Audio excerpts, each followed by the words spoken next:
You're chilling when the rain. You're some kind of butterfly. Baby, you give me midnight. You whip up my appetite. Don't leave me here high and dry. Baby, you give me ice and fire. You're channeling wind and rain. You're some kind of butterfly.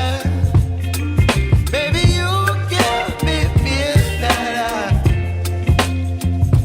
You whip up my appetite. Don't leave me here high and dry.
Good evening, Cart Before the Horse Nation.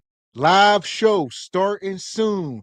Make sure you get your popcorn, get you a glass of wine, roll your doob, whatever you got to do. Show starting shortly.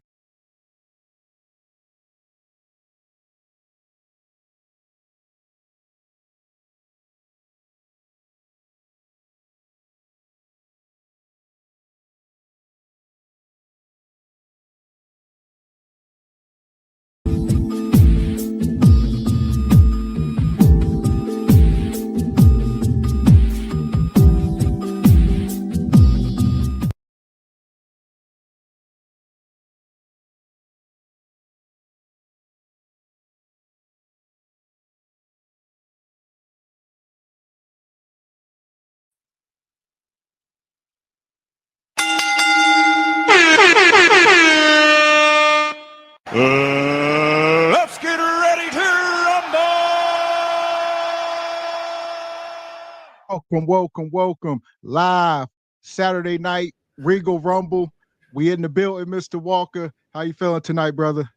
I am feeling fan-freaking-tastic per usual. Good evening, ladies and gentlemen, nugs and bonquishas. Welcome to Cart Before the Horse Regal Rumble, in affiliation with the Bougie Negro Podcast, and also, as all you Negros know, in association with Ain't No Fun Once the Rabbits Got the Gun Entertainment. What's going on with you this very fine Regal Saturday? In the big name of Jesus, you hear me? How y'all feeling tonight? We in the building.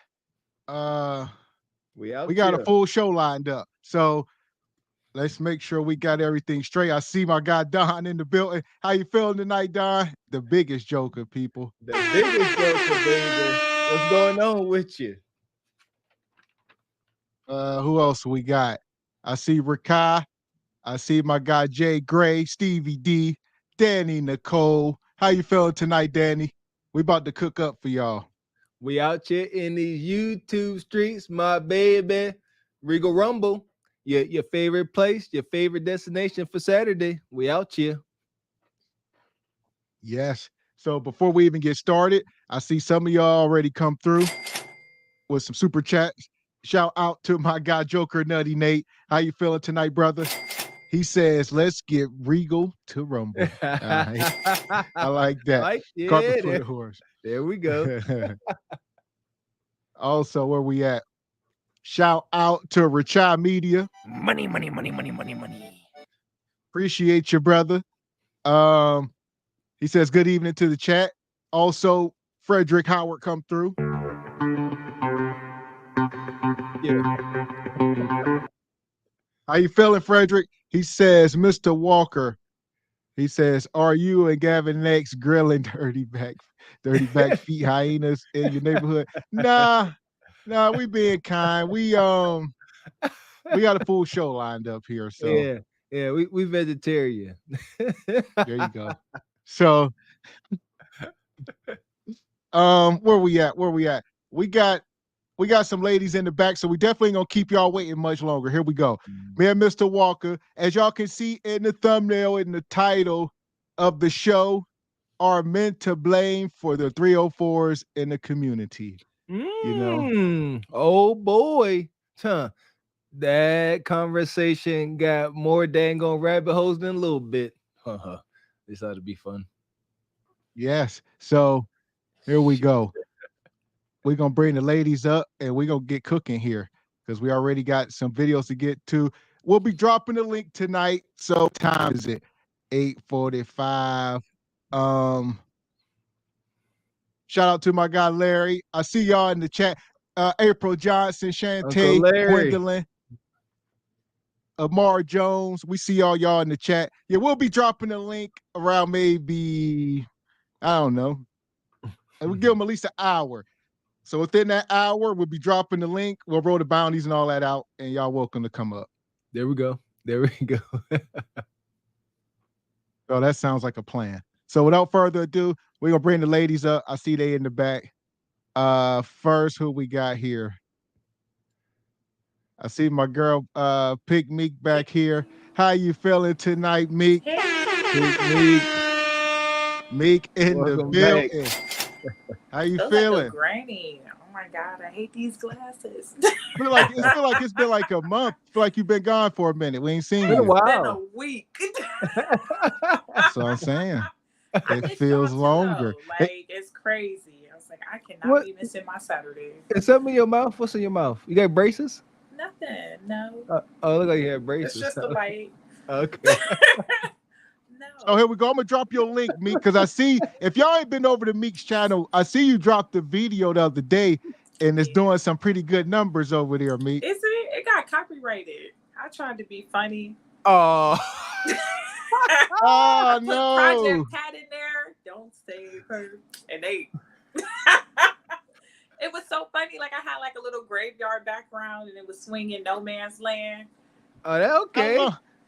How long was you playing it? You can't play it for too long now. It was only like 5 seconds, but they got me. Project Pat. 3. Project Pat don't play that. 3 to 4. 3 to 4. Somebody in Russia. It ain't even them. So there we go. There's Meek. There's your link in the chat. Make sure y'all go over and subscribe to Meek's channel. Yeah, get her subscribers. Get her popping over there. The first goal, get to 500, and then go from there. There we go. Go over and subscribe to the channel if you have not already. Who else we got back here? I see my girl. Oh boy, we got Crystal in the house. Crystal, hey, Trouble. Well, hello. How you How feeling y'all doing tonight? We good. I'm feeling good. I'm feeling good tonight. Good, me too. Okay. So here we go. I got your link as well. So I went over and checked you out, your YouTube. Make sure y'all go over and check out Crystal's channel. Subscribe. All right. You be over there cooking. I just got a little salt and pepper over there. I ain't doing too much right now, but yeah, it's growing for sure. So yeah, I'm happy to be back. And to me, you pick Meek. I've seen you on before, so it's good to have some more feminine energy tonight. So I'm excited. Hey, nice to meet you. Nice to meet you too. Oh, there Hopefully we go. You will pick me too. Yeah. What'd you say? Hopefully you'll pick me too. Oh, I'm not. I don't think I'm considered a. I don't think pick they me. consider me. You know, I don't. What is the pick me? Join me. So what is? Give me the term. What is a pick me? What is a pick me? Give me your term, and we'll see. Well, for me, I'm just separating it. It's the sisterhood and it's the pick me's. It's the women that respect and love Black men that want to be selected by them. That's all it is for me. Okay. See, I think that's the problem of pick me. I think that it's like the term and not to get off topic and but Oh, I think go that ahead. it's so many different definitions of stuff, like even like within the manosphere, it's so many levels to that.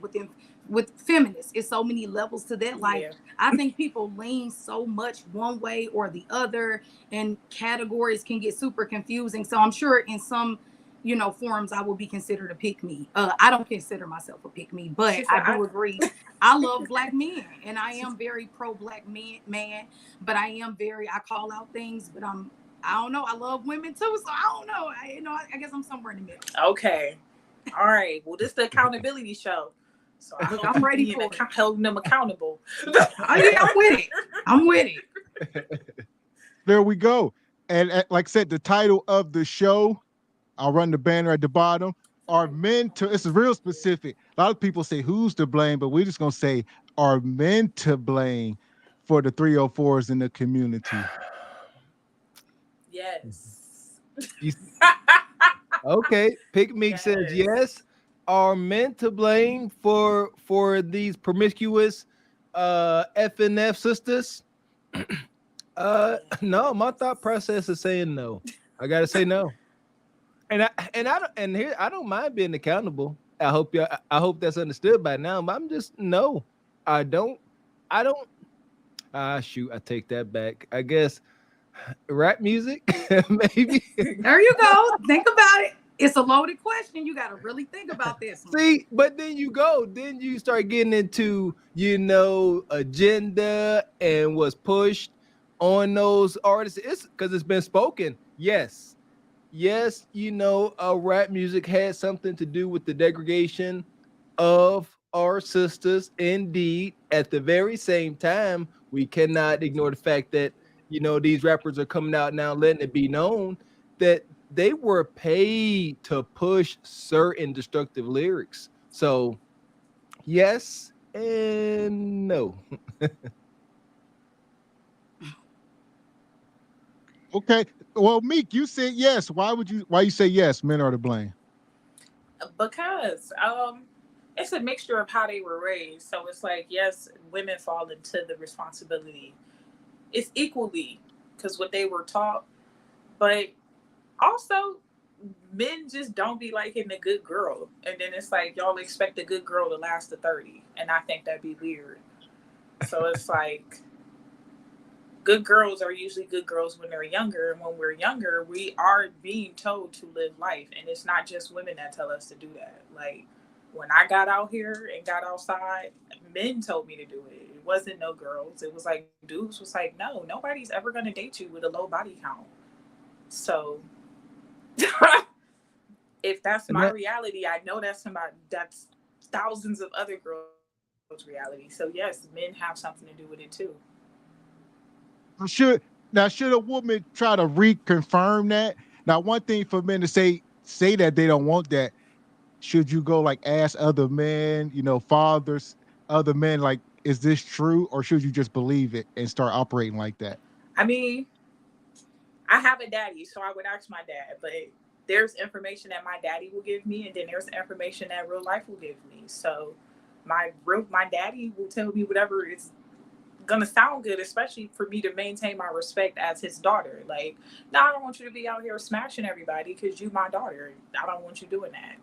But in the next breath, when you're out here and you're telling men that you're more diligent and you have more boundaries, you find yourself being ignored more. Like, the hoes get attention. Hoes are having the most fun. Hoes are getting all the experiences, and then the good girls that's out here waiting for the right man, they getting ignored. So it's like, ignored. That's the thing. So is it safe to say ignored until a point? I would say, yeah, 30. For whatever reason, at 30, y'all be like, yes, be 30 and have a body count of 0. Is it? Okay. So, God dang, is it impossible? Is it impossible to make it to 30 with a body count under 10? I mean, it's not impossible. It's not there. Like you Okay. can do it. Okay. Now, Like you can do it. yeah. I mean, like, you can do it. You can do it. Yeah. Not very convincing. You said that with a question mark at there. You can do it? I mean, you can. You can do anything through Christ who strengthens you. Right? I know that. Right. You know what I'm saying? So just the very act alone, we got to get biblical. If you gonna make it to 30 with under 10 bodies, you're gonna have to pray, say 1,000 Hail Marys, you know. No, Go it's see the definitely gonna Pope. have to be a value thing. But then that's where, I mean, I just had this conversation today. Like the whole, just because we have sex the first date don't mean I'm not gonna take you seriously. It's a lot of men that say that, but it's not a lot of marriages that result from it. So realistically, it's just better if we keep our legs closed longer. But the longer we keep our legs closed, men will say that that's us playing games. But in reality, you need that time to build a bond with me to even take me seriously. So it's a double-edged sword, but it start with y'all the leaders. Can I jump in? Okay, Go ahead. Can't fight that last point. Go ahead, Crystal. I want to do a little double dutch because I think it is very complex pick me, because I have seen relationships where people will say, man, we screwed on the first date and we've been married 20 years, but it's very rare, like she said. I also feel that unfortunately it's the complex part of being a woman, no matter what time and day it is, but even now, you know, because in one sense, like you said, pick me, it's like they don't want the good girl. You know, they're bored by the good girl. They don't marry the good girl. They can cap on her all day. That's why, you know, everybody wants to go ham on me in the comments last week, and I care less because Marilyn Monroe says different. What'd you say? I missed it. I'm sorry. Oh no, yeah. You know, history says different. History says that people who, you know, make their own way have a way of making a bigger impression on people, the world, and also a man. Most men would agree that their wife is normally different from the other women that they dated for a reason. So I think that it's just difficult. So I'm not taking up too much time. Yeah. Because as a woman, you have to find this way of putting that siren snapper on them, but at the same time, not being loose with it and knowing how to have that discernment on, like they say, choosing correctly, you know, who it is that you you know, open yourself up to. It's very hard, you know, not to like make excuses for being a woman, but it's difficult being a woman, because it's like, I don't want to not give you sex because men want it, you know what I mean? But at the same time, you drag them out 90 days like Steve Harvey, and now they kind of bored and over it, you know, especially if you don't have a personality. So I definitely feel you. I think it's hard. Yeah, I would say it's a gamble.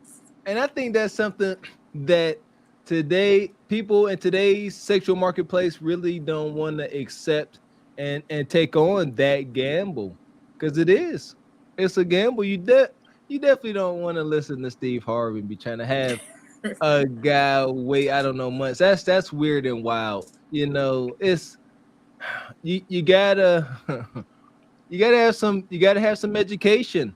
When we know better, we do better. So there you go. You can't tell Bonquisha to go out here into the world and act accordingly and make the best decisions if they ain't educated. So yeah, it's tough.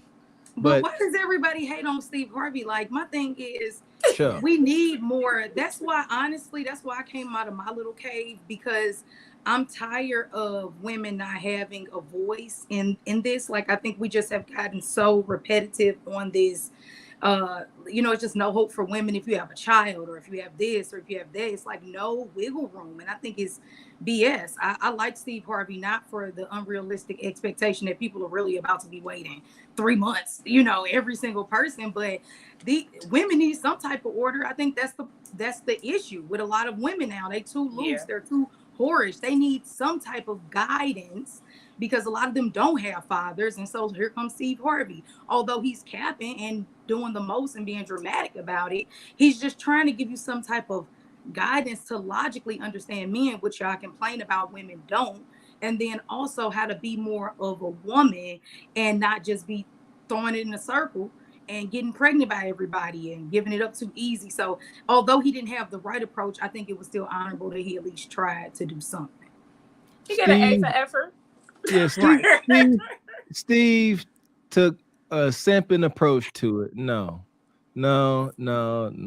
I see what you're saying. It's better to have even some simping parameters than none, like we seem to have now. So I get it. I see what you're saying. But no, he too smart, too educated, and he was delivering that message way too loud like that. Ain't no grace. No, he's a ain't no grace. We need some of those rules. So I'm not 100% against it. I liked the movie for sure. I like Kevin Hart, so I like the movie. Never seen it. Never seen it. I was gonna say I was gonna pull this video up, all right, and we go mine through it because I like the opening monologue there. In this video, we gonna have this discussion. The questions down there. Who's to blame for this? I want to say you sent us this video, Meek. This is okay. Let's see. Okay. Is this the one? What's the guy's name? Nola. I can't pronounce it.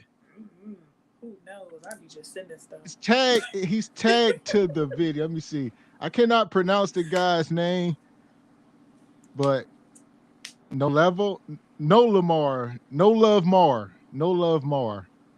I guess that's his name. I don't know. He got a YouTube channel. He got over 1 million subscribers. I never heard of this brother, but he a whole deal apparently. So I say that to say shout out to No Love Mar. His link is pinned to the video. Go over, subscribe, check out his content. We go mine through one of his videos, fair use. We're gonna check him out. And yeah, somebody said this, so we're gonna check it out. It got the baby in it. And that wasn't me. Some women. No, who sent us this? Maybe I don't know. Somebody sent this to the email apparently. So I don't know. We're gonna mine through it. It got women. It's like the baby. He's looking for video models / video women, vixens. Just chicks, right? Okay. So these women are gonna come up trying to prove themselves, asking questions and whatnot. We're gonna mine through it. That'll be interesting. So, hit the like button if you're just coming in. I know we ain't said it tonight. The likes are down. Hit the like button, please. If you're just coming into the room, make sure you hit the like button, folks. Shout out to Mrs. Locks to Smile in the building. How you feeling tonight? We're going to pull this video up. This is wild. All right. Put the babies away. The baby. Put the babies away because the baby on the screen. Here we go. Look, yes or no. That's easy. Yes or no. If you ain't with her, hell nah. Introducing the first lady. Let's get into it. Hey, I'm Lex. What's Alexis? Alexis, but I go by Lex. You can call me Lexi though. I'm gonna call you Chocolate. Come on. That's a yes? Yes. How you feeling? I'm gonna with you in a minute. You gonna be back? Hello, I'm Arabian. Like you from Arabia? No, that's my name.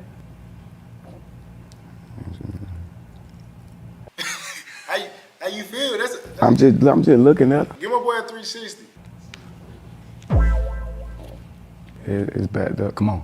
I need different flavors. You don't never want the same flavor. You gotta mix it up. You got a type? Nah, no type. I like what I like. You like what you like. I like what I like when I like it. My name is Honesty. Honesty. How That's are your you? real name. Wouldn't give you a fake name. You told me a lie already. Okay. That's my name. All right. I'm Jonathan. That's my name. Nice to meet you. I'm 23, from Ohio. I just moved here. That what's up. I was born in Ohio too. Where? Cleveland. You from? Yeah. Columbus. I don't know nothing about Cleveland. That's why I'm a pass. You from Ohio, you don't know nothing about the land. I f with you though. I like the shoes. Hi, I'm Elia. I'm 21. I'm at with you on the back end. You a baby. You know what I'm saying? That's a no? Yeah, Elia, she a baby. Hi, I'm Ashley. Why you walking like that? Tell me how I walk. You gotta do it again. I don't know, it's you too bubbly. I like your energy, but you too bubbly on the walk up. You got down, it feel like a setup. I'ma pass. I appreciate you though. Well, here we go. This part of the show. I see your face down there, Crystal. Me talk about Cleveland. Nah, I think Cleveland. So here we are. Who's to blame for it? Where these women come from, right? Could they be doing something better with their time? What are they trying to accomplish here? They're just trying to get some attention. I mean, they could be, I think when this will go to a whole nother conversation, but this goes into one of my main beliefs that I feel like will fix a lot of the issues that we're seeing with this question we have. If people just simply get to know themselves, especially women, you have to get to know who you are first, because when you don't get to know yourself, what you like, what you're into, what your hobbies are, what your qualities are that make you who you're the individual, you will do things like this. Try to be an Instagram model, try to be a hoe, try to be a video vixen, just doing anything for attention to have a name. And so I think these are just some random girls trying to make a name for themselves. And Lil Baby had an audition. They jumped in, and it is what it is. Now, what's this? I'm confused. Like, is this is he just like, are these women he's gonna smash, or like for a video, or what? Both. A mixture. Like for real, or yeah. So it's for the video, and yeah, he gonna smash. He gonna try to smash him. They probably gonna let you know how that go. Yeah, shoot, yeah, let's not be naive. It's for the video, and he gonna pursue however many gonna let him smash in whatever order, whatever combination. You know how it go. So all at one time, huh? Yeah, that's what I was saying. Yeah. I think that's a misconception that just because somebody, I honestly feel like that's what happened with Ice Spice and Drake. I think he invited Ice Spice, he flew her out, and I think Ice Spice got down there and was like, I like you, Drake, but I'm not about to give you none. I'm making this up, I don't know. But I think situations happen like that where guys think just because you're a celebrity or you got money, that just because 85% went for that, they think everybody's going for that. So I don't know. This situation seemed different, of course. 85%. So how you said just because 85%? Yeah, and then Ice Spice is not the out. You talking about another celebrity? Compare her to these very common women. So, I don't. Let's be real. In a common sister from the hood, our associates, right? They get a chance down there with Drake the Baby. They get a chance with the Baby. No condom. Let's just stop. Like, seriously, you're gonna let whatever happen, and for multiple reasons. Why? What's the worst that can happen? They get pregnant and beat them upside the head for child support. Exactly. No self-confidence. I mean, that's what it is. No lack of self-confidence, lack of guidance, and no direction. I mean, that's the answer. I agree. Okay, so we're gonna let a little more of this play. We'll get you in here, Meek, when we come back. That's too bad. Wait, you missing out or something? I with it. Hi, I'm Whitney. No, ma'am. Why so quick? No, why so quick? Cause she toxic. Look, she's trying to argue with me right now. The way she walked up on me, I could look at her. Damn, I'm trying to have a conversation. Now okay. You said I'm toxic. How you doing? What's up? I'm gonna take you because the braids, you know what I'm saying? She could come, the braids and the Jordans, she gonna be fun. I should have kept the girl with the funny walk. Matter of fact, this is gonna be the first time this ever happened. The one with the walk, with the bubbly walk, bring her back in, tell her she can stay. Get a redemption, she just gotta do it. She can stage it because I like her vibe, you know what I'm saying? So it's gonna be good. It's gonna be good for what we got going on. Come on, run her. Alright. Hey, how you doing? I'm Tyra. You who? I'm Tyra. Tyra. Yeah. Give my boy a 360.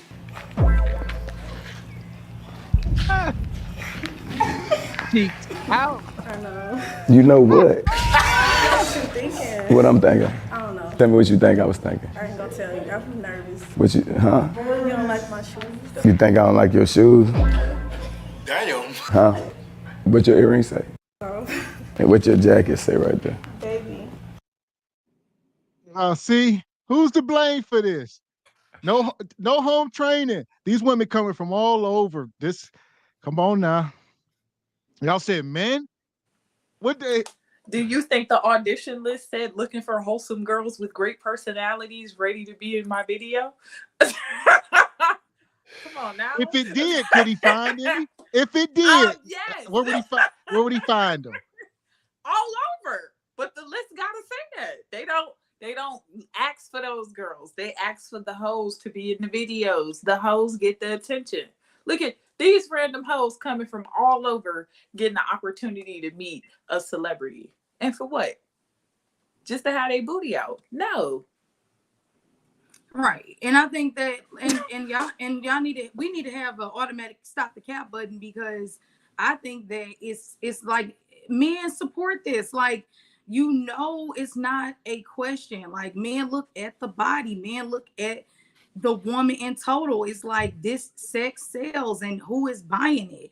It's not women. Women are maybe the ones that are showing it off, but men are the ones that are buying it and that are going for it. So that's just really what it is. And I one thing I think we missing is that nobody paid attention to the fact that I always felt like this was super like Kevin Samuels always used to say this, which I was like, since when? But men always, like, even in rap songs and like just like in high school, I used to always hear guys say, like, I don't want my girl to be friendly. Like, I don't want her smiling. Like, I want to, I want the mean girl, or, I want my girl to be like mean or a bitch or whatever they say. But it's like, that's not true, because like, maybe at a certain age, yes, I'll give you that. And nowadays, I feel like after Kevin Samuels, people warmed up to the idea of a comforting, welcoming woman, because I think men also did a bit of work on themselves, after him, hopefully, right? I think some went one way and some definitely went the other way. But yeah, it's just like, no, look at what the baby did, right? As soon as she walked up all nice and friendly, he's like, oh, no, she got to go. Like, we don't want what we need a lot of the times. You reject, even with a little skirt on, the nice, friendly woman. So the toxicity feeds the toxicity, and it's a lot of that on both sides. Yeah, shoot. Yeah, I would like to say this interaction between the baby and these ladies coming up trying to impress him, that's not a normal interaction. And I mean, the baby is the baby. That's most likely some toxic hood brother out here being him. So yeah, I'm saying they love the hoes. No, hold on. Quick, man. All right, so we talk about what the men like. This is what y'all like.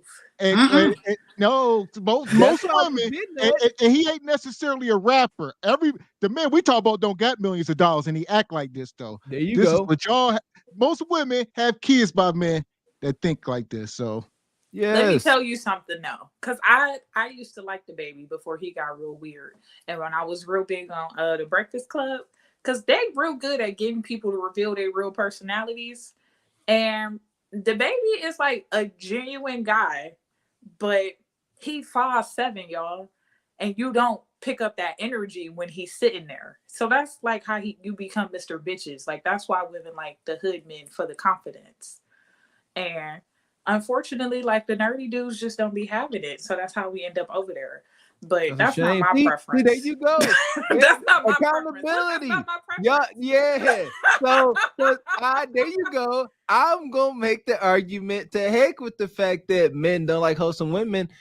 I say bull jive. Yeah, wholesome women don't. Y'all like nug. Instead, show it. Y'all all like nug. Statistically, yeah.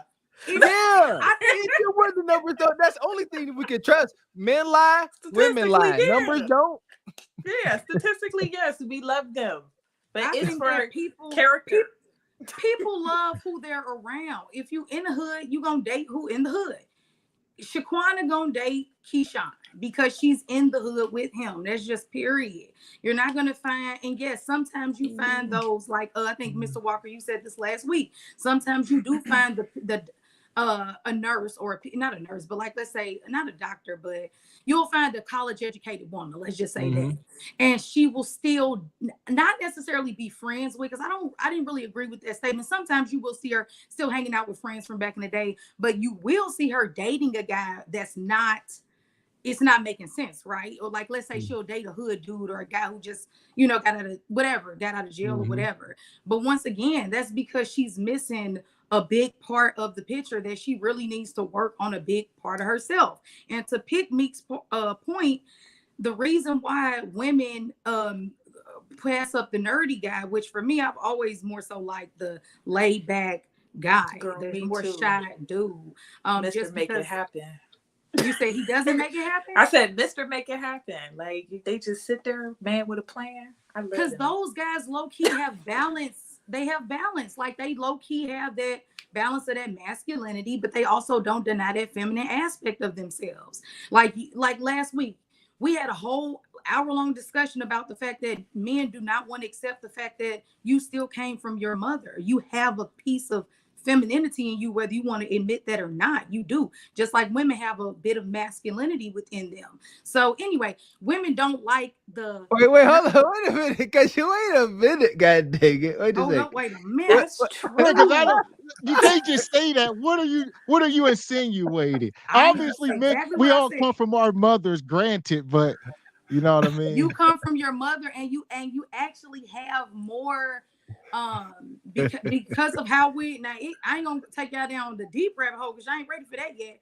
But yes, you come out of your mother's wombs. Your cells and all of that are more of your mother a lot of times than your father. Y'all can look this stuff up. So yes, all women possess masculinity within them, and all men possess femininity within them. And the longer they fight that, the more they constantly project that negativity. I'm telling you, it's crazy. Now, when y'all really ready for that could be true. You might possess, it might be like a 95-5 type thing, 98-2. You saying it like it's a 50-50 type deal, and it ain't that. There we go. Which you should be as over. You know, if you're a woman, you should be overwhelmingly feminine, and if you're a man, you should be overwhelmingly masculine. Like, Amen. Ain't no way around that. I mean, overwhelmingly, yes, but there are. Okay, I have some masculine traits, right? Right. Why y'all want dudes to be feminine? That's so wild. Like, I'm aggressive, right? And if I want something, I'm gonna go after it. And I'm not like, yo, what's up? Give me your number, sir. But I'm gonna make myself very clear that I'm interested and I want you to get at me. So, but that's aggressive. Men don't like that. And geeks a lot of the times are too feminine. To Gavin's point, geeks are too mama's boy, still on the titty. Geeks a lot of times are too feminine, like, so they don't have enough passive. You know, who raising them? Like, who raising them? A feminine trait to not. They don't have their father. They don't have their father a lot of times. So if the geek father is absent, or like an architect working all the time, and he doesn't have that father teaching him what masculinity is, he naturally gonna be around his sisters and his aunts and his mama, picking up those feminine traits. It's not his fault, but it's just what it is. If the dad is working a lot, or if the dad died, or if the dad left, that's just what it is. Same thing with women. If the woman is raised by her dad, you know, it just is what it is. You know, they'll not know how to balance that masculinity and femininity. You know, you'll go too hard on one or the other. Okay, so we're gonna get back to this video here. I see my guy Jay Prince out there. We're gonna get Jay Prince up here in a minute. Where we at? Here we go. This is How you feeling? I'm too sweet of a guy to be doing this, man. The last thing I want to do is, you know what I'm saying? Yes or no, you gotta be honest. But look, because you said you know and you wasn't confident in how your shoes look, that's gonna be a no for me. You know what I'm saying? You gotta have confidence. Yeah. My name is Baby. Your name Barry? That's my artist name. Your artist name. So what type of berry? Strawberry. I ain't gonna lie, I'ma pass because you need to go get them feet done, baby. I can't right now. Why not? Because the toenail, like, lady, she messed up my foot. Which one? Both of them? Yeah. Let me put that on you. Oh, that's so sweet. I want you to go get them done. They could do something. I'ma pass. Right now. I'ma pass. We're going. I love that. Go ahead. Okay. All right. What happened? I'm a nice guy, bro. We ain't gotta talk about that. What's up? What's up? Hey, how you doing? I'm cool. I'm Sav. I'm 24. Yeah. I'm a demons. I clearly know what you do. Mm-hmm. What you thinking? That it's too hot outside for you to have them boots on. I know it is hot. I'ma pass. Thank you. Hi, I'm Seven. I'm from Florida, and I'm Jamaican and British. I like everything but the boots. You know, I was contemplating because I didn't know if I was going to do slides or boots, but I felt like they were different, so. You said you was what? I felt they was different. Nah, with them, just not with the dress. I'm so nervous. What you nervous about? I don't know. This is my first time doing something like For sure, me too. Really? I'm nervous than a bitch. As my partner, you know, I wanted to come with him. He didn't tell me what I was gonna be doing. He just walked me in here. And then he like, it's just gonna be a lot of girls and you gotta say yes or no, you know what I'm saying? I'm like, So y'all both nervous? hold on, bro, we talking. I'm not even that type of guy, you know what I'm saying? Like, you know. Over here. Right, but I'ma pass because them boots is just, yeah. So I f with you though, Seven. What's up? I'm Big Court. You said what? Courtney, but I go by Big Court. What's up? I'm Big Court. You look like you like to fight. What's up? What you mean? Just try to do. So you do like to fight? I don't know, you tried it out. Too toxic. I'm a pass. Toxic? You and me together would be toxic. What's your zodiac? My zodiac. See, that's what them toxic. That's Nah, listen, I can explain. What's your zodiac? I'm a Capricorn. I pass, and I ain't even, I'm not even supposed to answer. Bet, it's all good. Appreciate you, Big Court. Hey, Okay. Holy guacamole. That's like my girl off the 300, like the dude off the 300, huh? Xerxes. Xerxes. So here's the thing. What does it take for these women come in here dressed like this? They'll bend over, do all that, and still, what does it do to their ego when he be like, no thanks? It's devastating. Devastating. I probably want to go die. What are you talking about? See, you know what? Devastating. You know what? I ain't gonna get into it. How in the world is it devastating for these sisters? They get in the amount of validation compared to the amount of rejection, which is safe to say is not outside of little baby and the baby. Come on, they ain't getting no rejection. So how can one out of 100,000? So out of 100,000 men that see her pictures on Instagram, you know, I don't even know how to compare that because they ain't getting denied. So why is one denial devastating out of a million, you know, validations? Well, you assume it's a million. Go ahead. No, you started. I asked you, did you want to go? So go ahead. It's about a million. Hundreds of thousands.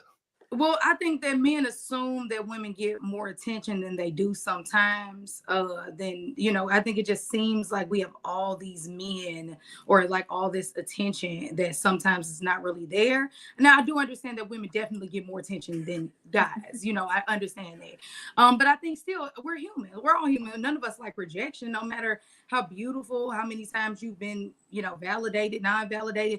And the baby is a celebrity. So it's not just your average dude that's like, nah, you know, he has status and women care about status. So it hurts when you on TV, you on camera, it's embarrassing. Hell, you know, you walking in, you dressed up and greased up your legs, you know, shaved, put a little perfume on. Hell, you put your waist train on. You thought, look, you heard her. They super insecure, and this is good for guys to see. Like women have insecurity too. She's like, yeah, I didn't know about my boots, and he's like, yeah. I mean, even a girl like, and that's why I think Pick Meek saw something in him. She liked the girl. Like I couldn't get my toes done and he like, here you go. Like women love that generosity. Somebody called somebody a simp for saying women like generosity. See? Generosity is a word you have to get used to. Ain't no way. That ain't no way. See, that's a trigger word out here now. Why? Generosity. It ain't simping, it's generosity. It ain't tricking. It ain't tricking, it's generosity. What is the definition? Oh, y'all gonna hate when I call it because I'm gonna say you're showing your ability to provide for me because that's what you're doing. Because like, when you give me, you gotta take care of me. So you showing your ability to take care of me long term when you're doing little stuff. That's how I see it. That's fine. That's fine whenever you get into you pursuing a serious relationship, pursuing marriage, dating with purpose. But we talking about in the context of what we just saw. The baby up here, tell him, spin around, let me see your cheeks. That context. How is him saying, you know what? Look at everybody. Your nails, your toenails ain't done up. Here's 100. He had what Pick Meek saw in him was the fact that although we know he's toxic as hell, he hit, you know, women, but also the woman that he kicked. No, he didn't hit anybody. He kicked her out of their house, but she was toxic as hell, and she was talking about black women too. So once again, like we said, accountability on the woman's part. She thought she was better than his ex, stole him from another woman, and so I don't know. But I think the baby has been known to be toxic. I don't know that much about him, but regardless, he has a heart that women find attractive. Women like men who are kind. That is an attractive trait. The definition of generosity is the quality of being kind and generous. And so when he showed that, it's like sexy. It's like, man, I don't know you, girl. I ain't even getting nothing from you, but here go a couple dollars. Just get your toes done. He didn't get, that's love. that's attractive. Women love that. Whether that was cute for me. You know, Dude, that's like, that's like you, come on, we ain't gonna get graphic, but that's like, let's just say you sending a man some nude photos or something, just something as simple as, come on now, he gonna be excited. We like that. We like that kind of stuff. Don't you get it? Men love that. Men love it's like it. me giving a homeless person, like I always do, a couple dollars. Or like I saw a little old scrawny ass 95-year-old man on the corner yesterday, and I told him he was cute. That's not now in this moment though, that was different because that girl genuinely looked stupid. So that's why I would say that the baby has a heart, because he know that we women would flame her. I would roast her up. That outfit wasn't for her body. Why would you go in front of any man with your feet undone? What girl, what are you doing? You trying to get chose. You supposed to come out in the best of the best. So she already know that we was gonna drag her. Him giving her them couple dollars was her pick me up. Okay. You know, here's the thing. My mom was a brute of a woman, and she suffered from pretty privilege, and she was a wild gangster. Shit, what I said she was, she's still kicking. And she taught me the game, man. So I gotta have a bias. My mom said, don't spend a dime. Like my mom was like kind of like a female PIMP, man. Just it was what it was. And she was like, you don't spend no money on nobody. Only person I ever took on a date and spent money on was my wife. That's it. I ain't never take no woman on no date.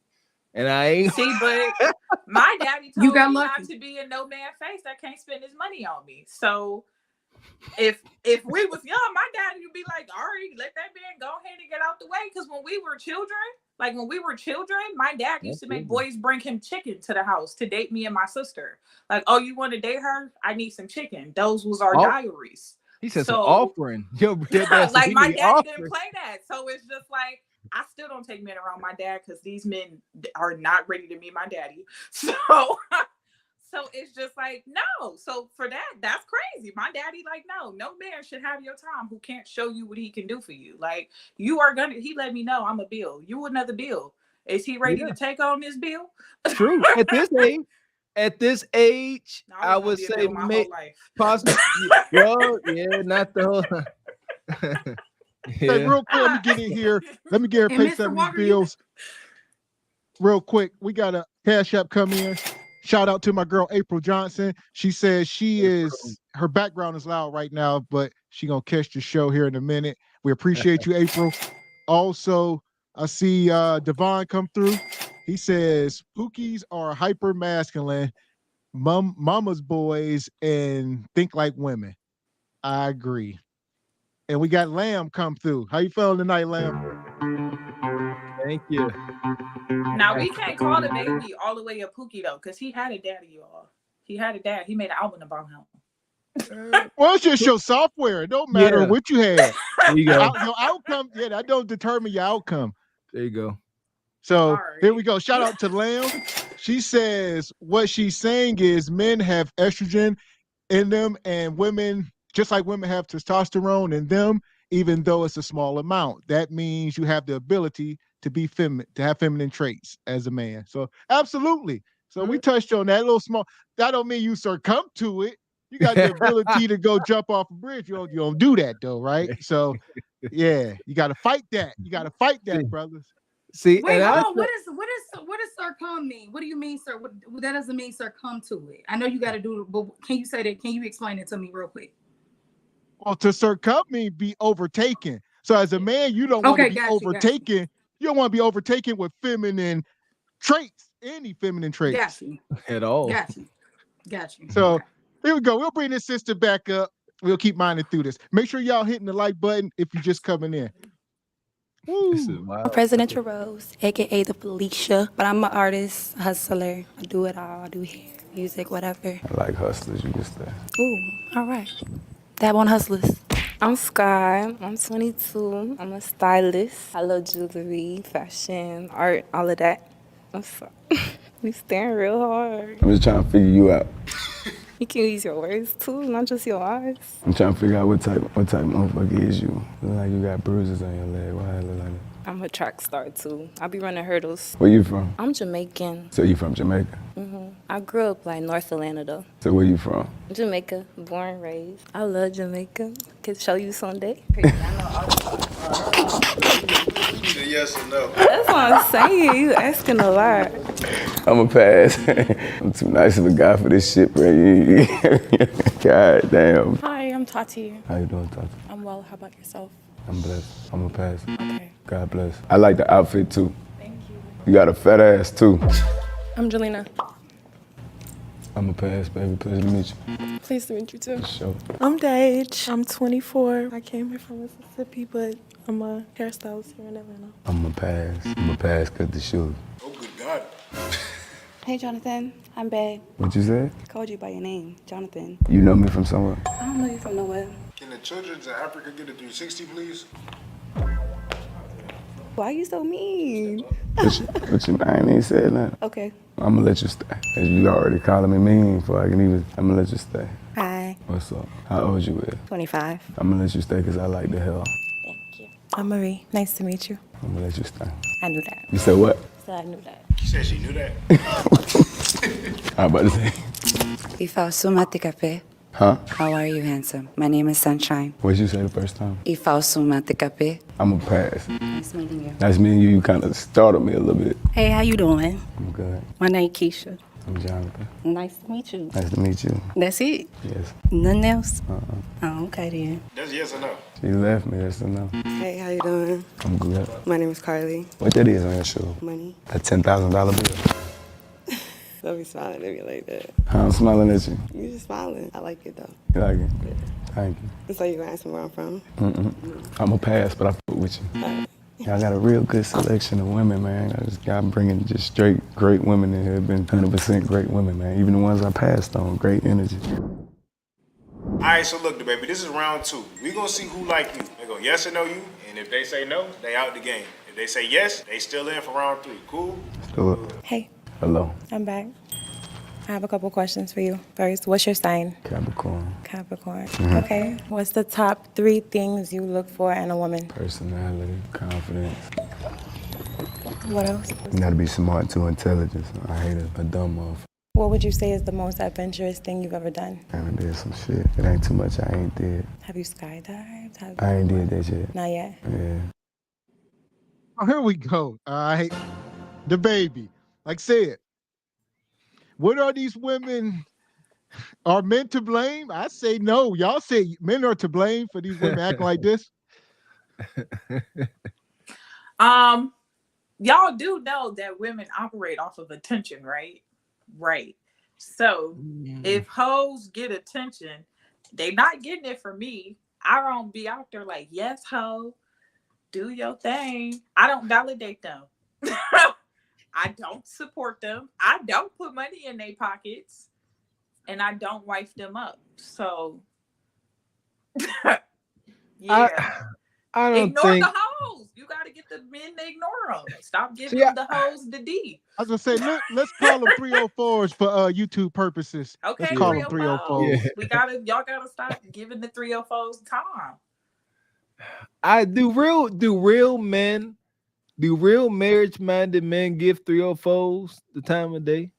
At one point in their life, you know they do. Like both of y'all did. At one point, I feel like most men. Stop cap, button again.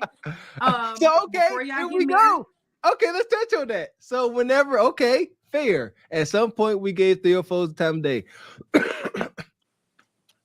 Did we tell them 304s we try and get married and start a family? No. Right, but you have. But I think. Hey, women, they don't understand men's nature a lot of times. So that's part of y'all problem is men, we like electricity. We gonna follow the path of least resistance. So wherever so it ain't got nothing to, you keep saying men like the 304s. No, men gonna follow the path of least resistance, especially when you're young and you horny and stuff. So there you go. Now, I will say this. I think overwhelmingly we all answered it at the beginning. It's both. If you keep buying what's out there that's being supplied, it's gonna, it is what it is. But also it gets to a point where women have to take accountability for themselves. If you see that after you're doing something time, and time again that it's not getting you the results that you want, at a certain point, it's self-accountability. But as long as women don't bring the bar up, when it comes to how they're acting, it's going to constantly be this situation of 304s being a thing. So yeah, we are at a day and age where we're in the age of Aquarius, we're in the age of information.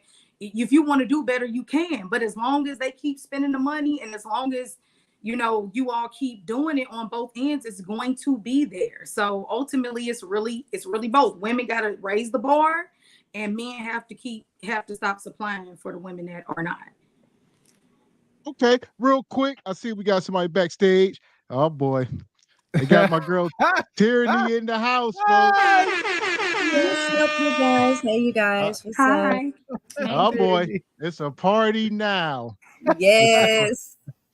I feel like we on the ropes, Mr. Walker. How you feeling? Huh? Hey, you limbered up? I ain't worried about none of this here. What's up going on, Tyranny? You got to Tyranny. Last time you could put your hairstyle was looking wild. You was looking wild by the head, as my mama would say. But that's in your eyes. My man thinks it's beautiful. But what I think so far, you can't be looking wild, Tyranny. I mean, that's the beauty's in the eye of the beholder, baby. And the one that pay my bills, he loves it. You know what you think about this show, Tyranny? What do you think about the question down there? Are men to blame for the 304s in the community? You know she gonna say yes. Come on. Why? Go ahead. Why? So far, what you've been watching? What you got? Because women follow after the men. If you guys left hoes alone, we wouldn't continue being a hoe. But as long as you guys are sorry, my apologies. But if you guys support 304s, then that's what we're going to become. That's bull crap, man. Men go, yes, because it's in the man's nature that Y chromosome, a man gonna pursue sex. You're gonna pursue it. Physical intimacy. You can't stop that. He's supposed to by design. Supposed to. Mm-hmm. Yes, by survival of the species. Yes, he gonna pursue it. But the woman says yay or nay. She says yes or no. But when you had a lack of order, and we all know we ain't trying to go back down the history ropes, but once you had like the drugs come into our community and it wasn't any morals and religion and things that kind of kept us together and kept the women up to code, once all of that was non-existent and men kept clowning, and then it's only so long you can have so much 80s and 90s rap of F the 304s and forget this and do that. And now it's just a common conversation for men not to want to get married, for men not to want to do more than a coffee date, for men to want to constantly disrespect you. This is common in our community. How long do you think that women are going to keep the standard when it's so many other things that are corrupt in the community and the women? Now, yes, the women gotta get it together again, because like you said, we are the gatekeepers. So we, even though we kind of lose ourselves and we get drowned with all this craziness, we gotta fix it, because they ain't gonna fix it. But we're tired of hearing how we ain't nothing and how in the music you don't value us. How long you think a person gonna keep hearing that before they just gonna say, you know what, forget it then. Y'all been using us for sex since the 80s and the 90s. Now we're gonna use you for your money, and then now it's the problem. Not all women, but listen, that's the problem when we start thinking that intercourse is not a fair exchange when it is. It's not. Like, especially for most women, y'all ain't Beyonce and Janae Aiko. So there's levels to the box. And after a certain point, it's just a fair exchange. Our vagina is our power card. But it's still our power card. It's the only thing we can control. It's our power card too, though. It's men have to learn that we have power as well. No, it's not. No, it's not. Y'all do not be walking around like, if I don't give her this D, she gonna know how to act. No, but that's women literally withdraw sex to get things to change in relationships. Like that is our draw for. Sorry. You know what? It's the power play. Bull jive. If you're a woman withhold in physical intimacy, you losing. You lost. Y'all would go crazy if you couldn't go have sex with somebody else. Only reason why you're not going crazy is because you're gonna go cheat with someone else. It's a lot of sexless marriages. That's why men married back in the day. Bull jive. The stats out here. I know a lot of men in sexless marriages. I know a man who just had his divorce finalized from being in a sexless marriage. Like, it's more common than you think. No, brother. Some accountability though. So if it's true, It's we our got to power be play, accountability sorry. has to enter the room on. What is the woman doing? Is she letting herself go? Is a man wants something? So if he ain't getting what he want, I'm sure they both probably stepping out, or you don't know the dynamic of what's going on. Mm-hmm. I just know it's a lot of sexless relationships. I work with a lady who don't get her husband none either. And then I be wondering, like, dang, how do all these women who don't pass out cookie be having men?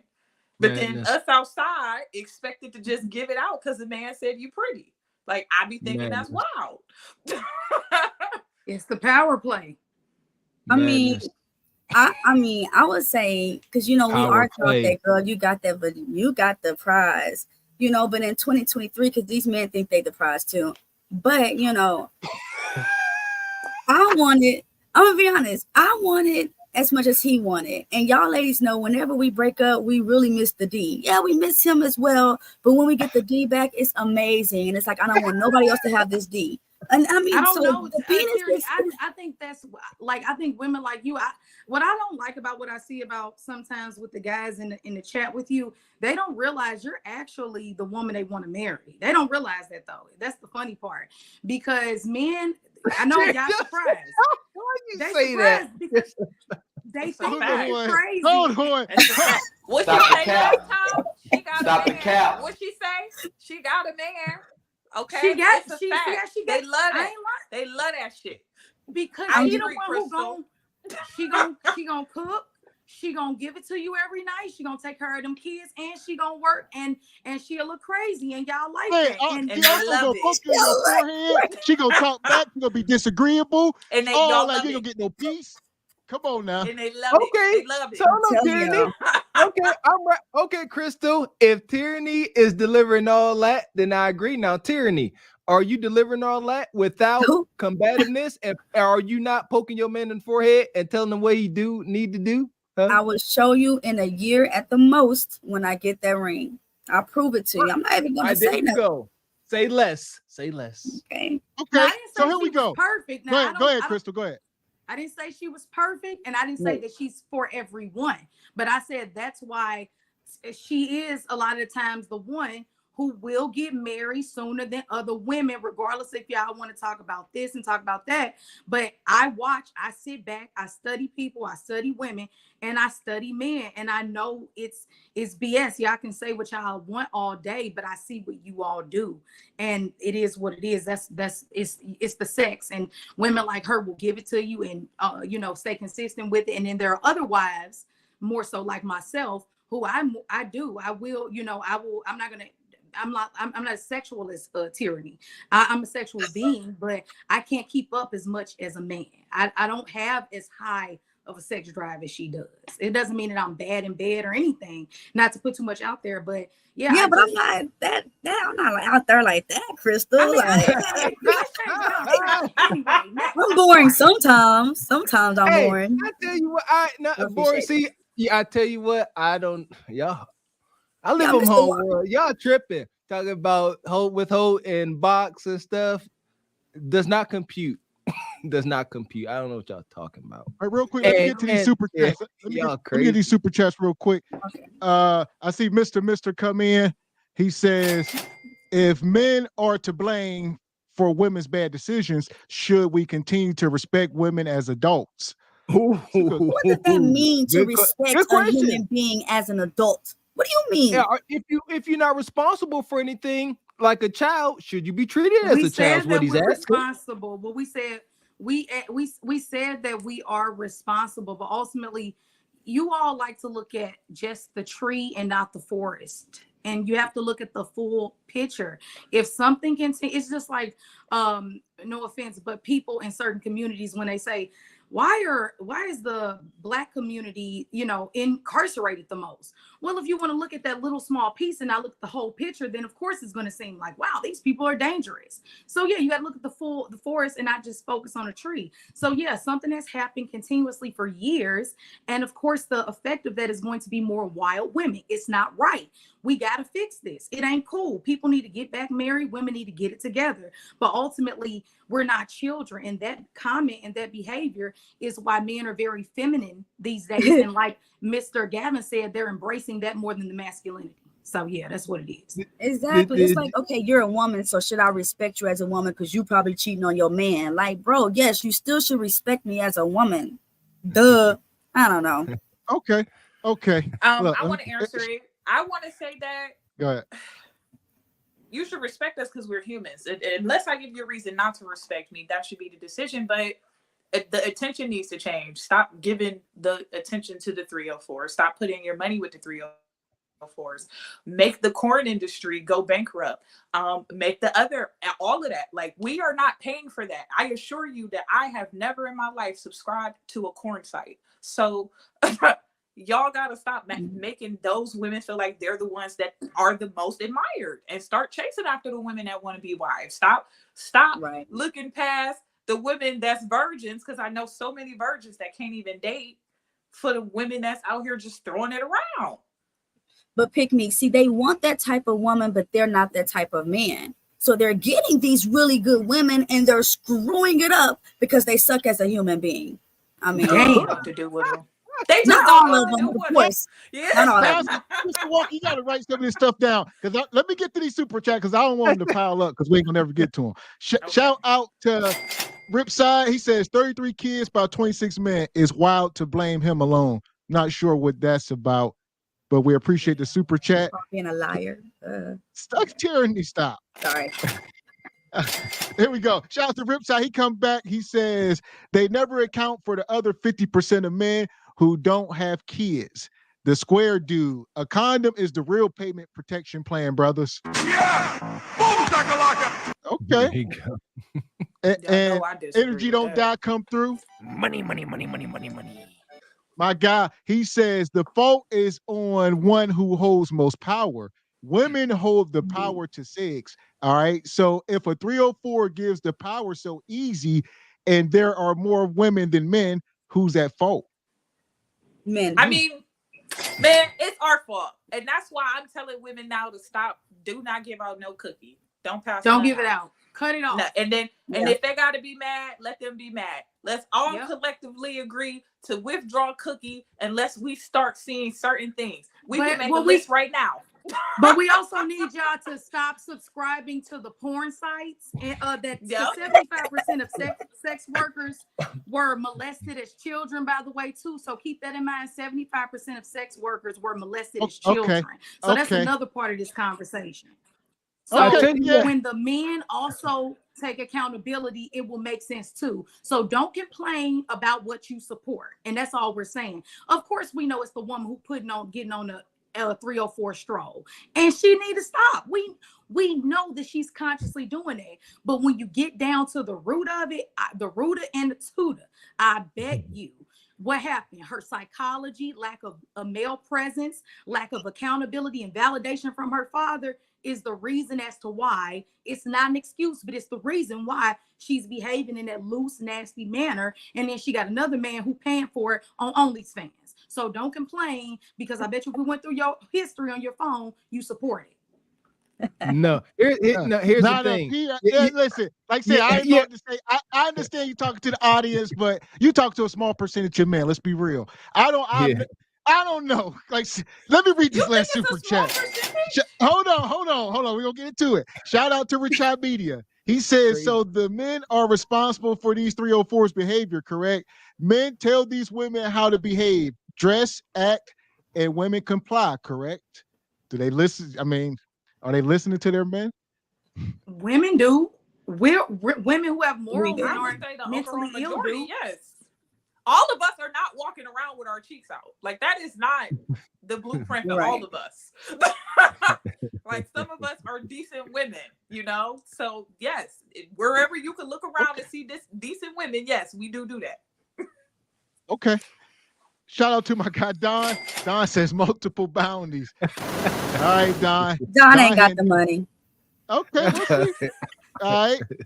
Don, shout out to Ben. Ben says, I'm conflicted. I like 304s, but won't date one. He says, effing them won't make me respect her more. Or he says, effing won't make me respect her more or less. I dated a virgin before, but dumped her because she won't put out. So what?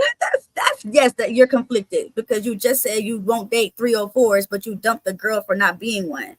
So, you know, you should have a talk with your daddy, try to figure that out. Oh boy. So here we go. I want to get back into this video first. I see we got somebody backstage. My guy backstage right now. We're going to balance this out a little bit, Mr. Walker. Oh, Lord. Oh, boy. The president. What's up, y'all? What's going on? The president up in the building. Yeah. Hearing all this City cap. City boy. City boy. Hey. Man, what's They going on our on with butt. this cap? Men ain't nothing. They saying our weenies ain't worth nothing. They saying No, physical we did not say intimacy is not an equal transaction. They said our weenies just ain't nothing there. It's all They box. just- All box. Those women those type of women that say that just be hurt. Because like when I think of what they call a decent woman, I got to be 100% real. Get 'em prick. They know different from hoes. It's just that they are nerdy. They are the male female version of nerds. Most men don't really find them attractive because they really don't got a type of personality. A lot of times virgins was cool when we was in school, right? Maybe in our mid-20s, I don't know, like if you in your 30s and you talking about you a virgin, like then I'm gonna check, like, damn, what's wrong with her? Could she even have kids? Because most men, we want to talk about marriage. Men think of marriage like we want children, unless we have children, unless that virgin willing to have a man who have kids already. But if she can't produce no babies, because that's like when I have kids by a woman, I feel like that's my woman, that's my family. It gives me this, I don't know, like somewhat like a power in a way, like I gave her babies, I gave her motherhood. And if you can't get motherhood, it's not solidified. And then I like the way you do know virginhood don't determine whether or not you can carry a baby. That just means nobody's penetrated you. Yeah, but at the same time, when you talk about you talking like that in your 30s, at one point you're gonna have that geriatric pregnancy where you possibly can't produce no more, birth no more babies. I mean, that's a fertility test. Wait.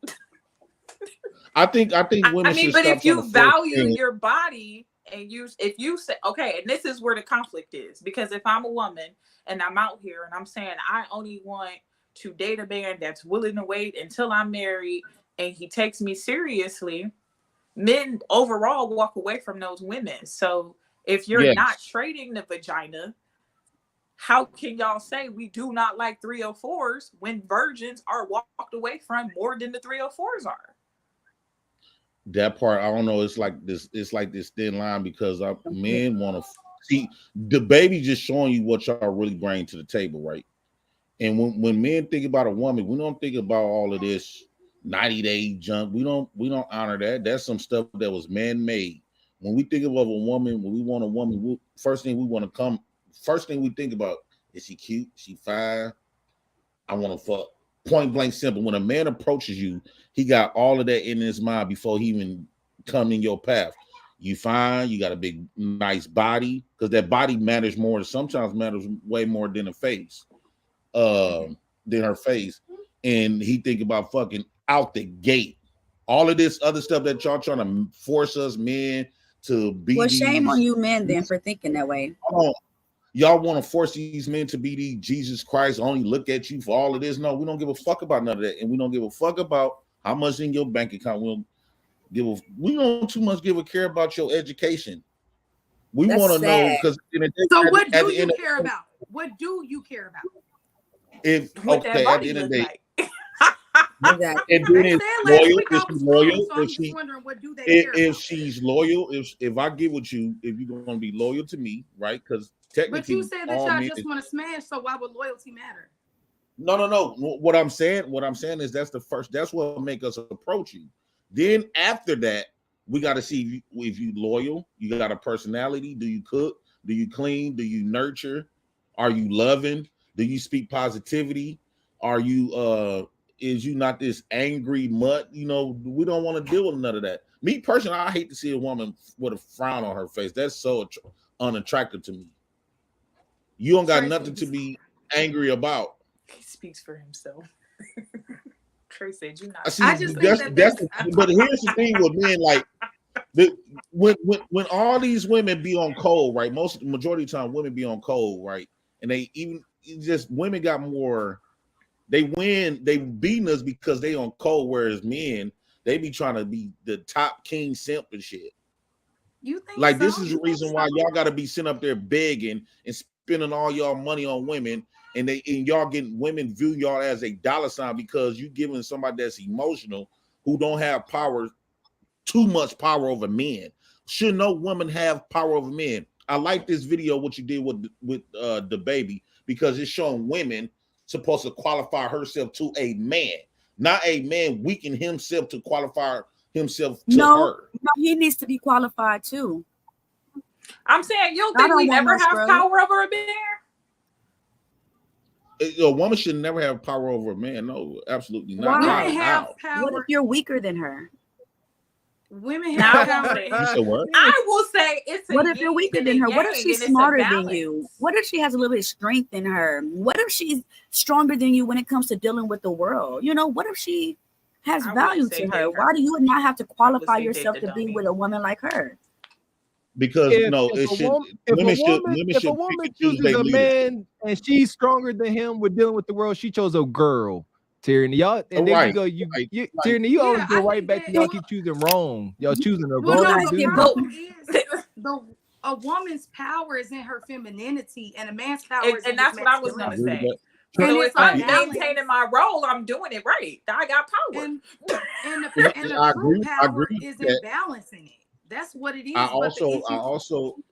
I agree with that. Yeah, but however, like women done got. Society done told these women nothing but lies, and y'all try to bring it back what society done taught y'all, and y'all try to enforce what lies. I need you to say what lies has society told women, because one, they said they told us that we supposed to put a woman before us, right? That's one. Two, that we supposed to sacrifice all our everything for this woman and for your family, not a woman. Wait 90 days for sex and all this other type of stuff. Like, man, are you fucking serious? I mean, why not? Actually, why not? Why not? Ain't no way. The 90-day rule is actually new, because my grandma told me not to have sex until I was married. That's what she claimed she did. So, and now you want to, and that's another thing. That's a big thing. Y'all forcing this government ran marriage, right? I'm not saying marriage in general, but the government ran marriage that's designed where men gonna fail. The reason why a lot of men is declining the marriage is, see, women don't got a problem with being married because it benefits them when shit fail. Men have said, fuck that. My granddaddy, my uncles, my brothers, my cousins, them. And when I talk to friends, men all over the globe said, man, hey, fuck this United States American marriage concept. Men don't do nothing but fail. The reason why y'all push for it so much because, one, y'all can sit up here and say no fault divorce. I don't feel this marriage today. I'm gonna get up and get a divorce, and you still take everything. So of course you're gonna push for that because you don't want to leave the relationship with nothing. Okay. You want to okay. Can you got to put a period in there. Up now. Okay. Let me respond. Okay. You know that your thing down there is valuable too. You don't have to stick your thing down there in every single hole. Okay. So you should want to stick your thing in something that's valuable to you. And if it takes a year to make sure that that's value for you, what's wrong with that? What's wrong with keeping your body pure and holy? Because you men be like, oh, you 35, you want to wait till you're married to have sex. You didn't do that with that man. This ain't got nothing to do with you. This is about me. I want to self-grow. Right? Are you talking about a woman that used to bust it open, then all of a sudden? I'm saying your thing is valuable too. So you shouldn't want to just go sticking your thing in every female that you can. Oh, he want to leave now. Where you going? Well, I think that also too, as long it's just like you said, to your point, it's not a matter, and I wanted to, when we said that the sex, you know, I was saying that men are more sexual than women. I wasn't saying that their sex is not valuable at all. No, I love men. I think that men are valuable. I think that it's balanced. It has to be. Like, how can you say that women are valuable and men aren't? That just doesn't make sense. I would never say that. But what I'm saying is that it depends on the man that you're talking to. I know a lot of married men who love their wives, who want to be married. I know a lot of men who get divorced and get remarried. About, you know, you find hurt men who get married and then say, I hate all women, you know, all women are selfish, all women are this. And unfortunately, that is unhealed behavior or lack of, like we always say, what's the name of single by choices? Divorce by choices. When you don't pick correctly, the same thing that the single parents and the baby mamas are doing, that's what a husband does. When he's like, man, sometimes your body more valuable than your face. But we didn't say anything about that woman's soul and her heart and her ability to heal. We didn't say anything about her ability to even bring up some of the aspect of yourself. Because I know last week we talked about you know, we talked about different things, but one of the main things is that until men realize that it's that being a woman and things that are attached and associated with women and femininity is not bad and evil, and we stop trying to strip everything that's associated with women and throw it out and say, now what else y'all offer? We're never going to get anywhere, because it's just like saying, okay, man, listen, you can't work, you can't let me respond first. You can't do this. Yeah, go and ahead. Then we're go just ahead. gonna say, now what you got me, to offer? Go ahead, me get in there, and then I got to read these super chats. So go ahead. Okay, I'm going to be as quick as possible. So, all right, you mentioned the divorce rate and how much women file divorce, but I still put that, yes, we file for divorce a lot, but I still put that off on men because marriage is proposed by men. So if you are not properly vetting the woman that you are deciding to give your legacy to, who doesn't have duty and responsibility, because y'all don't be picking those women. Y'all don't. I promise to God, y'all don't. Incentivized. And that's why the live off divorce these rate is so incentives. high. The reason why the woman who divorce has rate is so duty high and responsibility is not going to leave her marriage for no incentive. That's I understand crap. fully. Crap. It is more money for me to stay with a man that's growing than it is for me to leave him at where I think his peak is at this time. It's better for me to stay to the end to see where he's going to take this drive. So no. A woman that values marriage, a woman who is responsible, who knows her duty, who knows her role, who makes a covenant with God, she ain't leaving over something petty. I'm telling you, so I things take that it make you me married. leave a man. I take it that you married. Have you ever been married? Have you ever been married? No, It doesn't matter. See, we talking out of ignorance. We just talking what you're feeling at the moment. No, we talking what you. I guarantee most of the women that got married. Reality. Saying the same stuff before they got married. This is what I want to say to Chris. I'm telling you about reality. I'm telling you right now. I've had men in my face that tell me that they cannot deal with my mindset. And then they'll go find a woman that's out here free with the world, a free radical that's out here popping for everybody, outside all the time, don't have no responsibility, and then we'll say, well, she's more fun. You're a grandma. No, this what I want to say to Chris is like, I wanted to say this. Jay, you ignore Pick Meek and she's wife. Yeah, because I don't believe that that's all cap. That's the second garbage. Women say a lot of good stuff in the moment. They love it, Jada. They love it, Jada. No. Hold on, Chris, but let me respond. You keep interrupting. What I'm saying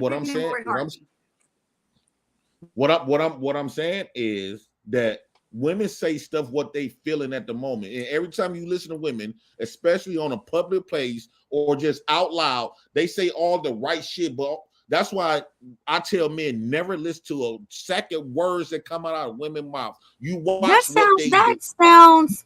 I know, don't take this as disrespectful, but that sounds like the community type of talk. Like you're generalizing.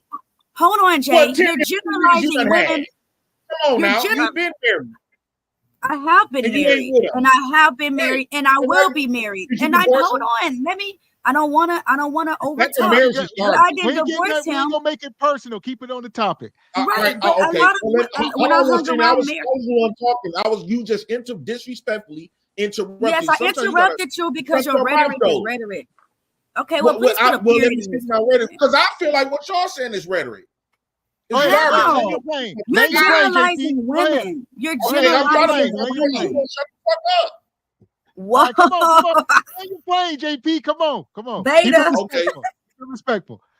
Like she disrespecting by feeling taken upon herself, feel like she could just disrespect a man because what This is a she don't like what panel. somebody You're said. just a man. All You're right, not come my on, husband. man. We Okay. gotta move past this, I'm gonna y'all. say- Or are we just gonna move? We just gonna move on. Okay, A What you man. got? one the point with Crystal, like for an example, when men get broke, right?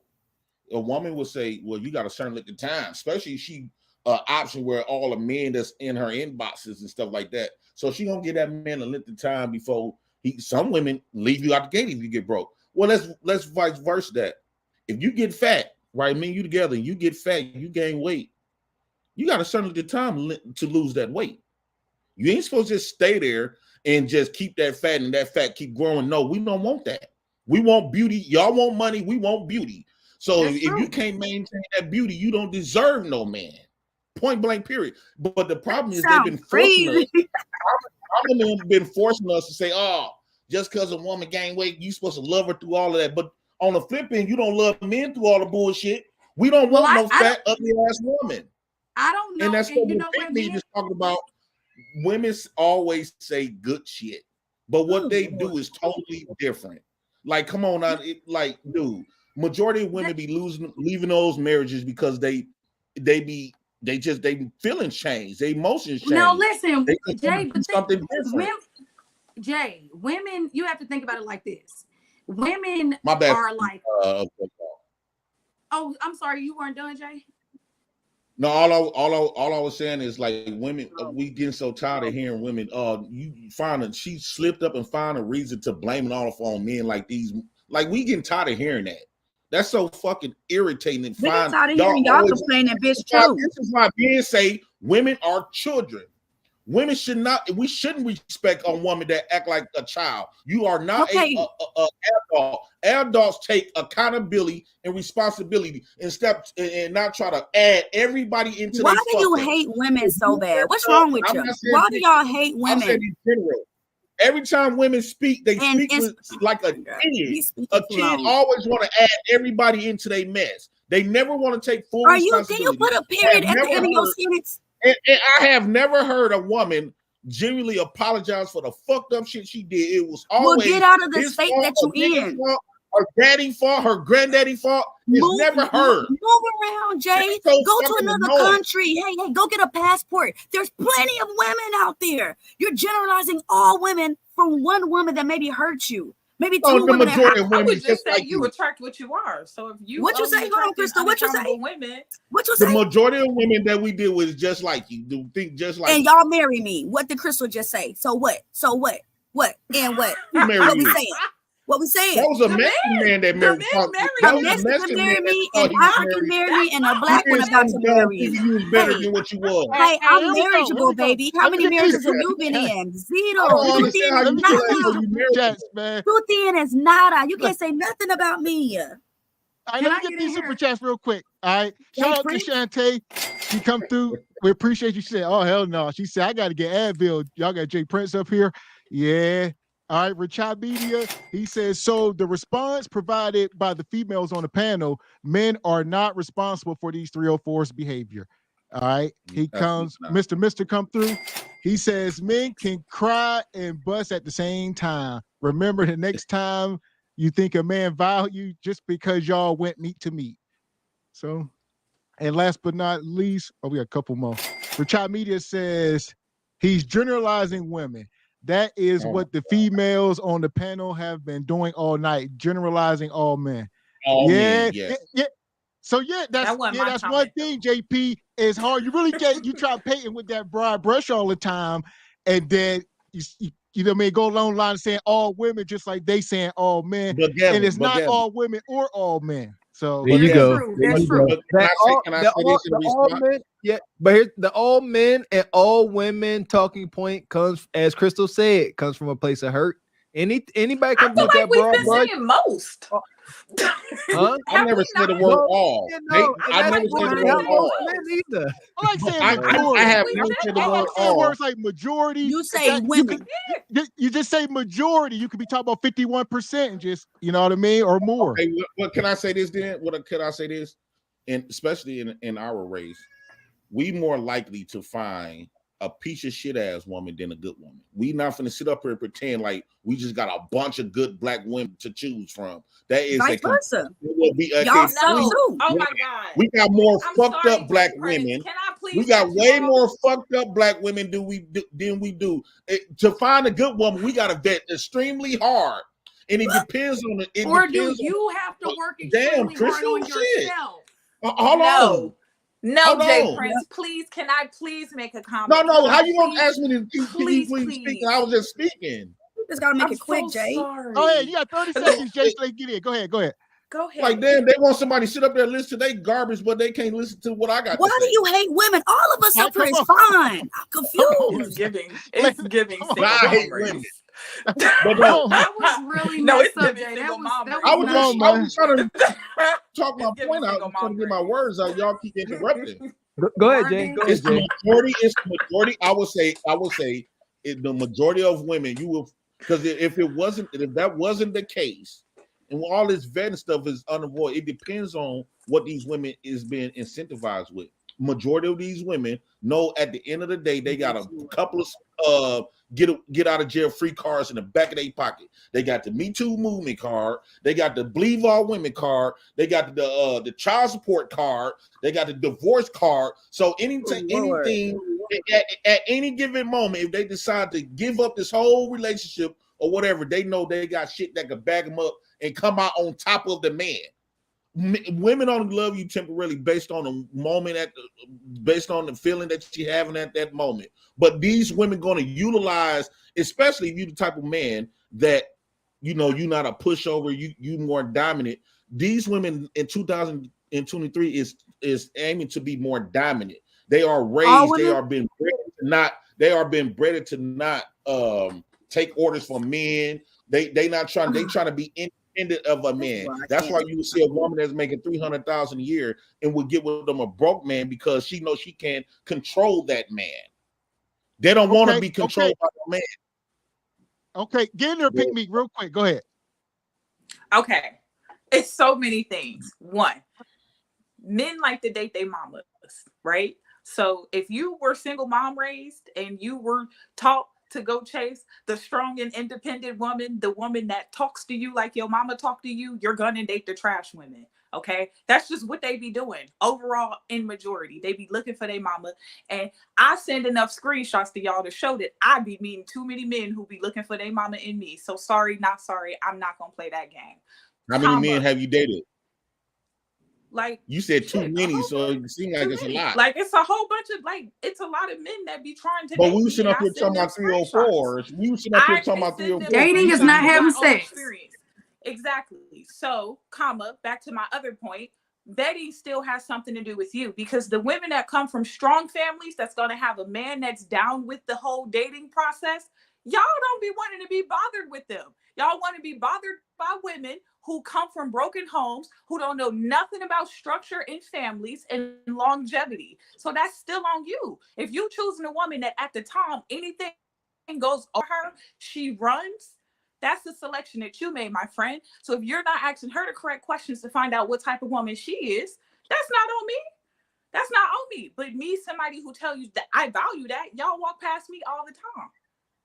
So that's no. No. Women say a whole bunch of lies. Divorce rate so women tell us a bunch of lies like y'all doing now. So if I ask these women the questions, they're gonna tell me a bunch of lies. You got to really to know a woman, you got to be with that woman for a while and watch her. But what does my action show you? And that's, y'all don't pay attention to that either. Y'all don't look at what these women show you. I'm so serious about that. And what throws me off is this. I think we forget how much we're mirrors to each other, because The same exact argument that you all are going back and forth about is the same thing women say with the baby daddy situation. They'll say, well, he wasn't like that when I first got with him. You didn't vet him correctly, but they're saying he really wasn't like that. And y'all like, she lying, she was a hoe, she was having a one night stand. So I think we just have to realize that it's something going on both ends. And to pick Meek's point, yeah, a lot of times we are looking for our mother and other women unconsciously, unless that man has done work on himself. Now, if that woman or man has done work on himself and healed or just learned from life, then he won't look for that toxic woman. What'd you say? I'm talking Shanika. Wait, Chris, you make it seem like our mothers just toxic. I thought we supposed to look for our mothers at birth. Not like, if the mother, not if your mama's toxic. My daughters are supposed to. They tell me that I'm supposed to be a good example for my daughters because she gonna pick a man that. So y'all looking for y'all daddies. Y'all looking for y'all daddies out of these men, meaning that y'all getting deadbeat niggas, right? Right, but you're not, Jay. You gotta. So when y'all talking about y'all looking for mother, you gotta clarify what my point was. Y'all looking for y'all gang banger, drug dealing, selling. That's not what my weed daddy smoking, pill popping, gun toting, jail living. What does it say about you black men if that's all that black men are, Jay Prince? No, that's all the black men that women love too. Can I finish? Because you're That's all talking the about, black men that women hold love. on, let me finish. Go ahead, Tierney. Go ahead. If you're saying that the women that you know is this and that and that and this, what they say about you, that's the women you choosing. If you get out of here in nicer areas and get up out the ghetto / the hood because it's cheaper for your rent, go out there and actually pay over $1,500 and make yourself look nice. You're going to meet you a nicer woman with a better education. Oh, wait, you don't care about education. So you don't even know what you need. You don't even know what you need. Go ahead. Next person. All right, let me go. Let me get in here. We got to move the show forward. We go cook. We here. Man, we've been going. Let me get back into this video. I gotta get my bearings here, man. Y'all been. Hold on. I would have taken her. She fine. Together. We could probably figure that out. It's a yes for me. I'm a lover girl at heart, so what's your idea of a good date? A movie, home cooked meal. What you getting at the movie stand? Chocolate chip cookies and some ice cream. You said what type of cookies? Some chocolate chip cookies and some ice cream. You like chocolate? Yeah, not like Hershey's and shit, no. I was gonna pass you. Well, not pass you, I'm just gonna smash you, but not got passed. Hershey's the best. Hello again. What's up, man? You like ghetto girls or classy girls? Mix between the two. Describe a wild night. How wild you want it? How wild you get? It depends on how I'm feeling. Sometimes I'll be chilling. Where would we go for our first date? I don't really like to go on dates, to be honest with you. You don't do dates? Nah. You work out? Sometimes. Can I see a six-pack? Six-pack? Yeah. I don't know if I got one. I'm gonna see what you're talking about later. That's a yes? I gotta get interrogated like this. Hey, how you doing? How you doing? I'm fine. So I got a question for you. What is your best quality?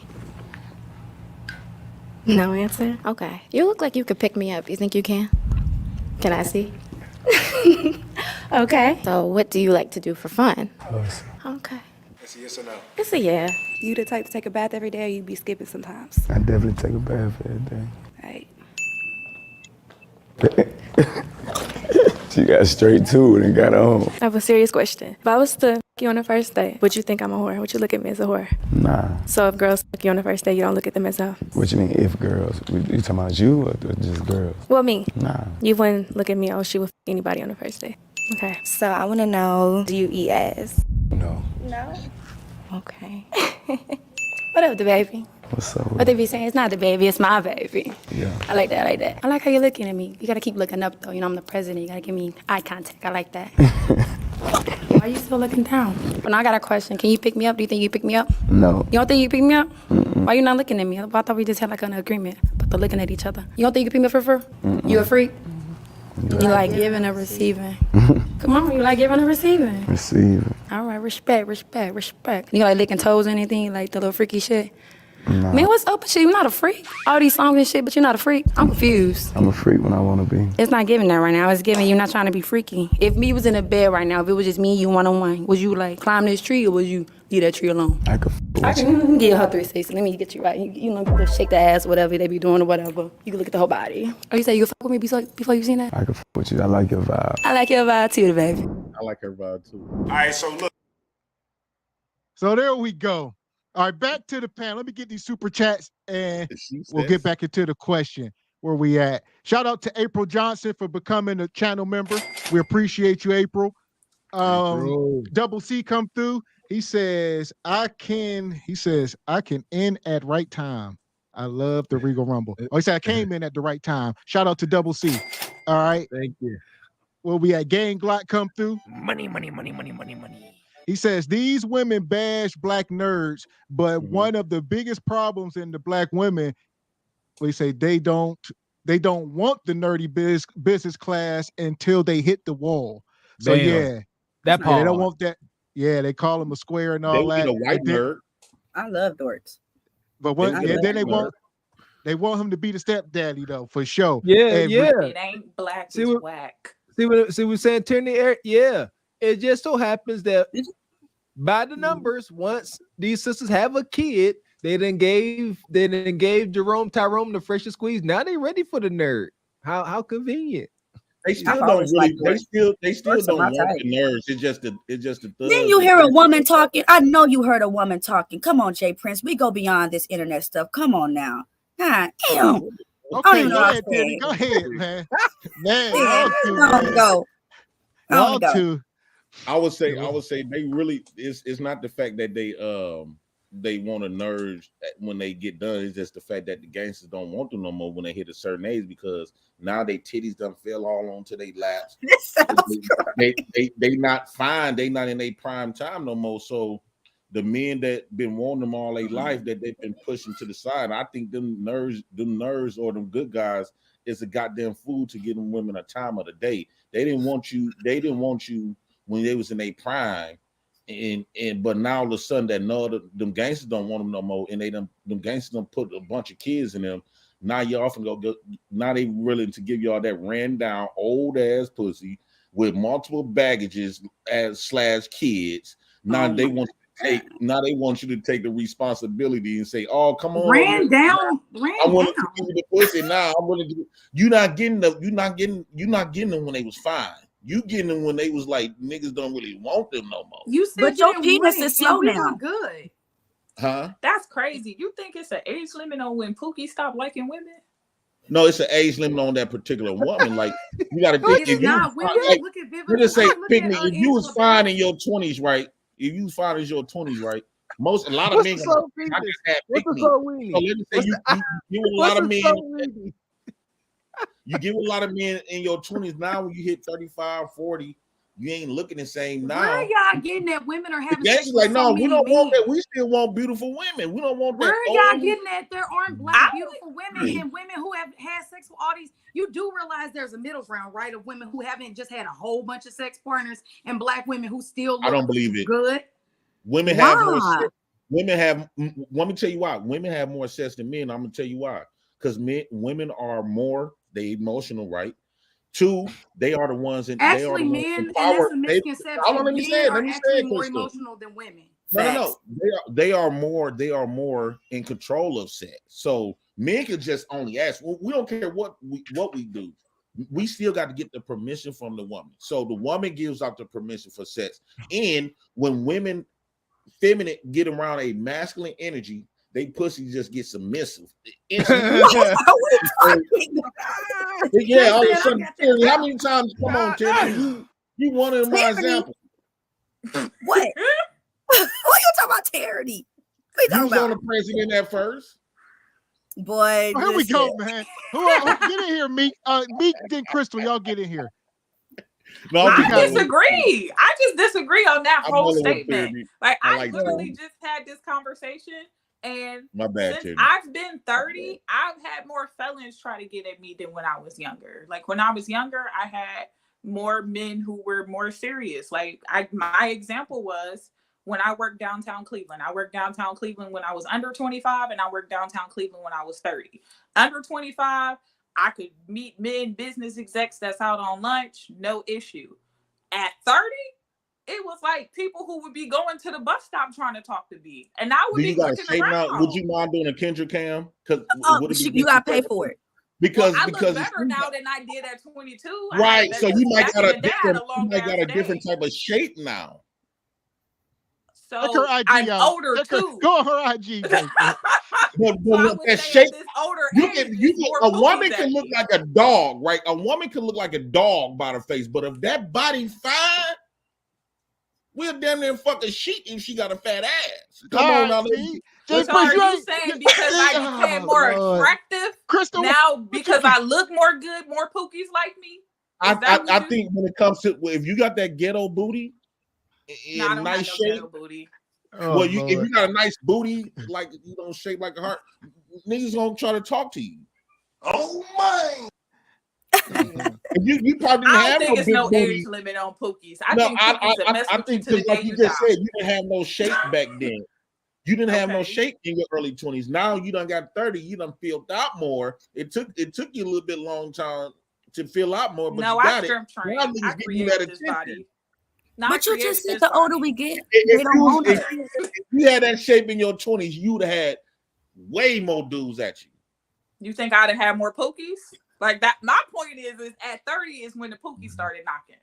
I used to get nicer men when I was younger. Now that I'm older, I've had more felons try to talk to me in this last 2 years than I did ever before in my early Okay, let me 20s. ask you this then, Ever, Pygmy. ever. Do you like the way you shape now or your shape back then? I like my body better now. Why is that? Because it looks this better. boy right here. Because you get more attention, right? Because you get more attention from men, right? No, because before my booty is sag do bad black women. That's why. And having a saggy booty is ugly. And so I didn't like What you looking mean by like a saggy booty? What? How do a I saggy didn't have booty no look? booty. Like in the booty part, my booty would go like this. I had no booty. It was I had a long So your ass 20s, that's what where I your look booty like. at now. Where your booty at now? It's some back there. It's more than it was back You just explained my whole point. You didn't have no booty back then, so niggas weren't searching for you. But now that booty started to fill out more, we want to marry you for the moment. But that's an more older than man. wait. That's not what you said. Here we go. My point is more pookies at me now. So I attracted better men when I had long ass days than I do with the nicer body. Okay, can I say this? You just said that the older we are, we start to sag and it wrinkles up. But you that was also my just point. said you also just said the older we get, the finer we get, which is absolutely true. No. She said, Tyranny, she said she's 30, right? So she still kind of just. He was saying just in her case. He was just saying in her case, in reverse, she got a little bit more finer. So now she's getting attention. If she don't realize it, she said that in her 20s. She won't get no attention. You know why? Because she didn't have the shape. So but now they that still she said got last the week shape, that men care more about they don't really care about looks like that. The guy last week What? argued with me for an hour about how looks didn't matter that much. They take a 5 or a 4.5, but I knew it was cap. no, That's looks. why I asked for the button. No, the body actually matters. What I'm saying is, like, I have women with nice bodies, but once I got to know them, they was argumentative. They like to fight and stuff like that. Or only thing they talk about is like attention stuff, you know, like y'all choose bad. That's why y'all got no. I'm telling you, like I turned down women that had nice shapes, but you still gotta have something like a shape. I do believe women with nice shapes is the biggest whores. They are because they're getting the most attention. They and getting that's the most point attention. that we're trying to make. Like it's nothing wrong with one in nice shape. And that's a on woman y'all. should be in shape. But and now Pygmy got some. Now Pygmy getting that. She got that nice shape now. She getting a lot of attention. She is no different. From I said I get more attention from felons. Fat woman that lost that weight and became fine, and now she can go out there and just have it her way. That's why she sit up here and said she's been on too many dates. In my life, I'm smashing no man. Okay, well, you just said you've been on too many dates, right? And you just said in your early 20s you wasn't getting them. When that body got good, she's been on way too many dates. So she going wild. She said she done got not tired. say that. She did not say that. She said dating. She said she going been wild. dating in terms of Pygmy is taking advantage of that nice shape. I am not taking advantage of that nice shape, and she's trying to do. And this is why. So you don't like? I mean, Pygmy, you don't like the attention that you get now, opposed to the attention that you get no attention at 20.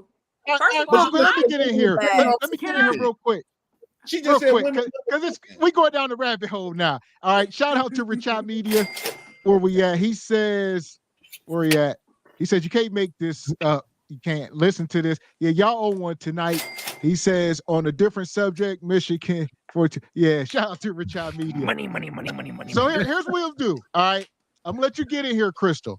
But I do got another video I want to pull up. So right after Crystal goes, shout out to Ripside. What'd he say? Folks who already got kids telling me about their requirements is wild. So well, I think that once again, like I said last week, people who don't have children date people who don't have children. It's fine. You know, if you don't have children, you don't have to you don't have to listen to anybody who has children if they're not in your dating arena. You know, that's totally understandable. But I think it's just also crazy because Pick Meek is sitting here trying to explain how she's having a problem because she's trying to meet these requirements, which is great that men want of a nice body and whatnot. But ultimately, it's not getting her the results she wants completely because, you know, it's very superficial to when men look at you just based off the shape of your heart booty. And you're going to, when you pick like that, because Jay was more interested in asking complex questions about the shape of the booty and the slope and the slide than he was about our opinions and our intellect as women. So I saw him. I don't give a care about because realistically, we really, you know what's so attractive on a woman? When she got the look, she got the shape, and she learned how to shut the fuck up. Like right, that's but more when you have a man who doesn't appreciate your commentary, then he's never gonna get that woman.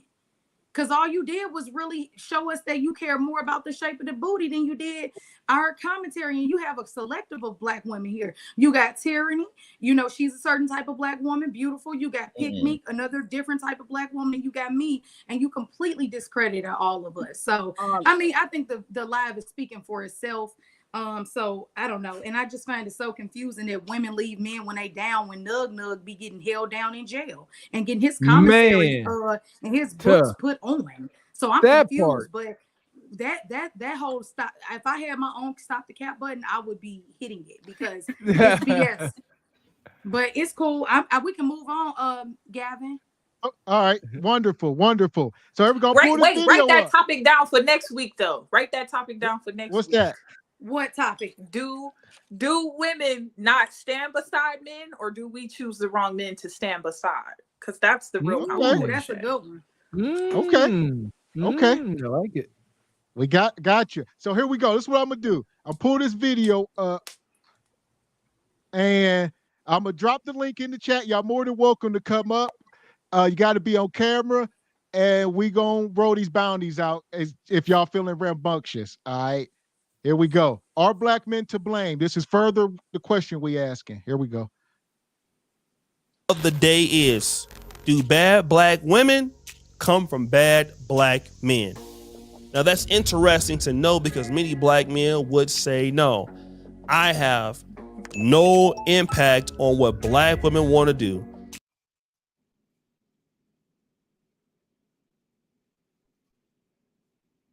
If you see Lizzo, Sexy Red, or Glorilla acting a fool, what does that have to do with me?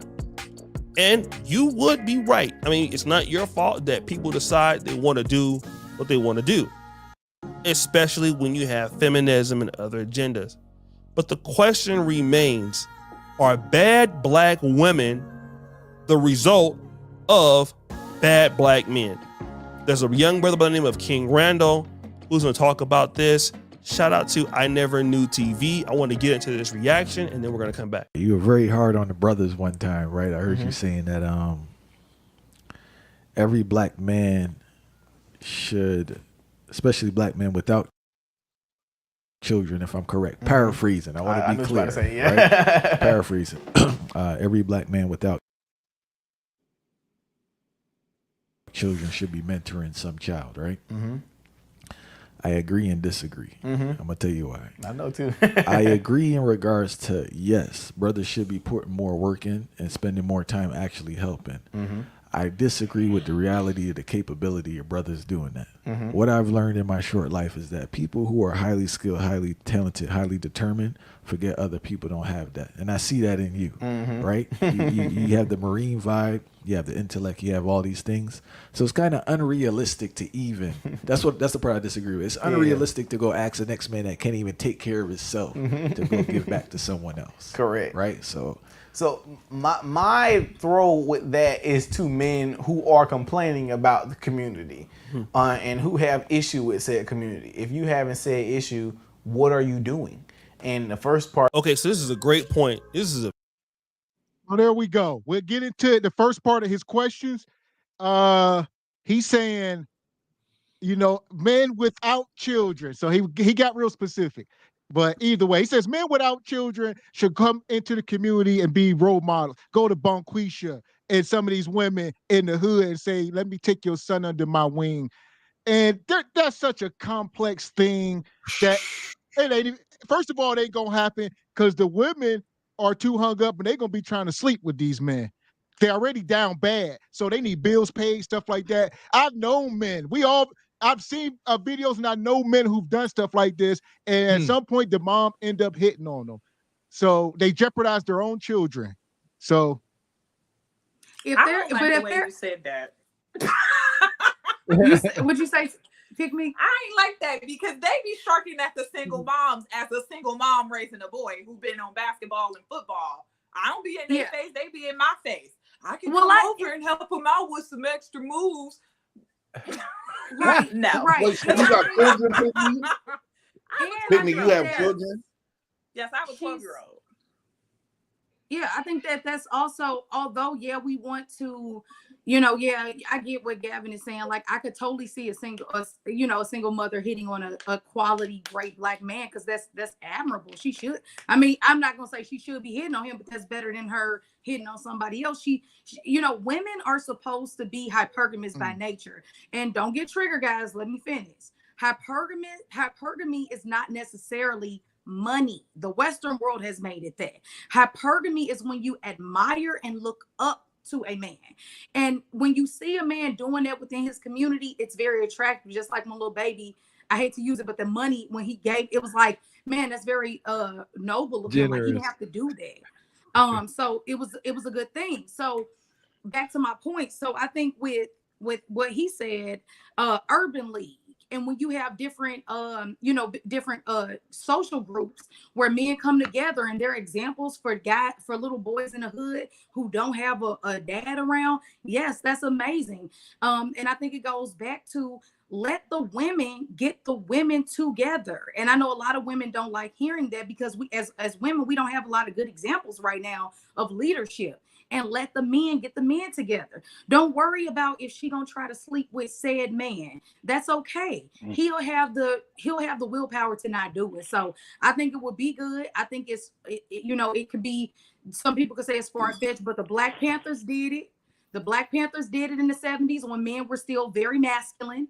I love the man of the 70s, by the way. That's my ideal man without the drugs. So I wish we can get back to that, but I think it's very possible if the women get more morals and stop being so wild, and if the men can get more admirable and care more about the community instead of the individual. So when y'all say, because the first notice I thought was, are black men responsible for black women behaviors and stuff? But when you be thrown out when men were masculine and admirable, what is women now? Because women was wild. Not all, but let me put this out, because here's the thing though, right? Sense of women as well. Women getting treated differently because women don't act the same way like the women back then. When all you gotta do is just go off the music. When you listen to Sade and Whitney Houston, you can tell in their music, their tone, and their voice, women was totally different from the women of today. Only thing women talks about now, every time they have a conversation with a man, is always sex. Women be bringing up sex way more than men do. Like, women don't have no substance. Who started that, Jay? So, but what I'm saying is, y'all expect for men to be this admirable men to women that's not. It just don't have no substance. Women of today do not have no substance. Who started that, Jay? I'm asking you. Who started that trend of degrading? I want to say this before I lose my point, Crystal. I would say when you keep talking about should black men do it? Yeah, if you want to be kind, but I truly believe, and y'all wouldn't gonna get offended when I say this. When you think about the black community, when you think about the black community and these black boys been raised up by their moms, I think at that point, the people who she should be going to is her leader, and her leader was the government. If you'd have chose a black man to leave when them kids was at birth, we would have been mentoring them. They would have been already correct. They probably wouldn't even have to be correct. The black men the black fathers would have already been there. But you decided to choose something better because you want to divorce yourself from black man leadership. So you decided to let the government. You decided to let the government lead you. So you need to be going to the government and telling the government to mentor your kids. They the ones been paying. They the ones been taking care of them. Chris have to have a cutoff because he won't cut off. Like, come on, we gotta have a dialogue. I agree, Jay. Jay, you starting to sound like the queen maker up here. You got to land your plane. Thank you. Okay, I mean, you were talking about the government. You think we want to depend on the government? That's our leader. Jay Prince, do you think women want to depend? Exactly. We don't want to depend on the government. No, we are not. But you're leaving your family. But a lot of black women chose the government, though. That's because of y'all. Again, if you took care of your kids, we wouldn't have to go to the government. Common sense, right? Common sense. So what kind of men aren't taking care of their kids? You can't speak for all black men. That's the issue. You act like you are every black man, like I am every woman. The government came for black women in 65. Black men been taking care of their kids way before that. And they've been leaving. Gavin, if we're gonna have this conversation, then it's gonna be a deep rabbit hole because either we stay in 2023 or I'm gonna start whipping out the facts. So I'm just saying, if we're gonna have this conversation, because I can go there, but I prefer to keep it basic and simple because that's the kind of forum this is. Because black men just left for no reason. It doesn't matter the reason you left. At the end of the day, you left. And you left a woman. Exactly. No, it's many factors to that. I don't care what these people saying that we was forced out. But here's the thing with that though. Forced out of what? Why pull you by your ankles out a door? Until you leave your family. Legally they did. And y'all saw the system is still here today that y'all advocating for. Okay, Mr. Walker, can we not do this because honestly it's unfair. Look, I'm about to cut you off. Wait, no, you think? Let me answer the real question. It's unfair to black men, in my opinion, because it's really hurtful. Because when you get down to the core of it, when you talk about the real reason all of this started, y'all, for real, I just watched this video from 1968 in Alabama.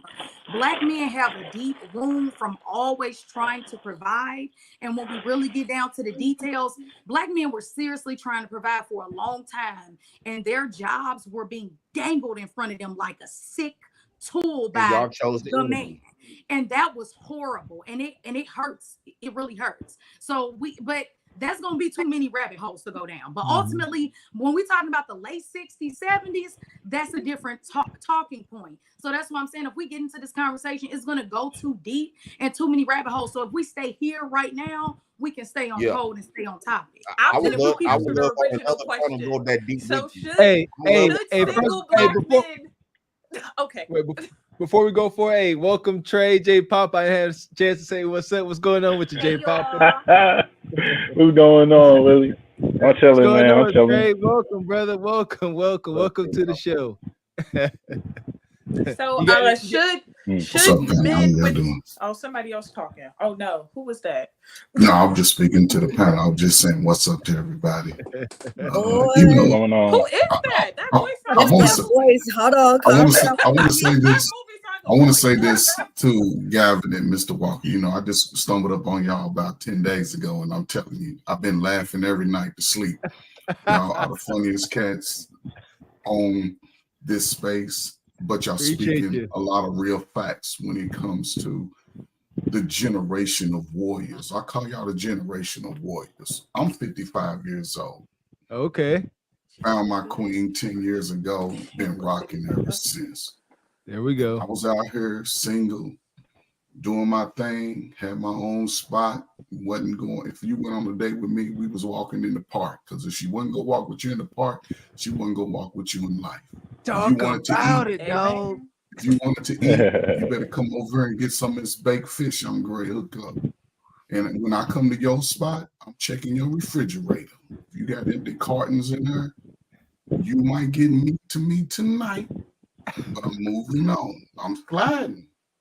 Now, when I get on these topics, you know, it's very unique because this is a new phenomenon just in the past 30 years. This wasn't going on in the 70s, although the feminism and welfare separated the family unit, because we had 100 years of family unity from the end of slavery to the 60s. We had the family unit. Then you come in the 70s, they understood the power of the Black family. So how do we separate and infiltrate a nation? We're gonna go to the women, because women, y'all soothed by things that y'all see. You mean drugs? Drugs. Wait, hold on. No. 70s was feminism. 90s, which all of y'all were probably born in the early 90s, when the drugs came in and took y'all mamas out the house. When it took y'all mamas out the house, it left y'all to your own devices. That's there you go. Young women fight so much because they were put in those positions to be the head of the house. Mama was out there 304. She ain't now. A lot of this can be solved if young women go to the mom and say, "Mama, tell me the truth. How did I get here?" So you saying that? Can I ask you a question? Because I thought drugs came in like 68 in the 70s. People were smoking a little herb and doing their thing, but when that crack hit the scene, heroin, when that crack came in.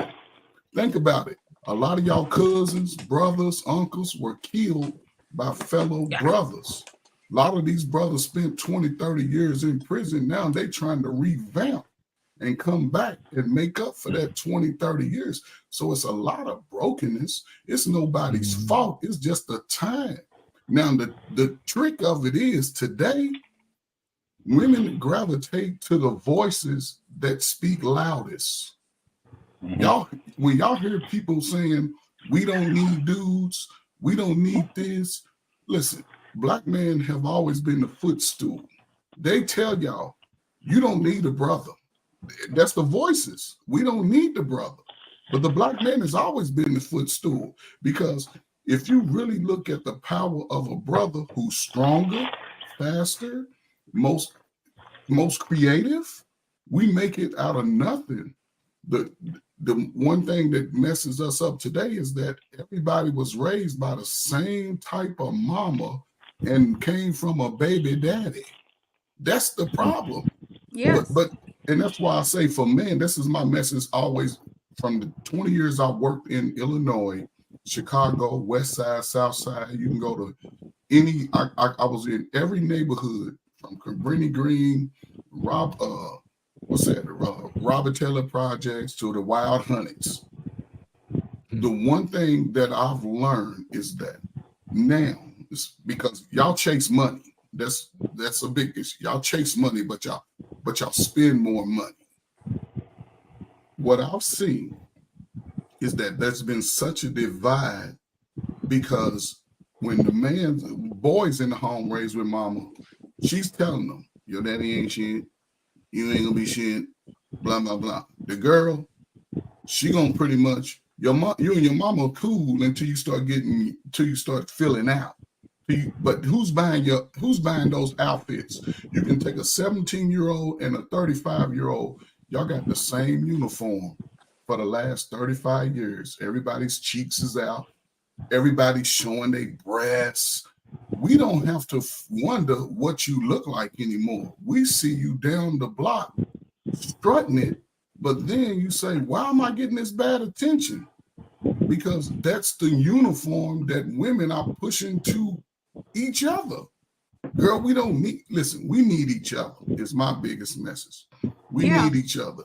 It takes time for you to come into your natural womanhood, because between 17 and 35, you trying all kinds of different stuff. Black women never wore makeup until this, But who's spending billions of dollars on makeup? Sisters. Black dude, we gonna go with our moles, we going with our whatever, we gonna deal with it. We gonna make it work. But if you can find a way, especially individual men, when I go to the men, I'm like, look, what's wrong with makeup? I'm confused. What was that? Because makeup takes away from your beauty. It doesn't absorb in your skin because your skin is already made of that dynamic that when you step into the sun, and all y'all can know, when you step into the sun, I'll say this: there's a lot of you shine like new money anyway. You shine like new money anyway.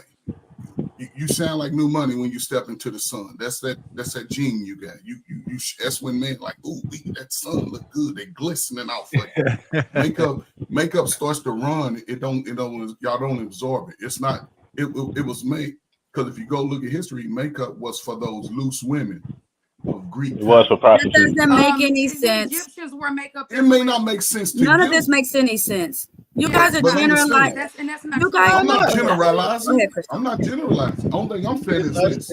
That's not true. If 37%, y'all go get y'all hair cut. You got jewelry around your neck. You get your beard shaped up. You guys do stuff to make yourself look better. Makeup though, Tyranny. That isn't makeup, Tyranny. Y'all go get the fake beard. Up. You get the fake beard. You get the weave in your hair and call them locks. We're not putting stuff on our faces to make us look like totally different people. He says not his real locks. While he talk about my locks over here. Don't disrespect me, Mr. Walker. Y'all niggas is walking around here with fake hair in your head. Y'all doing all this weird stuff. But then when it comes to the woman, you cheat.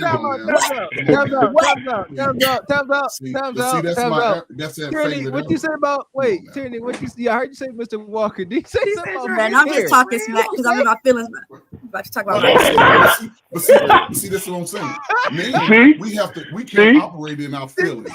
A man that's trying to be on his purpose can't operate in his feelings. That's all y'all do. Y'all whine all the time. You cry. You cry. We sick of y'all crying. The guys that you may know in your community operate like that. You and Jay Princeton gave a 10-minute monologue about how much you bitch and you hate women so much. I don't understand. Women on here, we get straight to the point. We telling you what it is. She think that we bitching. That means we ain't getting nowhere. I never said I hated women. Something that we bitching, that means we're not getting nowhere. Makeup is highlighted deceit and insecurity. Listen, women, y'all don't understand the power that y'all have because y'all so busy trying to impress each other. Those things are not for men. I'm telling you, men. We can sit here and say men will. If we put up two pictures of a woman, even if it's and granted, I can take my makeup. I gotta read the chart. Read the chart. Woman makeup is used as a light enhancer. Yes, when a woman has a makeup caked all on her face to where you can't see her natural freckles and things like that, I think it's a bit much. And I think makeup, like I said, men should deal with the men and women should deal with the women. Now, women need to listen to what men like. If men collectively say we hate makeup, do not wear it, and when you wear it, they don't compliment you as much and things like that, then of course it will be a no-go. And it's based off your man, like Trey's wife. If obviously he likes a very natural woman, she don't need to be buying no makeup other than lip gloss. But if you notice that your man is like, damn, babe, you look really nice, and you notice, then you have to go based off the individual man. But I just don't like it how it's a constant, it's messed up on both sides. So I just don't like it when it's this constant attack on the black woman. It's like you look and see your black mama who done ruined everything. And it's like, but you're missing the point that it's a balance that needs to be there in a household of male and female. Because I'm a flip it for the man. Real quick, Trey, I'll let you go, brother. We appreciate you for coming up here. I just want to get this clear to everybody. There are different bounty rules for the men and women. We appreciate you, Richard. But where we at? So there you go. He come back. Hey. There you go. So he come back. He said, so now where we at? Tyranny. Oh, they both gone. Okay. Like I said, Richard, you got to read the rules. It's separate rules for men and women. It's $150 to kick Tyranny for the show, but she is in timeout for about a good 25, 30 minutes right now. All right. Yeah, Tyranny got to face the wall for 5 minutes. So let me flip it for the man. Let me flip it for the man. Because Tyranny, Tyranny be wilding, man. Tyranny just be trolling. I can't take Tyranny seriously. I'm trying. But here's the thing. You know, I've said it before. I don't take offense to much. It's pretty impossible to offend me. But one thing I found offensive up here in this space is I'm seeing that there is very little representation of men like myself. And I just be listening like, I don't know what y'all talking about. Y'all keep talking about these ninjas that do this and do all this stuff, and I don't know these ninjas. And Mr. Walker, I'm not cutting you off, but you literally don't act like that either. Like, I'm not trying to be no pick me. I already told you I'm not. But this is why I feel like it's a need for women. I'm sorry, pick me, my bad, girl. But I'm just saying, like I'm not trying to be funny. Real quick, Crystal. Real quick, Tyranny. Come on, you see what it is? I'm sorry.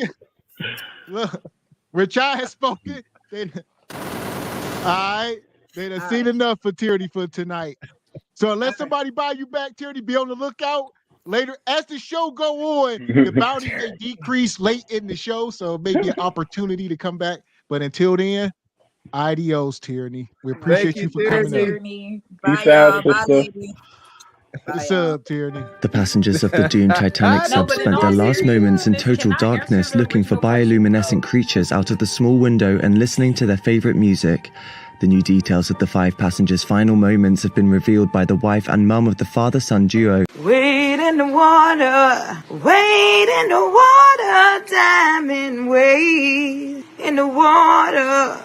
Something's gonna trouble the water. You better wade in the water. Yeah, man. Whew. I spit my Why you laughing that hard, Crystal? All I heard was Pick Me say, "Damn," and my coffee went everywhere. Hey, there we go. Shout out to Richard Media. He come back. He say, "No, ain't no coming back." God. How much you keep it going? That's over, Tyranny. That's over. All right. Tyranny. Shout out to Crazy Tyranny, man. There's a lot going on. It's okay. I want to touch on something. I've been taking some notes, man. Crystal and Tyranny said men are more emotional. Explain that, please. I would love to explain that. So, what I meant by that is, of course, women exude more emotion. Emotion in general is more of a feminine trait. I do agree. But I think in general, think about it like this. When you see a child or a baby when it's born, what happens naturally in nature? Even though I'm not big on, constantly throwing nature on humans 24/7, I'm gonna be quick, Mr. Walker. What happens? The baby screaming, crying, yelling, hella annoying. What happens? And not saying it like that, but the baby has to be with what? The mother, because the mother naturally has an extreme amount of patience that we just possess. And that's not taken from the man. I love men, so I'm not taking from men. But what I'm saying not at all. We just are in a situation to where I think that balance needs to be there. Everything that has been woman in society has just been, well, without that, and that ain't no big deal, but it is. Your wife has to possess so much patience in order to not have a mental breakdown. Not saying some women don't, to be able to deal with the baby. And so what I'm getting at is women, due to that, a lot of times know how to have more introspection. And within that introspection, because we do basically, in my opinion, kind of rule emotion, we know how to kind of have a natural emotional intelligence, if that woman has worked on herself, that we operate through constantly going within and figuring out, okay, how do I react to this? Is that the right way? Why did I why did I move this way in life? Whatever the case may be, healthy woman in her natural state, not going through trauma and ghetto and all of that. That's how it should be. Versus men, and women, we have irrational opinions. That's why a lot of times y'all on here getting hella annoyed, because women will be like, well, I got 6 baby daddies and 17 kids, and I want a man to make $200,000, and I'm 300 pounds. We have all these opinions that we want to make logical sense, and they don't. And we actually have to work more on that as women, and men have to work more on their emotions a lot of the times, being more emotionally intelligent and being able to control their emotions. As we saw, no offense, Jay, I love you at this point, but Jay the one going off like a loose cannon, matching tyranny energy, love her too. But it's like saying that what we said was garbage. And like some of us, especially me and Pick Me, and I even think tyranny was really trying to come from a space of being honest and just trying to basically fix this. So that's what I meant by that when I said it. I don't know what tyranny meant, but that's what I meant. Okay. Now I want to ask you this. I gotta wait. No, 1 second. I gotta challenge you on this. You said that women have more emotional intelligence than men. I gotta ask you this. By studies, and I think was it blackstatistics.com or something. Who has the most emotional intelligence by studies? It's a little black boy. No one has more emotional intelligence than a little black boy, and it's been shown time and time again. You know what? And I believe it is something very magical about melanated black boys. And that's why I'm always like so in love with them. And I think some things supersede science as well. And that's so interesting. Ma'am. I did not know that, but I could totally believe that a little black boy, because every little black boy I've seen has always been super lovable. So I definitely agree. Yeah. I don't even argue with it. I think it is something just instilled. So I got to say, and it's my understanding as well, just a lived experience. But just there's videos showing the little boy sitting there talking to his mom, and she says, "Hey, would you want a skinny girl or a big girl when you grow up?" And he's sitting there and he's like, "I don't want no big girl." And he said, "Well, what am I?" And he says, and soon as the mom says, "Well, am I big?" You can see that emotional intelligence kicking. He says, "Sure, yeah, I know she big, but I know I can't just flat out say." Yeah, mom, you fat, you need to lose some weight, even though it's true. Emotional intelligence won't allow him to say that. But yeah. So and it was a black boy specifically, and no offense to anybody that's not of color, but it was a black boy, right?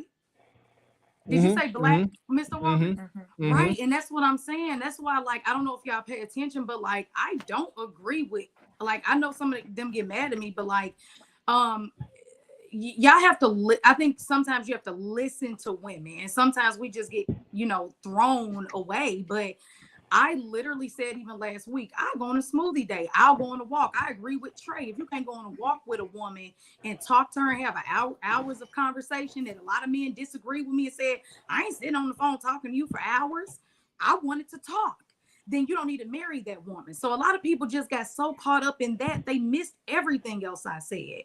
I love black boys and black men, and that's why I'm up here. I don't have to be up here. I ain't looking for no man, and I already got what I need, but I do this because I want to give hope to black women who ain't married to say, listen, stop the cap. If you work on yourself and you take care of yourself, you look good, and you work on the inside and out, you're gonna find you a great quality man. And black men, I want to hug. I literally, and I'm gonna shut up, but like, I'm so obsessed right now with healing black men, and I don't know if I can, but it's studies like that where I'm glad you told me that, because I seriously love y'all, and I hate the fact that y'all can't stand black women right now. And it's not because I want y'all romantically or sexually, I'm good, but it's because I hate to hear that, because it hurts me, because I see a lot of men don't like. Can I respond to what she said? Let me just say this, brother J Prince. Let me just say this, because here's the dynamic a lot of women don't understand about the boy as he grows. Once his scrotum separates from his body, he no longer needs you. He needs the father. And the fact that a lot of women don't really choose the right kind of man. They want that bad boy style guy. The guy that you met him in the streets, he remains in the streets. The guy that ain't looking for no future. He's looking for her and now. But she was in the streets too, Trey. But what I'm saying is, once that baby boy scrotum sac drop, separate from his body, he needs the balance of a man. That's women don't understand that logic. We do. That's why we want our fathers at home. No. We don't want our fathers at home, because if we did, let's just say y'all do. Let's just say y'all do. So I like action. Say you do. You get 10 of your friends that got kids. Say, girl, if your baby's 10 or over, whether it's a girl or a boy, send them to the daddy. You know why they're not gonna do it? Because that's a check. That's why you get, I got a baby 10, 5, 4, and 1. That's 18. 18 times 4 of checks that she's looking to get. It's a retirement plan. And that's sick because that girl is still from the hood with him, and that's what y'all are forgetting. She's sick as well. That falls on the woman. Tell your friends to give their kids to the daddy. Just take them to the daddy. Drop them off. I agree with you, Trey. You missing it. I agree that that's sick if a woman like, I'm keep these kids, give them to the dad, especially if they boys. I can't stand that. If they boys, you need to hand them right over. But my point is, Trey, you're forgetting that same hood dude is the same hood girl who ain't healed, who messed up, who a 304. Let me respond. I want to respond to what you said earlier, Crystal. When you had said that I was emotional, something like what Trey is saying. I'm emotional because women like from back in the day was still today. They felt as though they could take care of their kids without they didn't need no nigga. They can take care of their kids on their own because they can raise their own kids by themselves, and they still doing it today. And it's a large number for us to sit up here and talk about it. Just a handful. No, it's a bunch of them, and we feminine, we in our emotions because we was raised by a woman. So you cannot sit up here and blame. You blame the results of what you have done. How you gonna blame the results? How you gonna make the results turn out to be something that you didn't provide for these boys or these black daughters? Women was more materialistic. They didn't want to beat up under the leadership of black men, and they divorced themselves from black men. So now you want the children of these women, the children of these black men, to treat you and be these outstanding masculine men. No, you get what you dish out. The reason why black women fix it though, Trey. I mean, Jay, no. You have to fix it. That's the black woman's responsibility. The reason why black women is getting disrespected. That's tonight about the building, but go ahead, Jay. You got 15 minutes, Crystal. The reason why they getting violently attacked,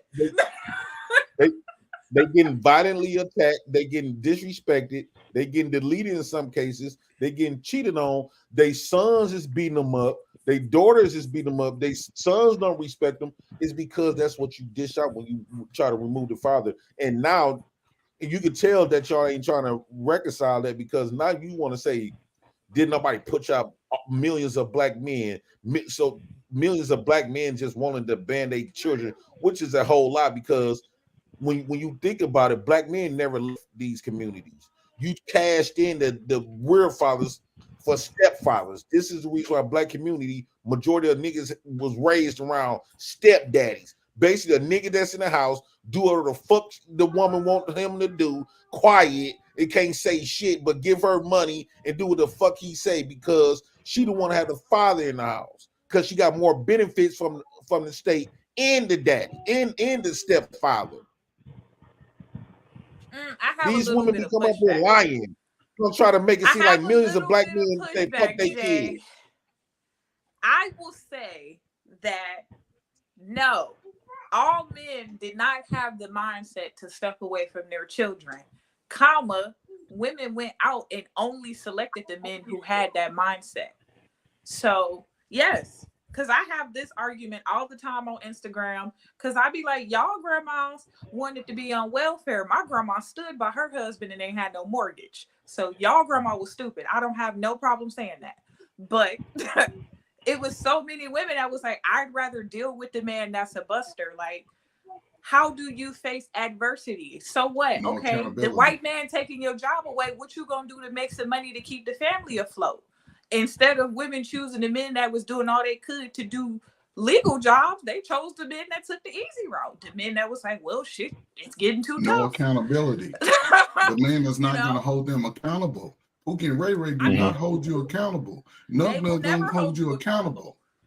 No, they will not. But we like control too. So it's just like women went in the direction where they can control everything. And I don't agree with it because we ruined it. We ruined it, y'all. But the only reason y'all like control now is because y'all are put in that boat by yourself. You have no choice but to be in control. And that's why it's hard for you all to. That's where I actually disagree. I feel like we have a choice, but we're so power hungry that we will go out of our way to choose men that we know do not bring no value. Like, we got to see the whole little clip where the woman went through the baby daddies. None of them men was been worth having babies by. But women you don't think that's a mental illness? You don't think that's some type of mental illness? We all suffering from trauma. You know, that's generational. Trauma generational. We all It's only the last 35 years of trauma. You didn't go through slavery trauma. You went through choice trauma. It's choice trauma. I feel like that trauma passing down too. So we got all of that. Because it's a lot of stuff like even with my grandmother and how my grandmother made her choices. And she was a part of the Jim Crow era. And it's like, well, dang, grandma, I know you was suffering through that. Just stuff with her own personality that I've picked up, and I'm her grandbaby. Trey, I got some pushback for you. Have most of the children. It's almost 65% of men out here single and childless. Childless, yeah. Who's building his castle? Who's building his kingdom? So how is Trey, this? This is just crazy. I'm sorry. I got a little pushback for you, Trey. When y'all mention Pookies and Ray Rays, right? First off, what created Pookies and Ray Rays? No daddy. That's one. Correct. And those women that y'all keep saying that they picking Pookies and Ray Rays had sisters. Pookies and Ray Rays got female cousins. Pookies and Ray Rays had a mama and aunties. So if we Pookies and Ray Rays, what you call them? The problem is these good niggas, they want to overlook and not label them as Pookishas or what they call us bandits and not call them banditas. Y'all just the so-called good niggas, because we ain't gonna sit up here and say just because they got good jobs, they some good niggas, because them niggas do some wild shit too. So we're not just gonna automatically seem like because they made the right financial and went to school that they automatically make them a good man. But Pookies and Ray Rays, the problem is they want some of that Pookisha pussy. They not calling her a Pookisha or a bandita because they want to take charge of the pussy. Y'all shouldn't be in the same room as the Pookishas because they just like we is Pookies and Ray Rays, they is Pookishas and Ray. So are you only being a Pookie? Are you only being a Pookie? Does that I'm a proud Pookie. Shout out to Section 8. I was born and raised up in it. Cause it's definitely giving single mom raised. I said it, but I'm not ashamed. I'm not definitely even though it's so good, but I gotta take pride in where I come from.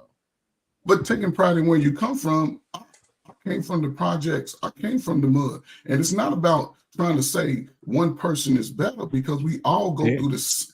It don't matter how much money I make. I can get pulled over and shot by the police just like. You can. But what I'm saying is, I'm going to speak. They know better. No, because a lot of guys that would be considered what is that they use, nerds or lames. Mm-hmm. Those guys, they grow up with a sense of hate towards the black community because they've been shunned most of their lives. But most of them grow up to be bosses. Most of those nerds, they the ones that out here really making things go for us. Now, me personally, I don't trust a brother without a mustache that's gotten to that level. It's just me. But Trey, this is the thing though. The ideas that we think women value from a man been false. See, this is the reason why a lot of these nerds and stuff get so shocked and upset because they thought by going to school, getting an education, and not getting in trouble by the law, and all this other type of stuff makes them the ideal pick for a woman. No, that's not. Women don't validate what's valued to women is totally different. See, a lot of these men project what they think what women should choose. That's what you think women should choose. Women look at men in other qualities, and it just so happen these qualities is. But I don't think a woman should choose any particular. I think everybody has the option to make a choice. It's not about a particular person, but you got to look at things. I learned this as a young man years ago. Look at your life as a black brother. Look at your life in 4-year cycles. Every 4 years, you should be taking a step. Every 4 years, you should be taking a step to do something different. Even if it's just getting away from the hood for 6 months, 8 months, you should be able to put yourself in a position. So by the time you reach 35, going on 40, that age of reason. When you get to that age of reason, that age of when your real knowledge gonna kick in, you should be able to be self-sufficient, independent, and at least being able to reach back to the younger generation. I don't worry about the 40-year-olds and the 35s because they do a lot of talking about what it's going to be, but they're afraid to step out and be independent. Everybody conforms. That's why the women's uniform is the same. Listen, ladies, we don't want to see your breasts. Your kids are growing up watching your breasts, so they think everybody should show the breasts. You're more valuable just to cover it up. Now, when you get behind closed doors, you can bust it wide open, but you better not kiss and tell. You better not kiss and tell, and you better choose a man who may not kiss and tell, because once he start telling, your value is shot. You have no more value in the community. But unfortunately, it's a very thin line. And I'll say this is my last thing.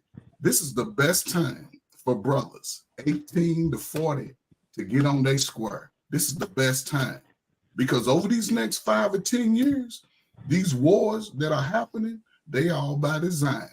These new apartment buildings that they building, it ain't for you, Shaquita. It ain't for you, Pookie. You're going to be out on the street. So if you're a man that you want to put yourself in a position, you put in that 25 years of work between the age of 20 and 45. Put in that work and watch. When by the time you 45, you're going to be ready for all that.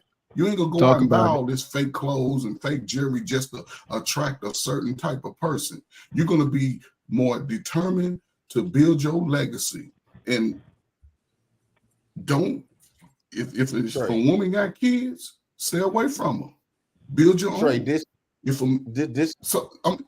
can continue to make excuses about it, but go live in it. Go tell the story about what life is, not like what you shoulda, coulda, woulda. Because a man that keep talking like that is just a foolish boy.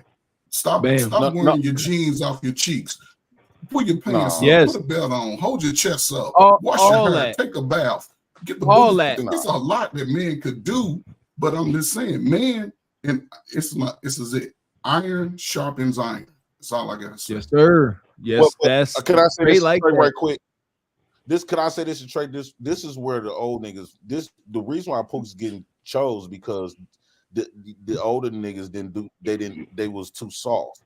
What these old niggas have taught us to live in fear. Every time they get to start talking about some stuff, like you just said earlier, y'all better do this because the white man, eventually y'all gonna be living on the streets. So nigga, what the fuck you gonna do about it? Like, hold on, this is where the older black men failed at. They failed at by feeling comfortable. Older black men got too comfortable. They was too fucking warm, and they was scared to die and stand up for their kids and their families. So they sat on their fucking knees, living in fucking fear, hoping that the white man don't do this to them and don't do. Every time you talk to an old nigga, he always got a fear he want to put in us. You better do this within the next 5 years. 2000, we was buying canned goods and water. 2004, we was buying canned goods and water because these old niggas done told us that the world finna end twice. Like, we getting tired of living in fucking fear. That's the black man's real problem. Because the reason why you wasn't in the home, and the reason why Pookies and Ray Ray is taking all the women, because you let these white people punk you. Instead of let's kill the elephant in the room. That's not black true. Men, That's not true, brother. That's not true, brother. That's not true.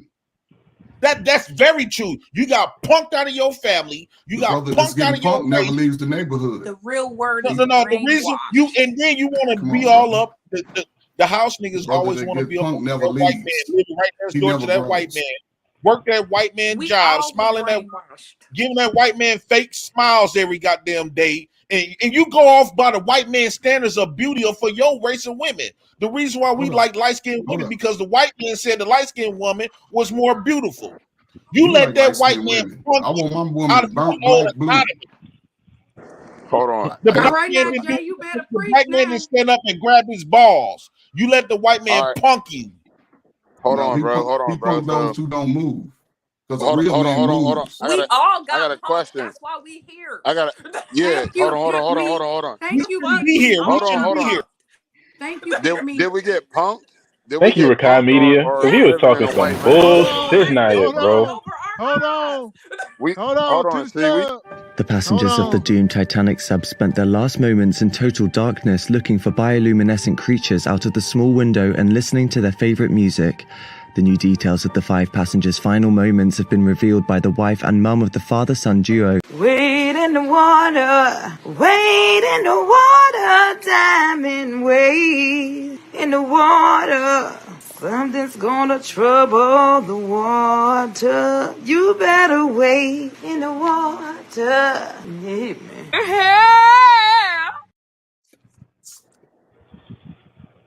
Yeah, I didn't know what he was talking about. That was my point right there between them two. That was what I was saying between what just happened between Trey and Jay is what I was trying to say before I got kicked off. But don't nobody want to listen to me, so I'm gonna shut up. Yeah, you got a lot of different perspectives, man. I don't agree with his perspective because first and foremost, it's kind of hard to get punked in a place where you never belonged in the first place. I mean, like we all live in a white man's land, and we expecting it to be. But that's a misconception too, though. That's a misconception too. It was a lot of black people in America when they got here, and they lying about the history as well. So you gotta. I'm talking specifically about after war, love. Once that white man won the war, he did what he done. This is a white man's country right now, right? Oh, okay. It don't matter whose it was before. It's a white man's country right now, right? And it has been for the past 400 or 500 years, correct or incorrect? I got you. If it's a white man's country for the last 400 or 500 years, why do black people think that they can change the white man's country? Hold on. You know what I mean? Hold on. Shout out to Richard Media. Huh? I got beans and bologna. Whoa. Oh my! Shout, the president is back. My man, hold on, Real Bravado Network.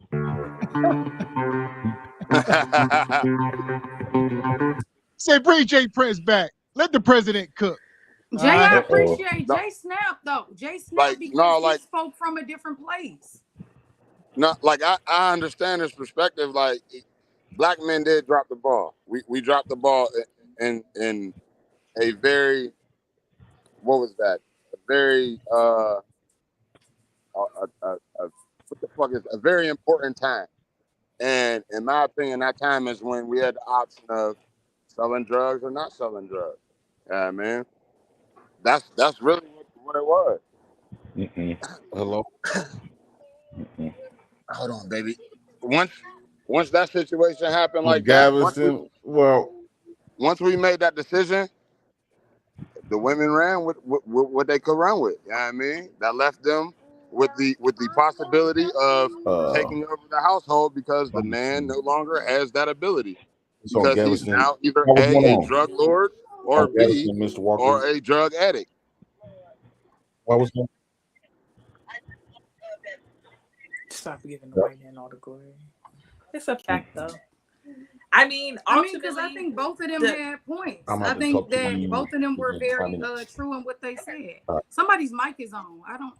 Are y'all hearing that? Yeah. One thing I don't do is give white men all the glory. I just understand as a black man, growing up in the 70s, coming straight out of the height of the busing and the racism, it was in my face from the time I could read. But what I did learn in that process is being a man, especially a light-skinned brother. I got it from my own people and the white people. But as a man, to stand on his own, man, and I can understand the married men that are here on this panel, they stand independently for their family. Yes. They understand the dynamic that it takes us all to build a nation. Yes, sir. If we separated off of these little nuances that we don't, only thing we can control is our own life. How can you better your life? What does it take? Like I say, a lot of us chase money, but we want to talk our way to the money. We don't want to get those things that are required, because if you want to go, because think about it. Most of us, I don't care how crazy we talk about America, most brothers and sisters are loyal to America. We ain't going nowhere. You might go to visit, but you ain't going to live. You ain't gonna give up your air conditioned apartment to go somewhere where there ain't no air conditioning. You are right. Mosquitoes living in your hand. We ain't gonna give that up.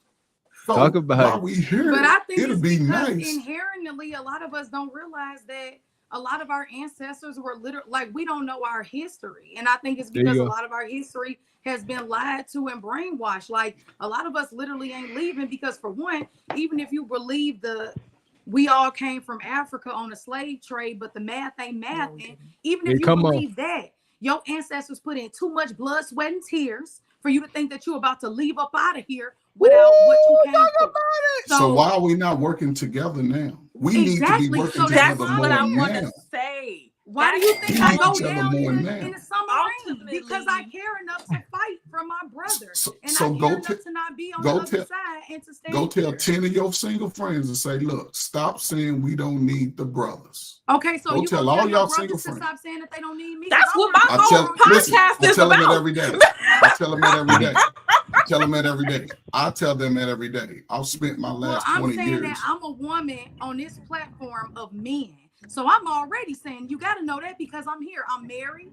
I already got what I need, like I kept saying. So I don't have a reason to be here other than for my brothers and sisters. That's what I'm saying. I'm very much into the activism and Black people and Black men. That's why when Mr. Walker said that fact, I'm like, I already know because I've seen Black little boys and I know the love that's in their heart. And it bothers me that even with Jay, you know, people would say, why is she taking up for Jay or why does she care? Because Jay got points and it's upsetting that Jay has to have the points that he has on Black women's part and on Black men's part. But what bothers me is that I can be open and hear y'all and care enough to be embarrassed and get thrown down in the submarine every 5 minutes.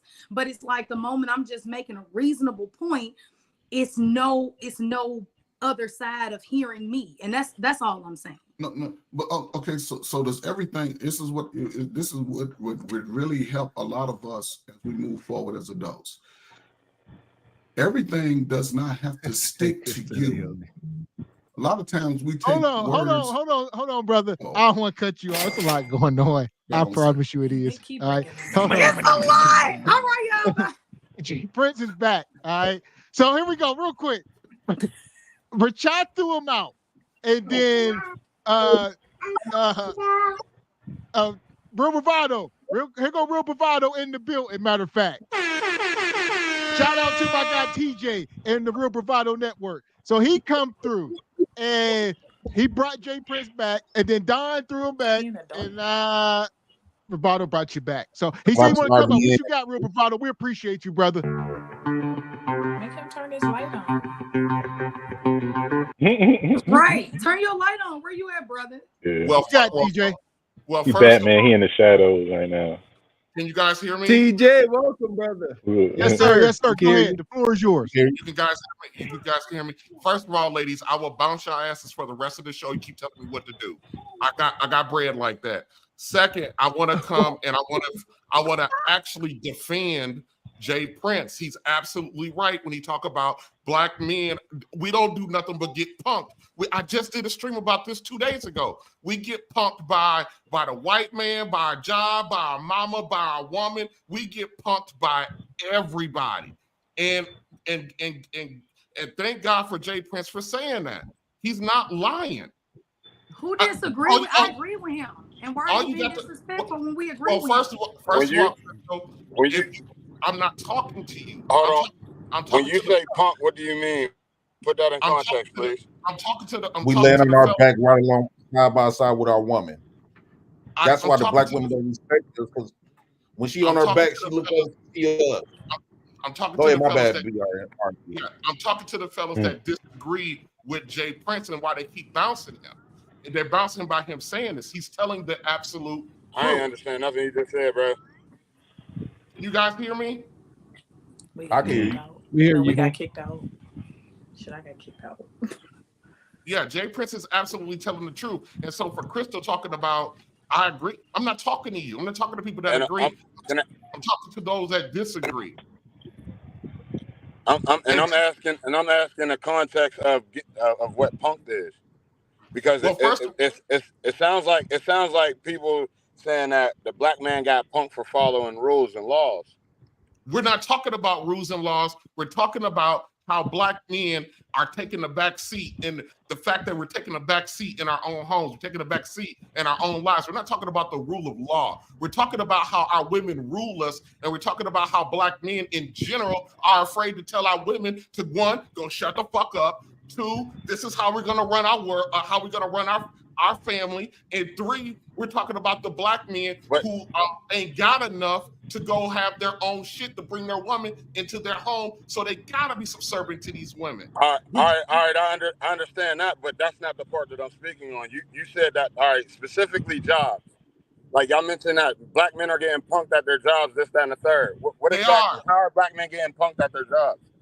Well, first of all, because black men are afraid to learn how to self-advocate in a way that keeps them employed and gain them respect on the job. We won't do that. Instead of doing that, when something goes wrong, we either walk away or we blow the fuck up and we blow up our opportunity. We don't learn. I disagree with that, because that's not all black men. We're not that's saying not all black men. men. So you're generalizing something that, in my opinion, do you have statistics for that? Do you have statistics for that to back that up? Because I disagree with that. Black men are the men that are walking off on their jobs. Like first of all, fella, not everything in life is all. And we can't individualize everything. We have to have a general conversation. So that's what I'm talking about. You're the one that's personalizing. We're talking in general. That's why I'm asking for statistics. Because if we're talking in general, there should be statistics, right, to back that up. Correct or incorrect? To back up what? Your generalized statement. Because if it's generalized statement, that means that in general there are statistics to back it up.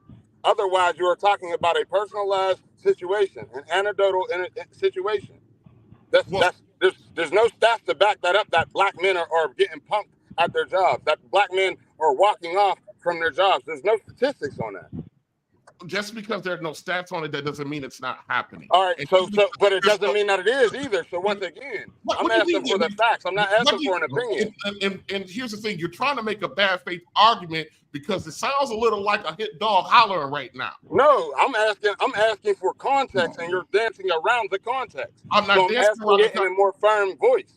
Because when I asked it in a nice voice, you didn't answer it. So now I have to be a little bit more aggressive with my tone. I came up to defend Jay Prince's point about the fact that black men. And I'm asking specifically, and I asked you to put it in context, sir. You said you wanted to defend it. I'm asking you to put it in context. The context is Jay Prince's statement. I'm responding to Jay Prince's statement about his analysis about how black men are being perceived and how black men are being treated. If you don't think that we're being disrespected based on the perception of black men, I don't know what universe you're living in. I didn't say disrespected. I said punk. What is your context of the word punk? Look, I asked that three times, sir. I think everybody knows what the word. I think everybody knows what the word punk means. That meaning.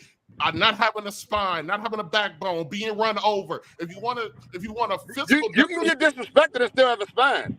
You don't control who disrespects you. No, you don't control. So once again, I don't understand that. Semantics, fellas. You don't control the disrespect, but you do control how you respond to it. If you need a physical manifestation of punk, Will Smith is a punk, and more black men are like Will Smith in a little bit. I'm specifically talking about the job, sir. Because he talked about the household too. He talked about the household as well. And I understand that, but you said black men are getting punked. But this is a new phenomenon. I'm not saying that black men are getting punked. I'm asking for context. That's all I'm asking for. Let me jump in here. You know what? Here we go. I agree with TJ. And it's an observable experience. The more and more I talk to brothers about marriage and stuff, and I hear them talk about and complain about how they lady talks to them and treat them, and I'm like, man, why'd you leave? Why you let her talk so bad to you?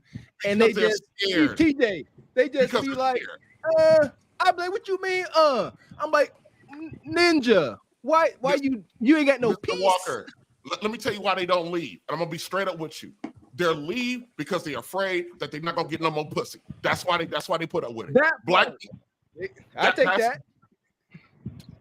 But those are not men. I'm just telling Those are you. boys That's why a lot of still these trying to find their way. And the reason why they're afraid that they're not gonna get no more pussy because every man knows how hard it is to get pussy. Every man knows how hard that shit is. And so we'll put up with a little bit of bullshit if we can keep our coochie coming about 3-4 days a week. But nobody. I was curious to see how you felt about unfortunate. that too. How did you feel about the part he said about about the fatherhood though? Because he made a good point about that as well. About men back in the day, about them and their role with that too. Our father's generation. No disrespect to the yellow brother. I don't know you. I'm sorry. There you go, big guy. There you go, big guy. No disrespect taken. Because this is a man over here. Because I have no problem getting women. Right. Not one.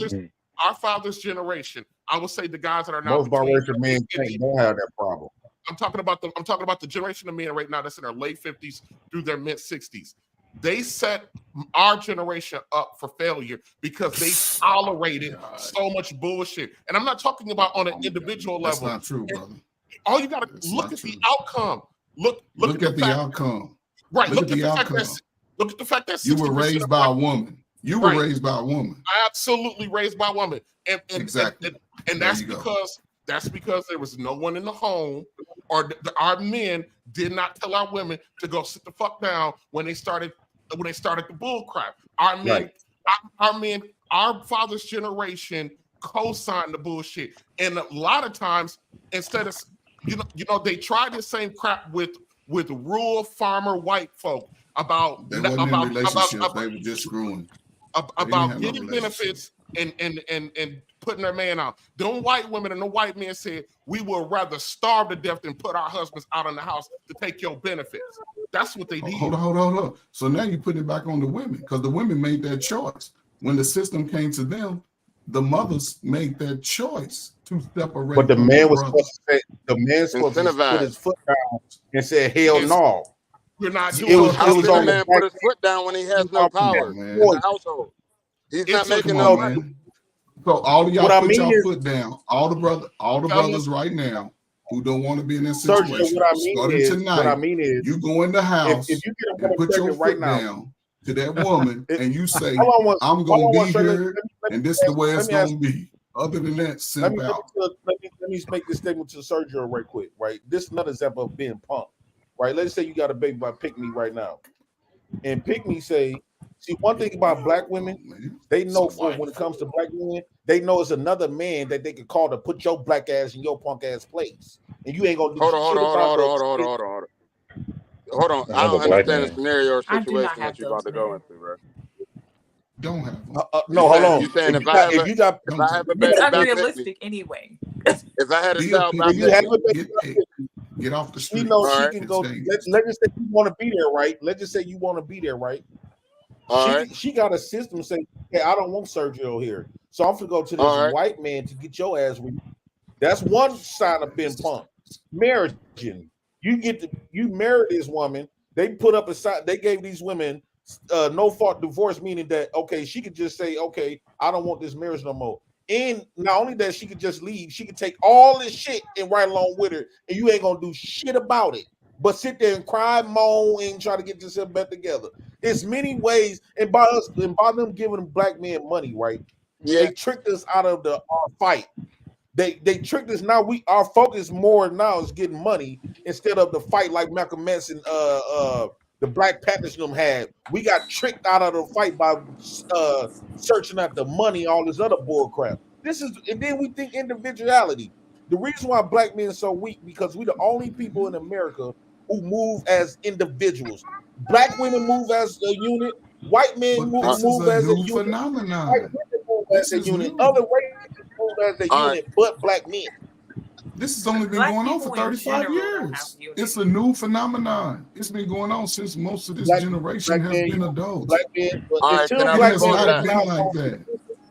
We will always get punked until we recognize and own where we at. Because you cannot be proud of the position that black men are in today. When you compare black men to other races, no, but this is another way. Other men can beat your woman, black women asses, and the reason why they beat your black asses because they know black men ain't gonna go do shit. But I guarantee you, If you put your hands on a white woman, you know that white man coming for you. You put your hands on a Puerto Rican, you know that Puerto Rican coming for you. You put your hands on a white women Mexican saying woman, they don't need you their know man? the Do you hear white for women you. saying we Black don't need men- y'all ninjas? Come on, man. Black men is the black men is the only men that when it comes to black women getting beat up on in Asian shops. The black girl up in Houston get beat up. The white man knocked out the black woman in Target. They do that because they know you ain't gonna do shit. All you gonna do is blame her because you too cowardly to die for something. Who can Hold on. Wait.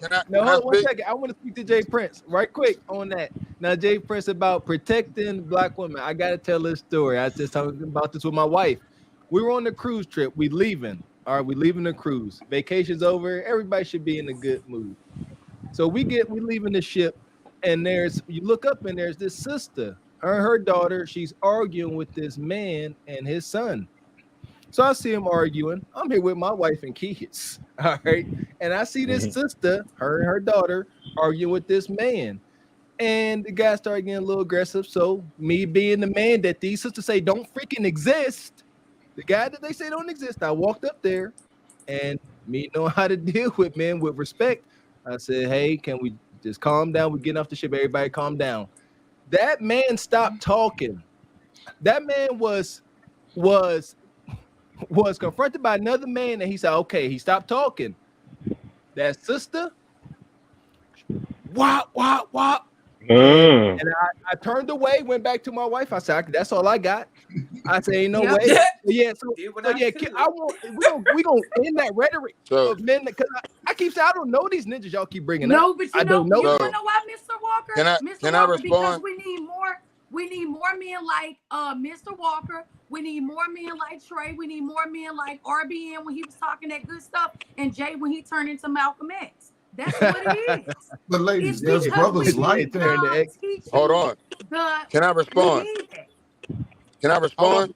How the women going to? Can I respond to what Jay said? Let me deal with that. You a man. Sergio, You let me deal with that. Hold on, I'm real a quick. woman. Let me deal with them. Sergio, real quick. Mr. Walker, Mr. Gavin, you guys got 17 super chats. Can y'all take care of a little business real quick?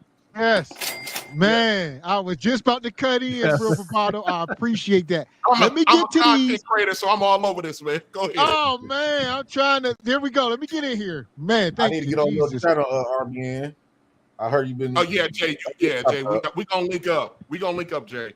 No offense, Sergio. I'm sorry, all of y'all, but I'm sorry. I wasn't trying to be. Let me get in here real quick. Where we at? Shout out to. I think we here. I got 17 of them. Go ahead. Folks who know. I'm trying to see where to start. I think we was here. We got shout out to Richard Media. He says, why do these women have issues speaking over and interrupting black men? School them, Trey. Yeah, Trey up here cooking. So we had a few timeouts, real bravado. Yeah, this is going way back to tyranny. All right, we ain't had a chance. Y'all been going so hard. All right, shout out to Lamb. She says, ladies, this is a real ass man in front of you. You don't see or hear this. He talked about Trey when he up here cooking. He says, you have no reason to combat him. He's not trying to fight you. All right. That's for the ladies on the panel about Trey up here cooking. Shout out to Richard Media. He been coming through with so much energy.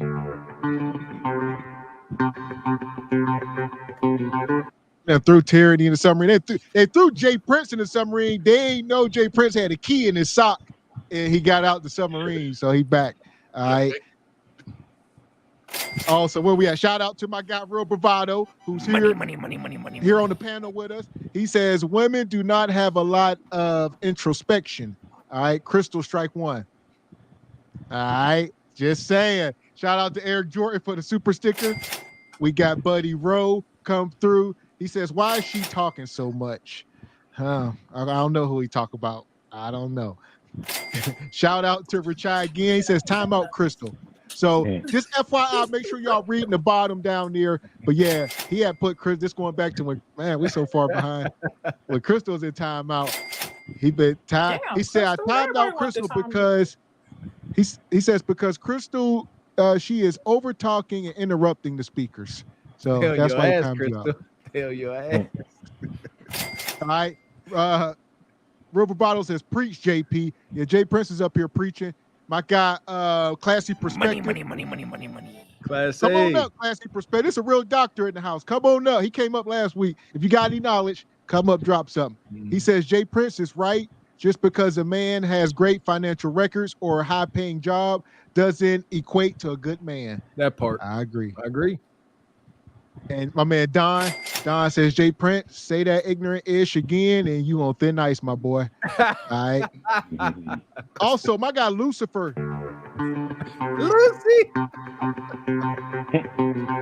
Lucifer hit us with a generous cash out. Lucifer said, y'all cooking tonight?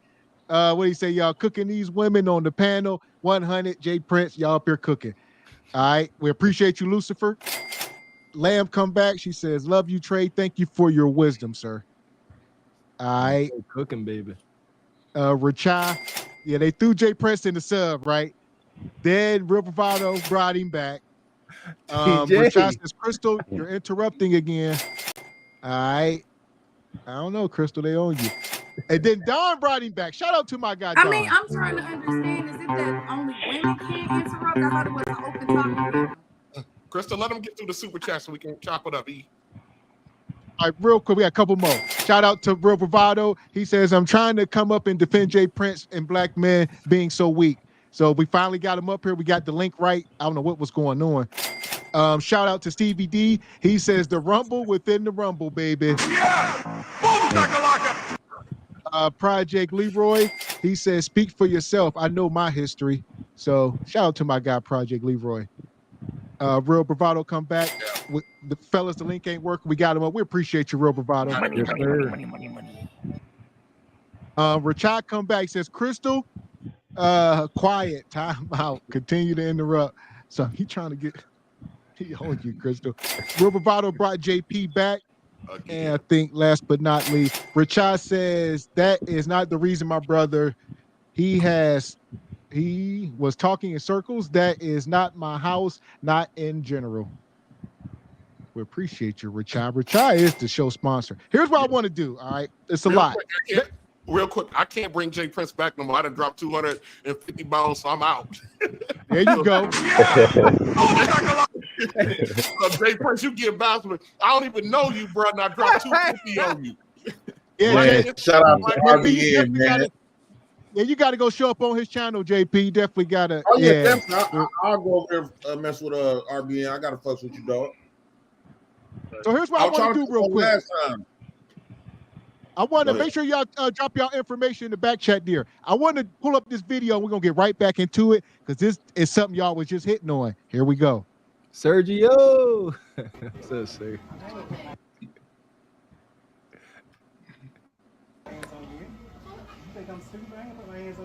Let me take it back.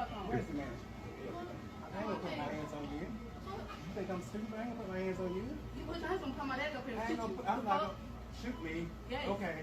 And my daddy's the whole Supreme Court. Nobody cares. Fuck your daddy. Fuck your daddy. Fuck you. Fuck your daddy. Fuck your whole life. Fuck your family. Fuck all y'all. Fuck you, bitch. Fuck your daddy. Shut your bitch ass up. Shut your stupid ass up. You gay faggot ass bitch. Go to hell. That's why you want to take the hell. You want to take the hell. Your whole family going to hell, bitch. The fuck? Your mama going to hell, What's wrong with you? Bitch, I feel you. Do you want to fight? Do you want to fight? Do you want to fight? Do you want to fight? Do you want to fight? Do you want to fight? Do you want to fight? Do you want to fight? Do you want to fight? Do you want to fight? Do you want to fight? Do you want to fight? Do you want to fight? I don't. Move, stop grabbing me. Stop grabbing me. Move. You're going to make me mad. Stop. Stop. You're going to make me mad. Stop grabbing me. Stop grabbing me. Stop grabbing me. I don't. Aside. Move. You're going to make me mad. I don't.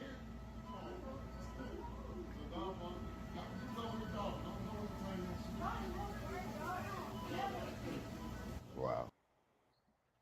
So there we go. What is this? What was that rooted in, ladies? I know we just had a long discussion. I know Crystal was hitting on women acting masculine. Is this what you meant, Crystal? This ain't a good look. You know? No, that's exactly what I mean when you allow your masculinity. What was the word you used, Gavin? You said you didn't say consume you, but whatever word you use to when you don't have that balance and you allow it to just succumb you. Yes, and it's very disgusting. That's what we shouldn't be doing. And then that was to Jay point last week. Unfortunately, I still don't ever want to see a woman get hit by a man, but these are situations where women get knocked the hell out because but the you're root sitting there cause playing of it around in hot water, and then you want to cry and lie and play. This is why I am totally, it's unfortunate that she's acting like this.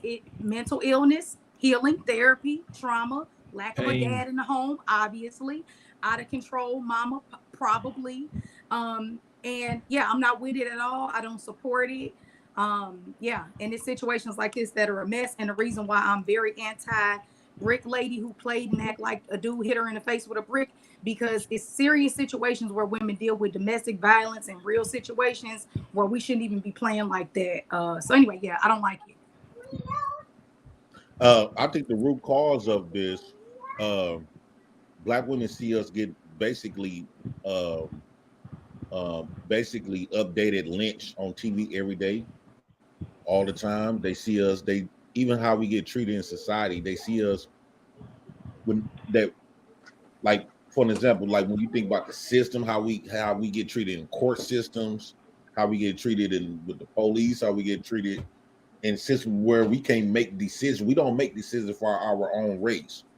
You know what I'm saying? They even taught us that our boys can be gay and we can't do nothing about it. You go to jail if you say something against gays, black gays in Detroit. So the root cause of that is that black women see black men getting punked. So they like, shit, if anybody else can punk you, how dare you come to me all loud and aggressive when we see you being a whole bitch? They will not step up to a man. If we was acting masculine and really willing to die for what we believe in, not just on black men, other black men and black women, if we would stand up to other races of men, black women will never come approach a black man face like that. They do that because they view black men as to be weak. They view us as weak. They know we ain't gonna do nothing. They know they got other men. If we do to try to jump, they know they could go to other men to put us back in our place. They could use 3 bitches and we go to fucking running like a bitch. So they know how black men, you get your ass pumped by everybody. So my pushback on that is, what happens when a black woman does that to a white man? Because videos out there, they do that. Black women doing that to white men. That's a great point, sir. So I was just about to say that. Right? Black women do that to everybody, bro. So what is the white man's problem when a black woman does that? I'm not going to deny it a little bit, but when they made a video, right, Sergio? When black women, can you answer my question first, bro? What is the white man when a black woman does that to a white man?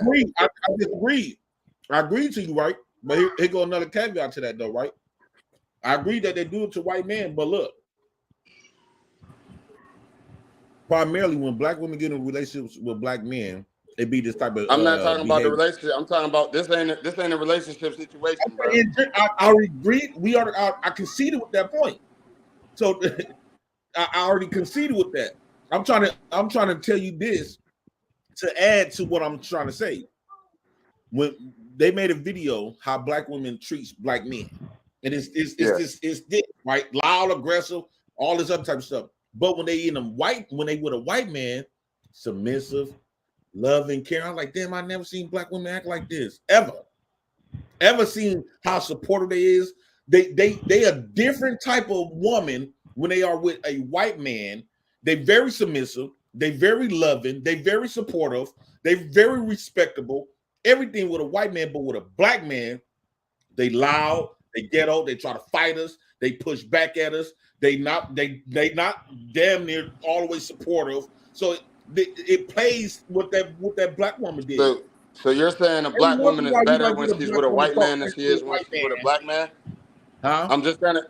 You're saying a black woman acts better when she's with a white man than she does when she's with a black man. Yeah. Yeah. You honestly believe that? I wholeheartedly believe that. I disagree. I disagree. I don't think that a black woman's behavior is based off of the skin color of the man. Yes, it is. I think a black woman's behavior is going to be that way. The black woman been told that the white man was the savior. The black woman been told that the God that she worships is Jesus, which is a white man. No, he's not. The black woman been told the superheroes was white man, Superman. The black woman been told that the white man don't do no wrong. The white man is the way to go. The white man is the one give her roof over her head. The white man is the one that give her the jobs. The white man is the one that give her degrees. The white man is the motherfucker that give her money. The white man is the motherfucker that give her health benefits. The white man is the motherfucker who she can call 911 for protection. The white man is the man that she can go to dog your black ass out. I'm not disagreeing with any of that, Jay. I'm not disagreeing with any of that. But the context that you're saying. Why wouldn't they treat them better than they treat us? Bro, so what is he giving you? The context. What is he giving you? Hold on. Hey, can I speak? Because last time I got cut off and I didn't get to finish. Hold on a second. Wait, okay. Give me 1 second. 1 second. Let TJ go. Sergio, to answer your question more directly than Jay Prince, because Jay Prince gets preaching like a preacher. Yes, the sisters do that to white men, but there's a difference. There are actually consequences when they buck up against a white man. There are very little to no consequences when they buck up against us. Right. So part. There you go. Lies the difference, and that's on us as black men not to issue consequences. And I'm not talking about a physical thing either. You just remove your presence, remove your interaction from that woman. You ain't got to deal with that. Now, the white man on the job, like with a white man, look, we on a white man's panel. The white man rule everything in this damn country. So come on. So they get to demand more, command more. That's because what they get, what is given can be taken away. So like we seen it all the time, just in YouTube, how we continue to call it my platform. This ain't none of my platform. This is YouTube's platform because they can take it from me whenever they feel like it. Any second. Yeah, so any second they can just take it for whatever reason. So to your point, Sergio, yes, our women in general, I'm not talking about on the individual level, but our women in general, they get out of pocket with anybody. However, when it comes to other men of other cultures, which we saw that with the Cheesecake Factory dude, they exert consequences. We don't. I disagree with that because there's black men that handle this situation the same way as the Cheesecake Factory dude. They don't go viral. They voice for a white man. But the black woman don't ghetto with the white man. I'm sorry. Hold on, Jay. You gotta start. I ain't hear you. You gotta start over, bro. I said black women when they get with the white man, their whole voices change. Their whole persona. They talk. Hey, how you doing? Yeah. I remember growing up. My auntie, all these black men used to come to the house all the time, right? But when the white folks come up, they be like, "Hurry up!" Yeah, I think. What I will say is, white men don't have to be nothing of power. When a white man come around, she automatically assumes that she gives this white so much fucking respect. I disagree with that, bro. Around, we can sit how the way we want to sit, talk how the way we want to talk. Bro, I disagree with that. I think the white man does God. Jay, I think the white man does better vetting. The white man does better vetting than the black man. So the white man can get any woman. Hold on, let me finish. So the black women that you see with white women, 9 out of 10 times, they're not as aggressive, as ghetto, as out there, as you would say. They're more submissive.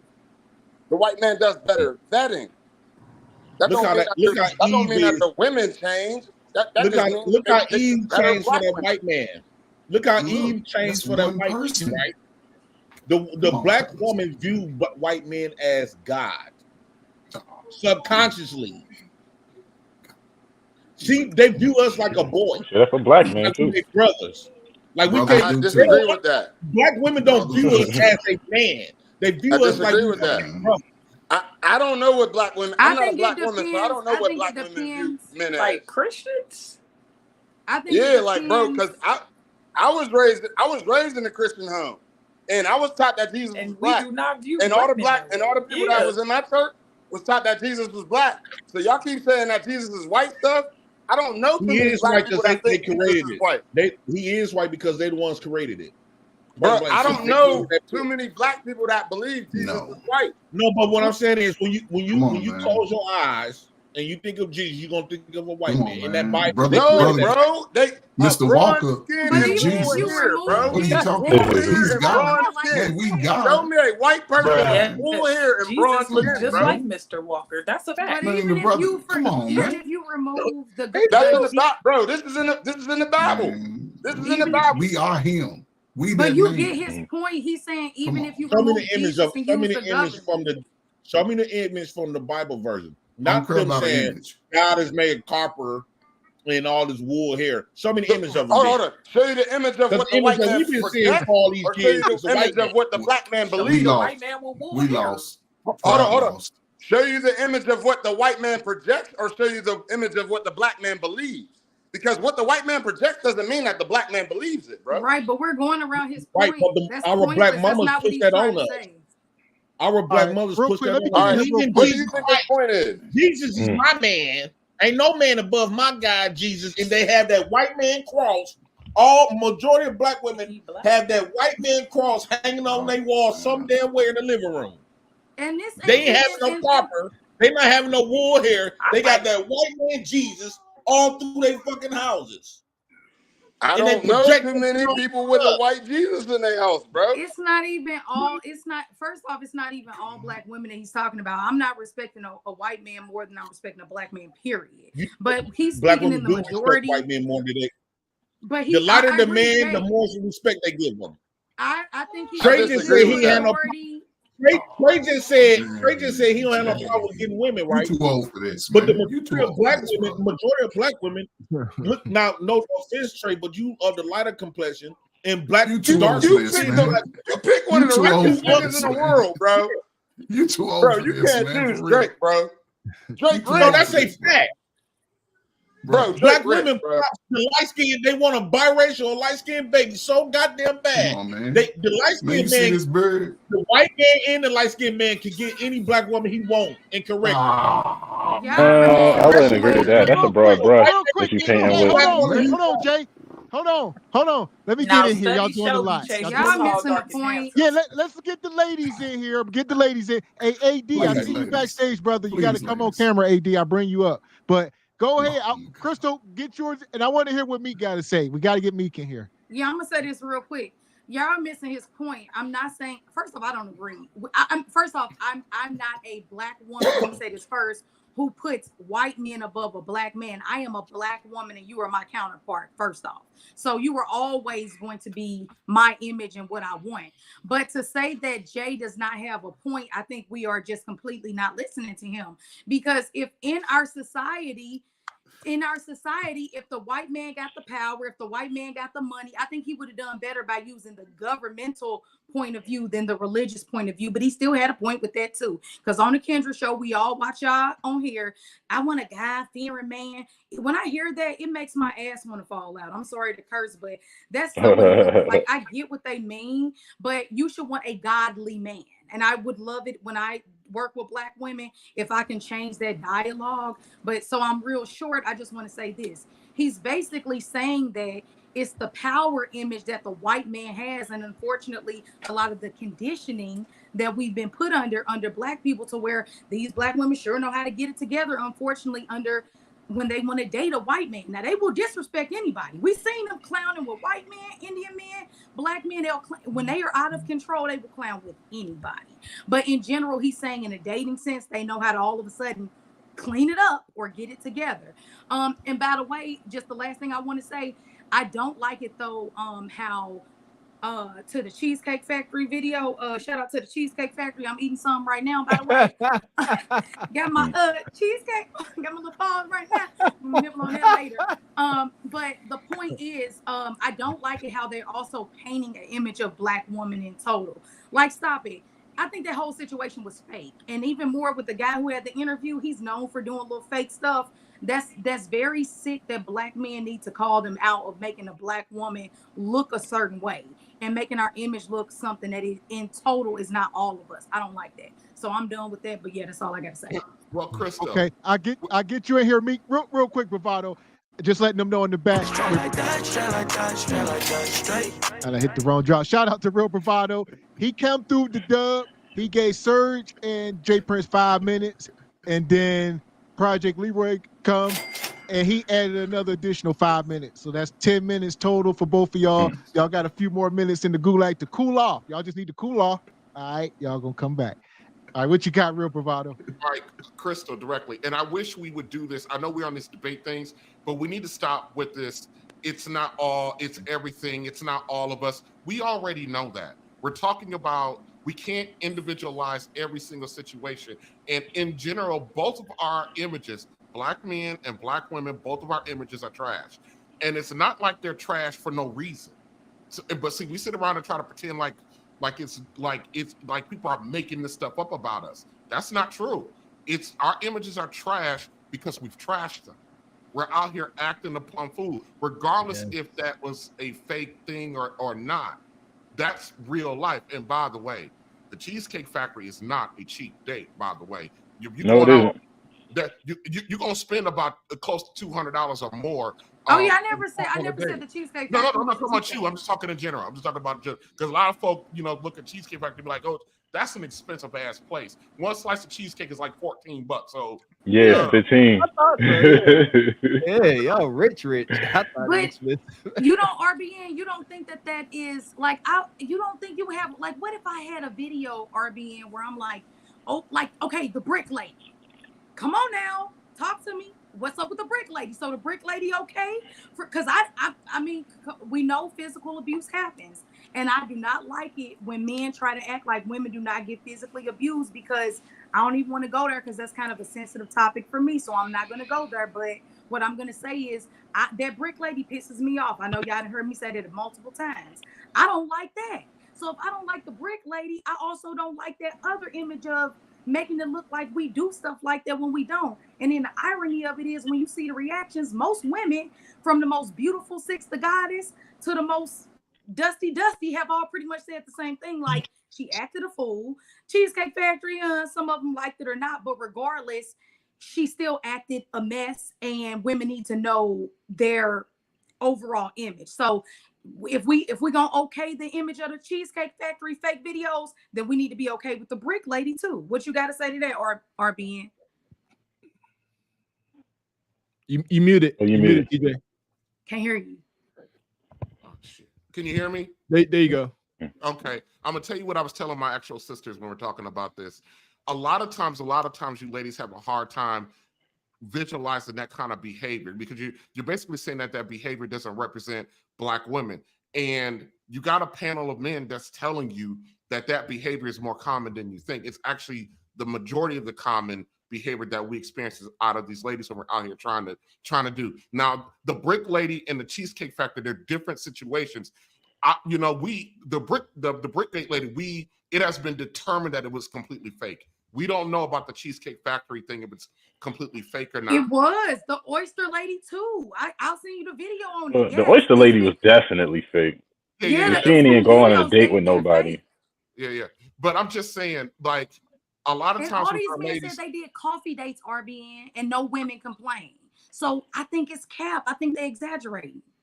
I don't, because to say it's cap is to minimize the experiences of most black men. There are women out here who are okay with a coffee date, with a walk in the park date and stuff like that. But I'm telling you right now, things have gotten so out of control that our ladies' egos are gotten so overflated that they think that that's like beneath them.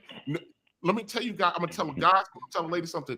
When a guy wants to take you out for, I call it a meet and greet date, you are not entitled to his resources. I don't give a damn. You're not entitled to them. He doesn't have to spend it on you. I don't know where y'all got this from, that a guy needs to do this extravagant thing for you. My first dates are always at Froyo. That's cool. I agree with you. I agree with you. And let me tell you something. My first dates, let me tell you something. I actually do it spontaneously. I've been talking with the girl, a little bit over the phone or whatever. I'd be like, you know what? I actually have a meeting in this area. Right after my meeting, I'm going to go get me some lunch. Why don't you just meet me over here for some dessert? I got about an hour for time. Let's just meet up and chop it up for about an hour. I don't even try to plan it like the first time. And then you get to sit down, get to see if there's any chemistry, get to see if you're going to say, or you might say something stupid. And then the next meetup will be something. I agree. You know what I mean? I'll spend $25 on a Man, I'm finna cut that bull crap off, man. Y'all already know how I feel about that low $25 date. They are not going for that. No, he said bull crap. I just no. We're not talking about. He said a quick meetup. He said I said a quick meetup. They ain't trying to do that. They don't have time for that. Then you move on. If she likes you, she should. Come on, man. Then you move on. I'm telling you, stop wasting. This is what I said earlier about being afraid. Stop wasting if you guys haven't really sat down for a one, and she's not willing to do a quick brunch meetup, just let's see where it go. I'll tell you something, guys. Financially, you're going to be responsible for a lot for this lady. And I know how hard I work. Ain't no chick, Crystal's cute. No matter, and the sister in the corner is cute. No matter how cute you are, you ain't entitled to my damn bread. You're not. Well, I'm going to ask you this, kinfolk. If a woman got limited time, and she about a 9 or 10, I'll guarantee you, I just took a chick out the other night to a baseball game, kinfolk. Listen. That's what's up.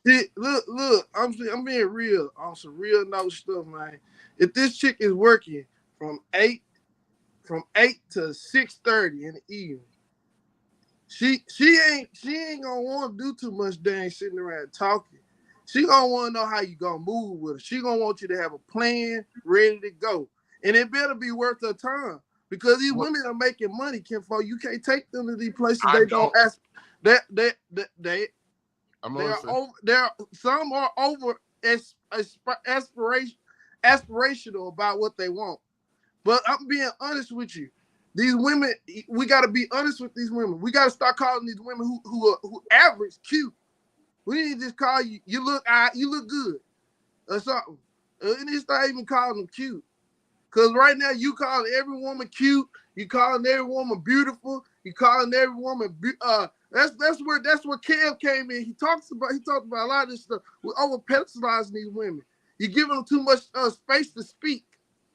We acknowledging them. We got too many guys out here. This incel guy. They ain't been dealing with no women at all. They go out here and overvalue these chicks. Mr. AD, let me take your first point. Then I actually got to roll because I've actually been sick, so I need to. I hate to see you go right now. I need you here right now. I know, but to your first point about women have time and that women have a limited time. If you are a productive guy, you don't have the time either. But that part.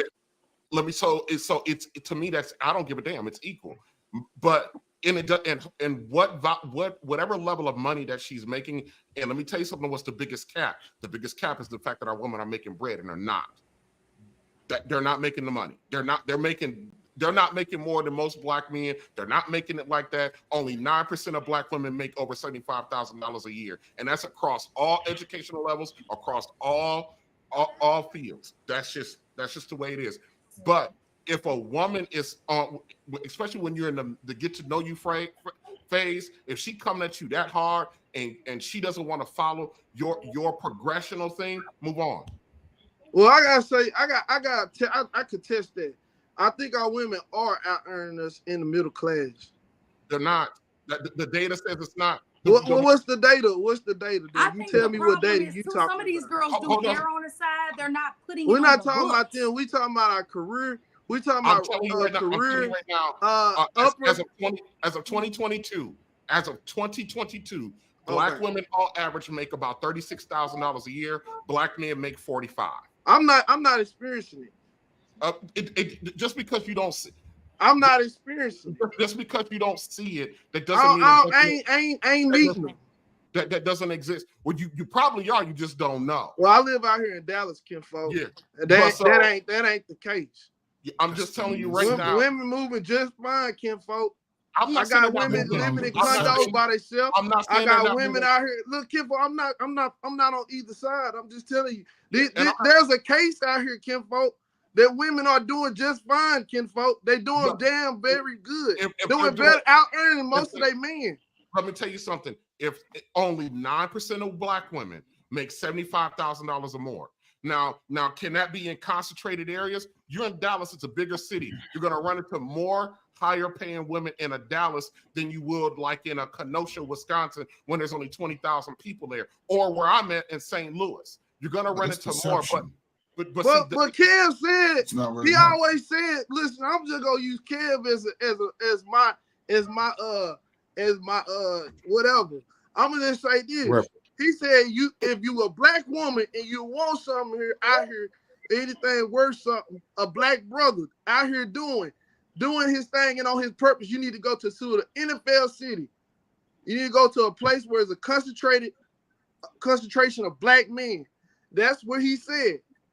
And he said most of them are the NFL cities. He talked about Dallas, Houston. I think he talked about Washington, Seattle. He talked about these cities. He says a high concentration of black brothers. They're doing things. Yes, and just because look, in my RBN, before you go, I want to ask you some RBN before you go. Okay, give me 1 second. I work around a lot of women, just because of my profession, and they earn good money. But when you start looking outside of your little circle or your scope of things, you will see more. And if black women are doing so well, why are they out here in mass crying about stuff? Because they're not meeting the man. They want the man that's competitive with them. Well, first of all, they want the look. I'm just telling you right now. In the last 3 days, I date. Kinfolk, listen, I date. I met 3 women in the last 3 or 4 days, and took one. She said she make good money. She worked for GM. She's a manager of GM. So she want a softer life. She said she don't want to do that. She doesn't want that. She has not found a man to be suitable to fit what she. We need more black brothers. We need more black brothers doing things. So I'm sorry to say this, kinfolk, but I got an argument for you. We need more black brothers doing stuff. Yes. And we need our women to support us and bring something to. So what about the black man? What about the AD? Can I drop this stat for you, bro? Can I drop this stat? Man, I don't care about the stats, kinfolk. The stats don't reflect you asked for the stat, bro. You asked for the stat. No, I get what you're saying on the stats, but stats don't always reflect the reality. They won't. You're right, but you asked for the stats, so can I give them? That's not what we need to be doing. Is the stat? That's what I'm trying to say. All right, so the stats do not reflect talk about who's more in debt. We are right now. We are the stats show where we are apart. We're apart. Yes, we are apart. We are apart. We are apart from our women. But we're not standing by our women. Saying that women we're not are building with great. our women. But your argument is saying that black women are doing great, and more than 50% are in debt. I want to say this. RBN. RBN real quick. RBN just put you in timeout. You got 10 minutes. AD, go ahead, J Prince. Hold on, J Prince. I'm gonna say this. J Prince, I'm gonna say this. I'm gonna let you give me your question. The reason why I timed them out is no matter what platform I go on, the one thing I'm not gonna do is sit there and let anybody, even a brother, talk about black men need to do more. When the effing CDC just dropped the report talking about how productive black men are and how we've been lied on. That's a bunch of crap that black men are not out here winning. The thing is, our women don't want those men. Our women got a messed up view of what a man should be and what he should be doing for her. That's some garbage. So that's why I timed him out. Go ahead, Jay Prince. I'm sorry. Bam. RBN. Then back to you. Okay, Chris. RBN. When I think of when you say we make a fool of ourselves in these communities, we got to realize that we live in an animalistic. Most black people come from an animalistic environment, so we behave animalistic, right? And then when you think about what are women are attracted to, they're attracted to power and money. But the thing is, when it comes to the money, black men don't got no power. That's one. We ain't got no Two, power. we don't got no money as far as like resources. Black women cannot come to black men for health benefits, Pampers for their kids, loans, grants. They can't come to them like that. Yeah, we might got individuals might got a little piece of paper here and there, but I'm saying on a large collective, they cannot go to black men for housing. They can't go to black men for none of this. Now here you go with that fucking bullshit. That's not true. That's not true at all. Now, when you're talking about grants and we got resources that we offer. Let me tell you something. No time in the history of black folk in this country where we've had to do it on. Let me tell you something about white folks. They do it together. They don't have more than we got. They just together with their shit. And that's just the facts. That's just I fact. agree. Black Wall Street. White men only out-earn black men by $5,000. That's not a lot of money. The thing is that they work together. And and I'm not trying to shit on our women, but our women got this really effed up view of what they think their man should be, and it's all superficial. It has nothing to do with their character. It has nothing to do with their character. Nothing about how they would love on them, how they protect them, how they would die for them. Our women don't give a shit about that. They care about money and money only right now, and that's why they got that from their mamas and grandmamas. They mamas and grandmamas taught them that. No matter where it came from, that's where it's at. And we are sitting out here continue perpetuating this nonsense that black men don't got nothing. That's not true. When you got 54% of black men who are single, childless, and earn enough money to be in the middle class, black men are out here winning.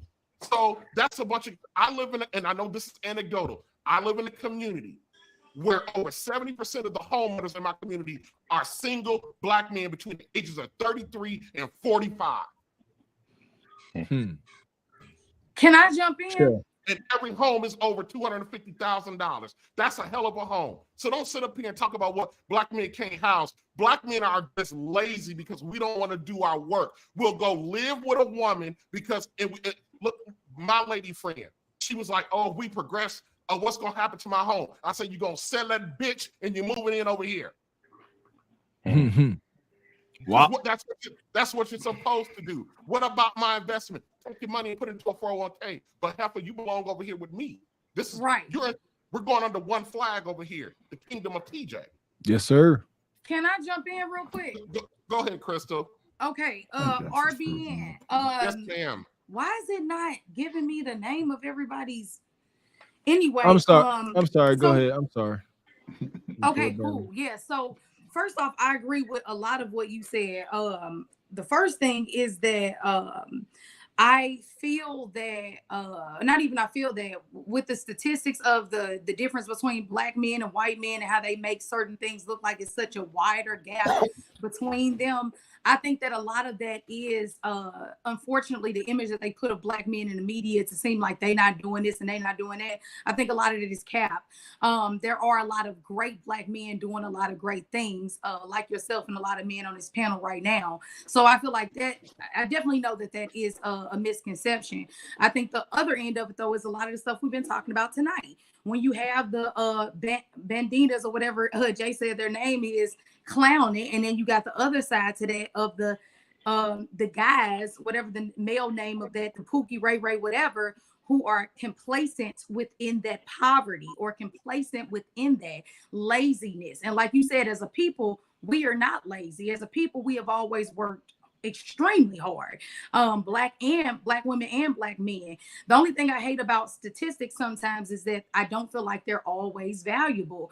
I feel like I know that, not even feel like I know that to AD's point, you have women who have so many side hustles. You have white collar and blue collar that get away with pushing hundreds of thousands of dollars and at least thousands of dollars under the nose of the government all day, every day. So it's no cap when you got like you said, you cannot discredit black men when they speak about what they going through, and you can't discredit black women when they saying, hey, we out here and we saying, look, I'm making this much money and this is what I'm going through, and I'm finding this. So and then Crystal, to my point of that is what good is your money if you can't invest that shit into a family structure? And RBN, let me finish, because I totally agree. My thing is the family. I'm pro family. I'm pro bringing it together and all of that. And I think the misconception with black women, yes, you got a lot of gold diggers. You got a lot of women who are just, I want a new purse. I want a new bag. And we need more black men like you, RBN, saying, no, you're going to put that in a 401k or a Roth IRA. I'm going to teach you this and I'm going to show you that. And we're going to move this to the left. And that's how it's going to go. We need more of that being pushed versus she a gold digger. She don't want nothing but my money. No, she's your mother. The black woman is your mother. She wants nothing but the best for you. And when she's working hard, she wants what's best for you, and she wants you to do better as well. And sometimes that complacency. Something you're saying. Let me tell you, co-sign something you're saying. I do not knock any woman who is have an expectation for money for their guy. You're supposed to. As a man, your resources is supposed to be for the betterment of your family, and so is the female resources. So that's why I get a little bit frustrated by the conversation, because if you actually start talking about coming together, if you come together, I'm not even talking about, if you come together, let's just say you get married, you come together, that money don't belong to you guys individually no more. That money belongs to the institution of that family, and that's it. So this whole money talk, look, if you got a guy, let me tell you something. You got ladies out here who talk about they won't deal with a dude that make 50 grand a year. You know who makes 50 grand a year? Firefighters, police officers, teachers, caseworkers. The base salary for a nurse is 50 grand. Right, it's cap. We know it's a lot. We know they're saying that just for the gram and just for the internet, because all these people are married and they wish that they could get them. I think that the bigger problem, RBN, is that women want to see, to Jay's point and to a lot of y'all earlier, I think they just want to see their man in a place of power. I think that black women, unfortunately, don't realize that they really just want to see their man in power outside of the money. That's going to require black men to go to war with this country again, and that's not going to happen. Yes. Sorry, AD. I had to time you up. I had to get my raw out real quick. But go ahead. I'm going to let you finish, and then I'm going to bounce up out of here. I say this with love. Man, fuck you guys for this damn conversation, because you got me out of my bed. I say it with love. Love. You guys did. My personal allowance is blown because of you guys tonight. But I'm glad it's going back to, hey, at least it's staying back in the black. Man. So, I got a question. Where they making 50K as a nurse? Appreciate you, brother. Hell yeah. We appreciate you. Where they making 50K as a nurse? I tell you, well, AD, first of all, I work in the hospital. I'm a registered respiratory therapist. The nurses and us, our base salary. Our base salary and what we bring home are two different things. Me and the nurses, we make about 50 grand base salary. But because of the hours we pick up, the incentive pays, there's a lot of stuff that go into it. We actually bring home closer to well over and well into 6 figures. But our base salary, we just work our little hours and nothing else, man, it's about 50K. What state you in? Missouri. He said Missouri. Oh, okay. Maybe it's like that, but in Texas, it's about 80K, 75, 80K. I said the base. I can't go by every state. I said the base pay, which is like, without all of the other stuff that's added on to it. That's about an average. I know some states the base pay is a little bit higher, a little bit lower, but that's not what we bring home, bro. Trust and believe. That's not what we bring home. This the problem that I'm having with Crystal's point, right? Because Crystal couldn't wait to inform you that black women is really making good money. Now here's the reason why she really want to say that. Not all, no, Jay. I want to. No. Let me get it out, Crystal. Crystal, I didn't ever say you said all. Let me get my point out. They basically saying, okay, if women making money, see, this why I get on black men for being so goddamn kind, because when women get money, unlike I would say black women, because I don't see other races women who talk like this. When black women get money, this is when you get the I don't need no nigga. You just want, not a fucking need. Put that damn cherry coke down. You don't got no money to pay for that type shit. But how long have black men been taking care of broke ass black women? It's like black men. I truly believe, right? Black men got more love for black women than black women got more love for black men. Black men has more respect. Black men has more respect for when you break stuff down. Like for an example, I got full custody of my 3 daughters. People was telling me you need to put her on the mama's on child support. I couldn't even fathom putting my kid's mother on child support, watching their, since I love my kids, right? Whoever my kids love, I love. I want to see, I don't want my kids to be one of their parents doing good, one of them not. Right. With me, I want both their parents be winning. But on the other side, hold on, Crystal. Let me get, I can handle this. I got this on my own. I want both of my kids' parents be winning. So what I used to do, I used to go in my pockets and go out and fought hard for my baby mama she didn't know how to drive. I paid for her driver's ed class, and I paid for her license. I bought her both of my baby mamas a van apiece. She wasn't working. I made sure I stood on her ass and got her to working, and I make sure she come and see her children. I do not add the government in it. I do not add child support in or nothing. But on the flip side, the woman gonna be like, your daddy ain't shit. The woman can be making 6 figures, be like, that's your sorry ass daddy. So it seems like to me, when you start breaking stuff down, it seems like black men cares way more about the black family structure and black women and black family, opposed to black women don't give a fuck about that. It seems How like many they couldn't black wait to fathers have custody of They couldn't wait to make more money to shit on a nigga and use as leverage. Black women degrees and white women degrees are 2 different type of degrees. They both can make 100,000 a piece, right? Black women can make 100,000, white women can make 100,000. But the difference is black women 100,000 is used as leverage, as a weapon towards her man, so she can feel more powerful than she is. To me, I really personally think black women degrees and money thing it's an upgraded welfare system. It's to let black men know they don't need your ass. Compared to all other races of women, all other races of women still remain feminine. She still, even if they making more money than they man, we see that at nail shops with the Asians. We see that at gas stations with the Indians and the Pakistanis. It's a black woman's thing. It's to say, black men, I don't need you.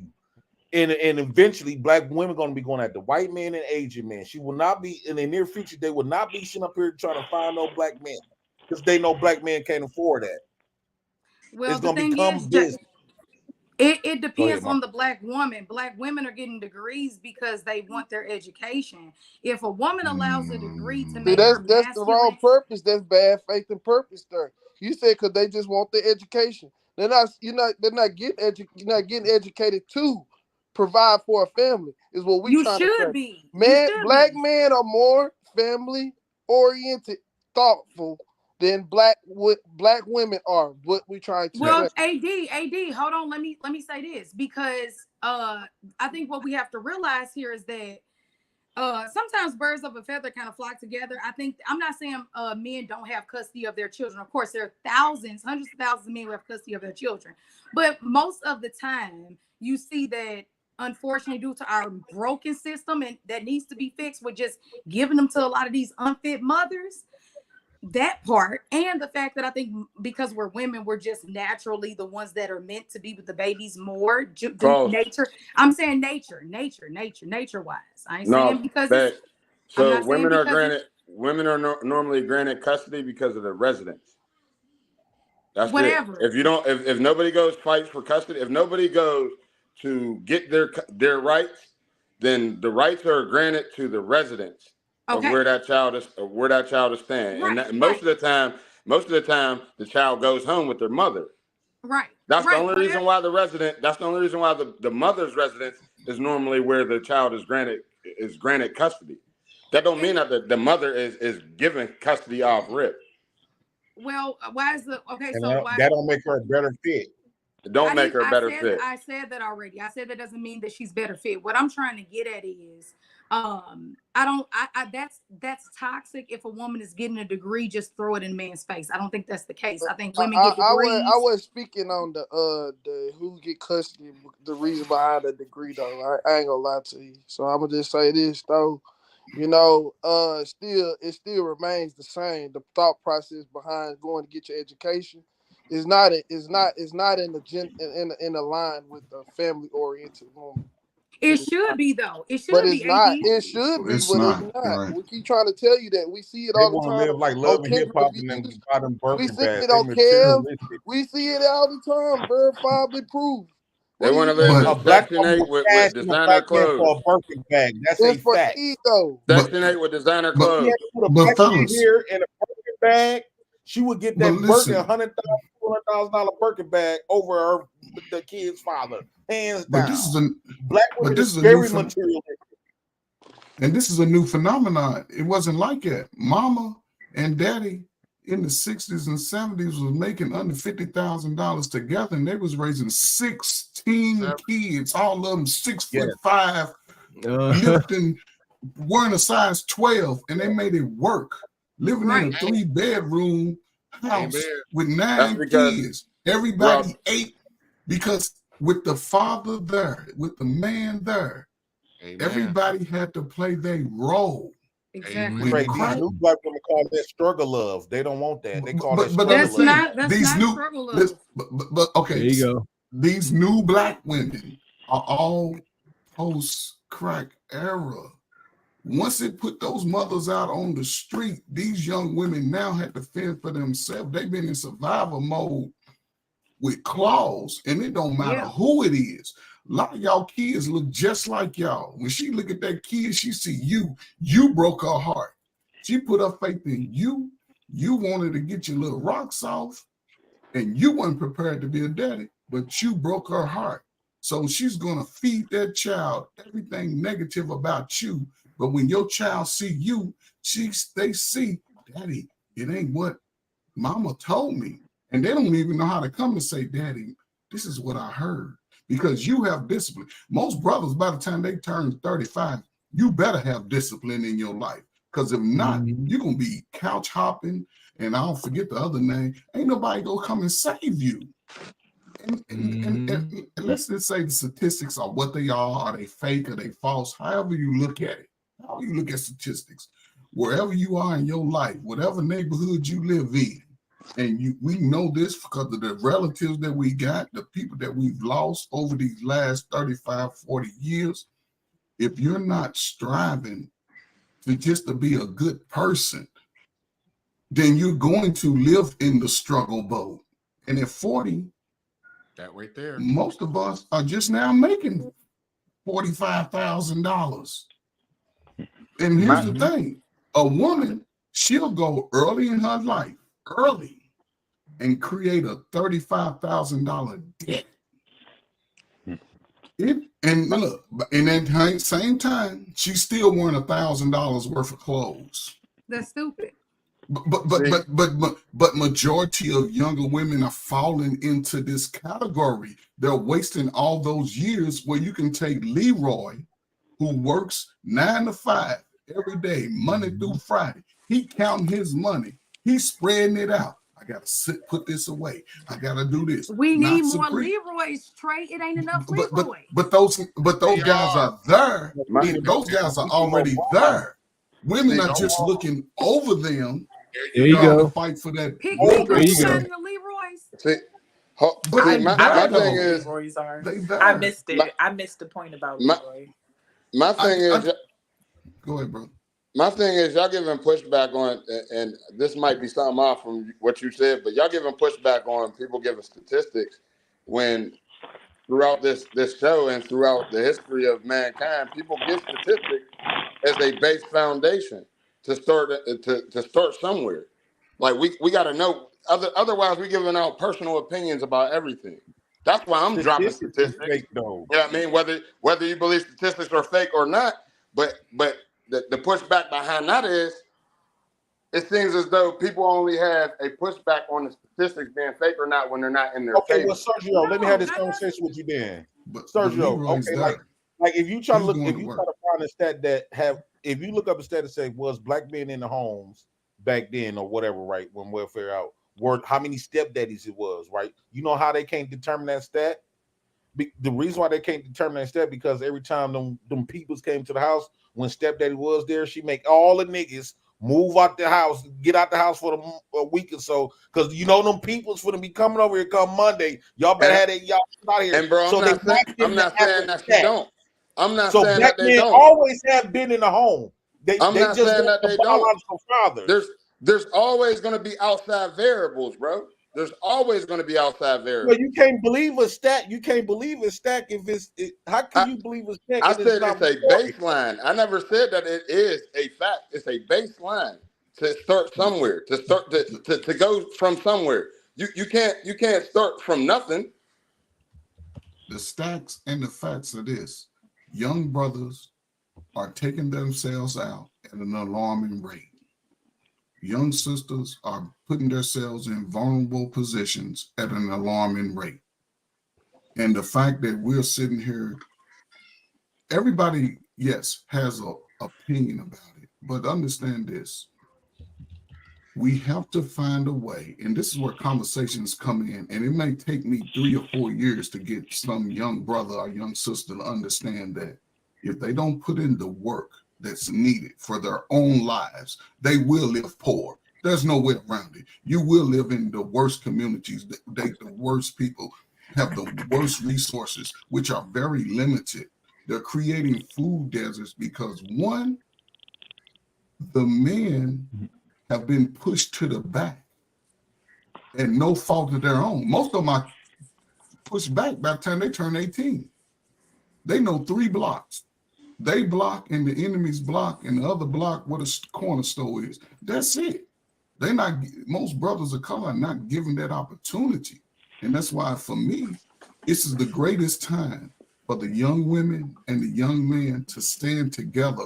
We can argue when we get in the house, but when we come outside, we got to show uniformity. We can't be, this black man this black man that. No, because when the world sees us, look at them. We're going to always take advantage of them because they're too busy arguing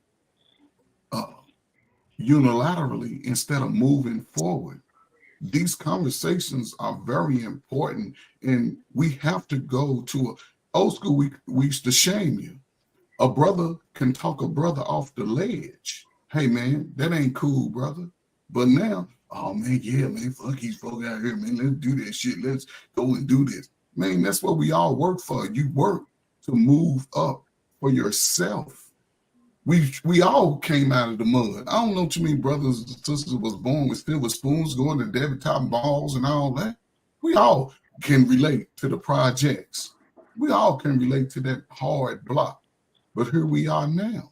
What are you going to do in the next 30 years of your life? In the strongest years of your life, you believe you're smarter. You believe you're stronger. You want to give all these solutions, but what are you going to do? Say, hey, I own this for myself.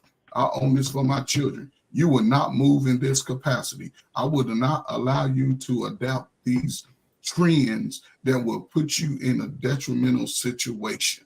And this is the part where we got to continue to put in the work. Everybody ain't a captain. Everybody ain't a sergeant.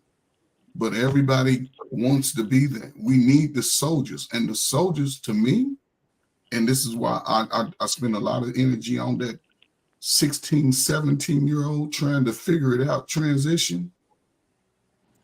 I put in the work with them because 4 or 5 years down the road, when they get out here and realize that ain't nobody gonna save them, they either gonna rob you, take you out, or they're gonna support you and protect you.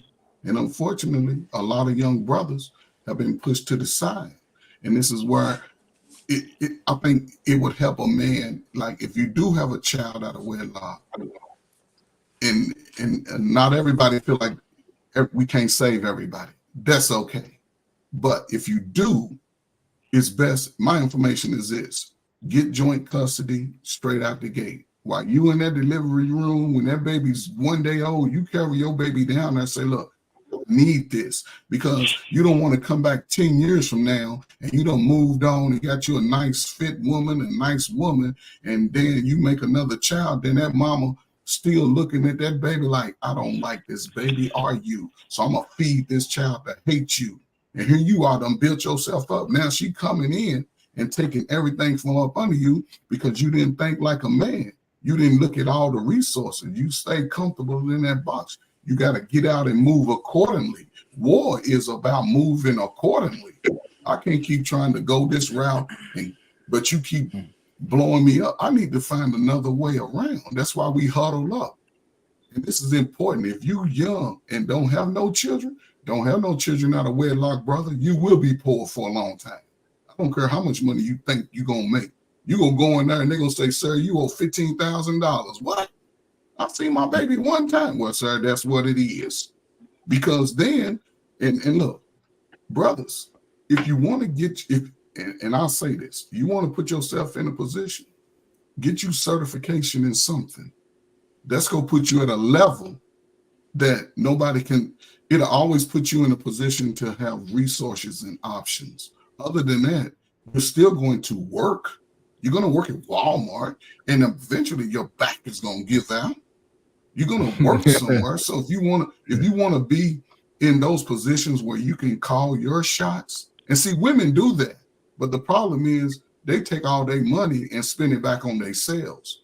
These women are spending $10,000, $15,000, $20,000 on a BBL to sleep with the same dudes that was clapping cheeks with a flat cheek booty. They had the flat booty and was getting their quick shot.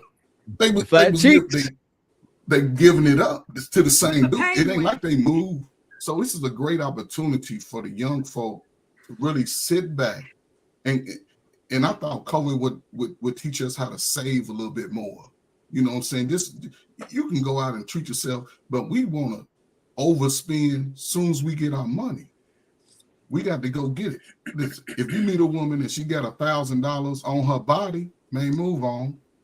Keep it moving, because she gonna take all your money. She ain't gonna feed the kids. They gonna have snotty noses, and you gonna be like, "Wow, why your house smell like corn chips?" She's putting all that money in herself. And listen, I got 5 sisters. I grew up in a house of 6 women and my mother and father. My father was the craziest dude I know, so I understood dudes. No, men, I must respect you as a man. I'm gonna demand respect, and if you don't give me that respect, I'm not gonna attach to you. Women, you can be in your feelings all day. You on my time. If you don't move according to the way I'm doing, but I'm also gonna make sure when I step out, I'm standing tall, I'm proud, I'm as clean as I'm gonna be. I'm gonna respect you, but I would not tolerate respect.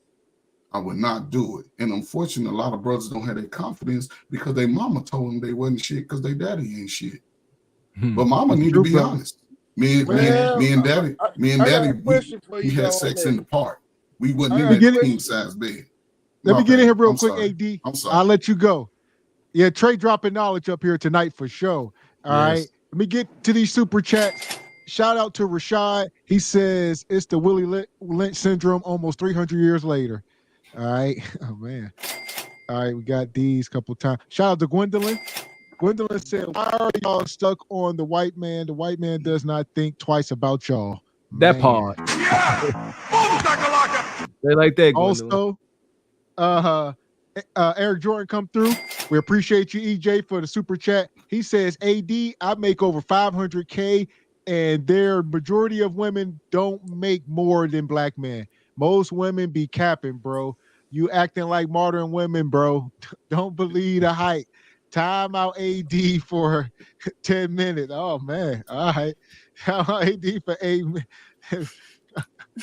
And Project Leroy come through. Where we at? He says, are women getting degrees? Was a bold-faced lie told to them. Degrees equal debt. 30-year mortgage equals debt. Car loan equals debt. No man coming to save you and your debt. So, there you go. Pick me. Get in there, Meek. What you got, Meek? Oh my God, I have so many things I wanted to say. It's so many things. So ultimately, it boils down to, we were just brainwashed, y'all. It was a crazy programming, right? We were tricked, all right? They bamboozled us. Of course, we listened to the other man because the other man is all we knew for all those years. So, boom, moving forward, we need to understand that the whole thing moving forward was to deconstruct our families. And that's what they did. Separated us, and it's been hell ever since. And it's just, one thing my daddy always said is, if Black people had unity, we would be unstoppable. And that's all we need to focus on, healing and coming together. Stop having babies out of wedlock, marry before you carry. And we need to get the Black rule book out here. We need a set of Black values, things that we need to look for in our partners, rules that we need to pass down to our children, and just things that we need to get rid of, like the over-sexualizers, the over-sexual, whatever. Over-sexualizing or over-sexualization. Like, we need to get rid of that. We need to get rid of the, just sex in general, just one of the reasons why we have so many babies, one of the reasons why the STDs are so high, one of the reasons we can't pick good people is because we rush into bed before we even get to know each other well enough. So there are things we just need to be doing better. And that's what we need to spend our time doing. Oh, and another point, getting into the community, like, no, I'm not a wife, but I absolutely can talk about the what happens when you go out and be 17 trying to be fast and you get a baby. Like, I have that life. Like, I can talk about that. And that's when they need it the most. Like, I didn't have nobody paying attention to me, so I got to do what I wanted to do. And then all I knew was, oh, this is the time to be fast. So no, like, we all could be doing something to make life better. But right now, this generation, there is very little people that's active. Very little people. So that's on all of us. And that's including the parents. Because a lot of parents, period, point blank, are throwing their kids in front of devices. It takes too much time to be a parent. You know, we all busy working because it's only one income in the house. So it's kind of hard to be working 12 hours a day and making sure your baby getting his homework done. Right.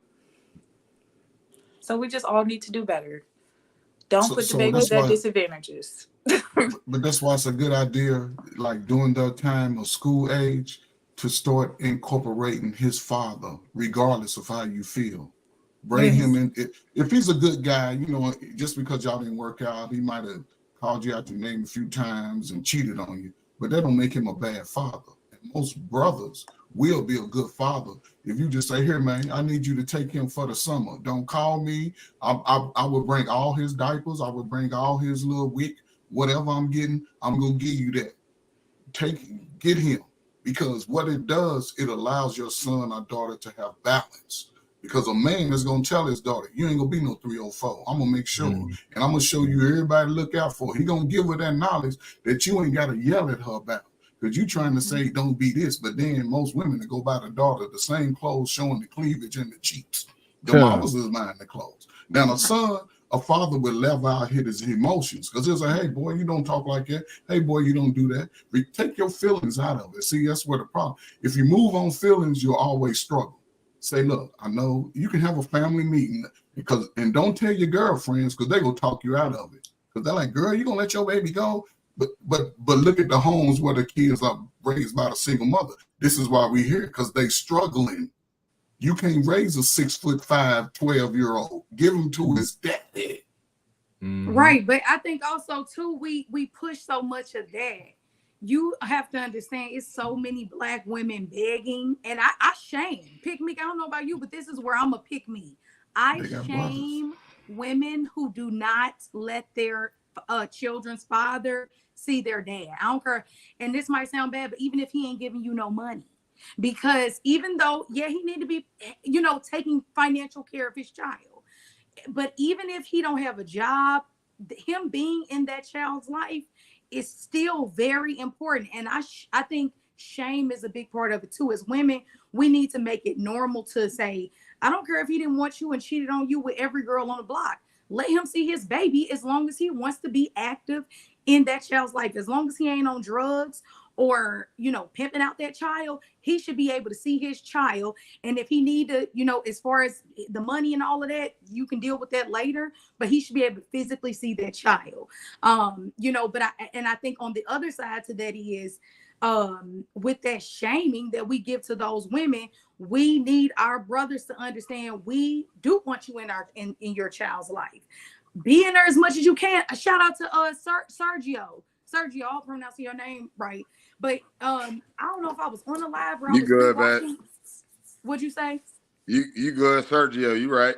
Yeah, I think like we missed something on this panel, and that's why I said I think birds of a feather flock together. As much as we kind of say some wild stuff, like even Jay be saying some wild stuff sometimes too. Yes, he do.